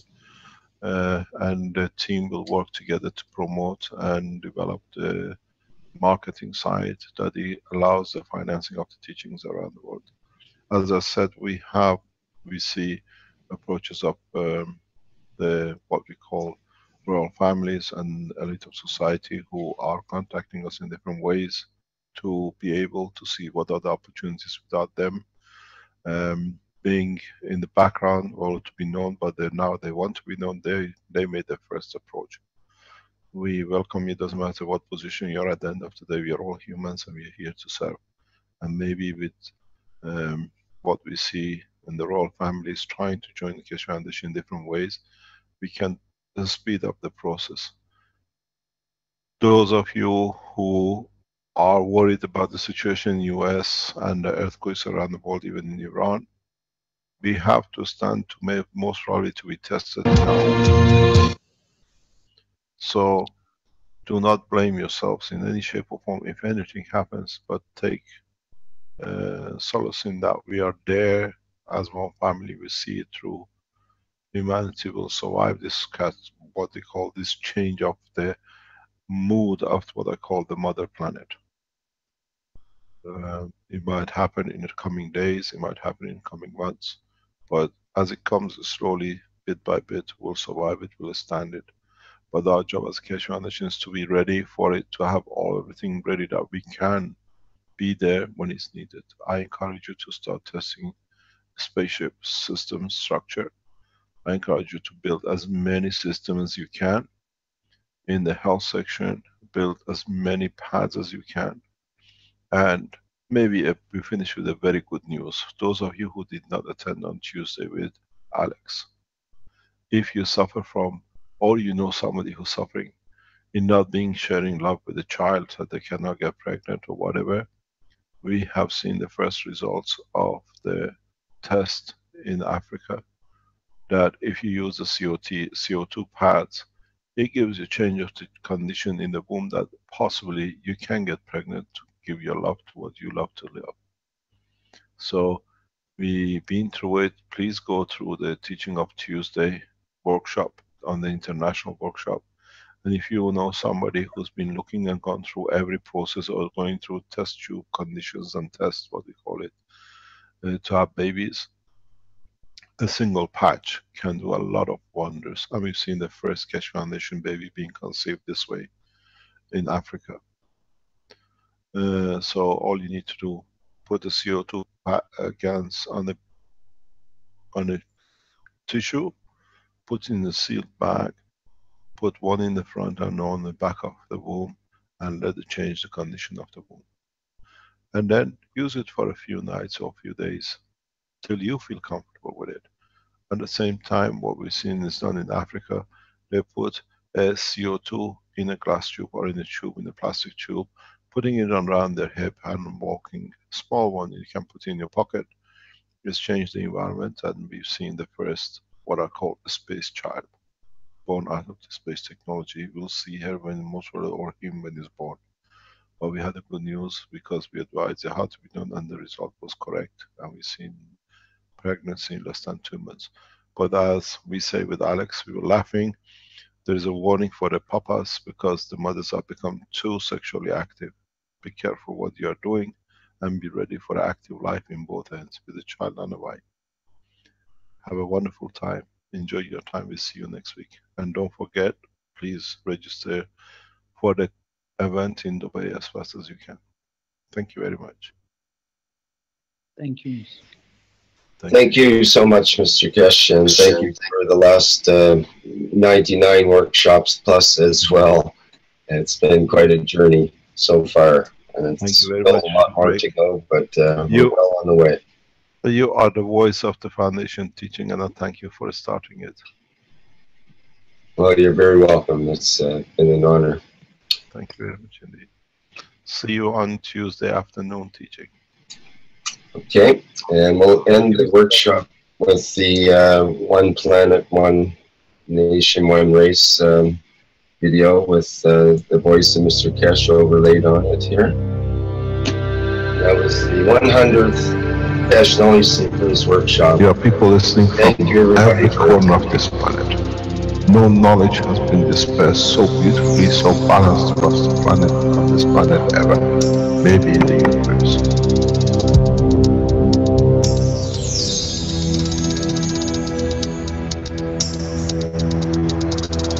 You have the full potential of achieving everything in the universe. There is no need and there is no reason for man not to achieve.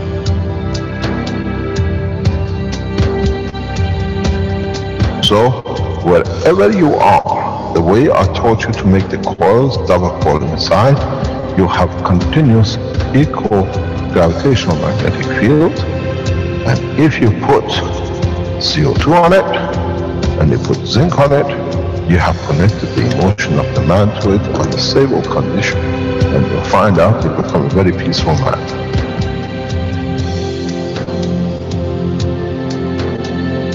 Here, instead of having galaxies and universes and creating connection magnetically, we have used the matter state gravitational magnetic field strength to dominate and dictate the shape of the plasma.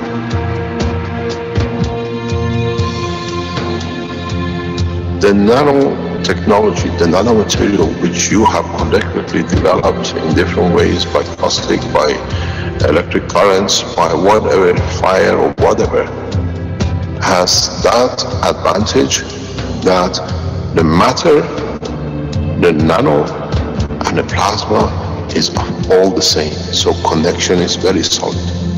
It's very strong.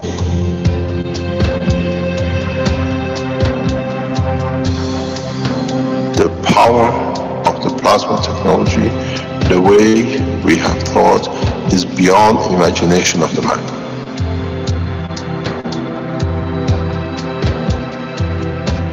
Now you can create and control the plasma, which is the mother of the creation of the universe. You are given the seed of the essence of the creation.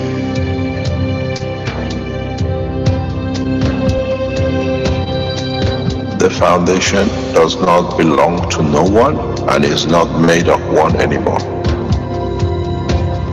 You are developing it. You are structuring it. And from today, we will be still the same. We'll still develop the technology in different names, in different colors, in different nationalities which they do not exist.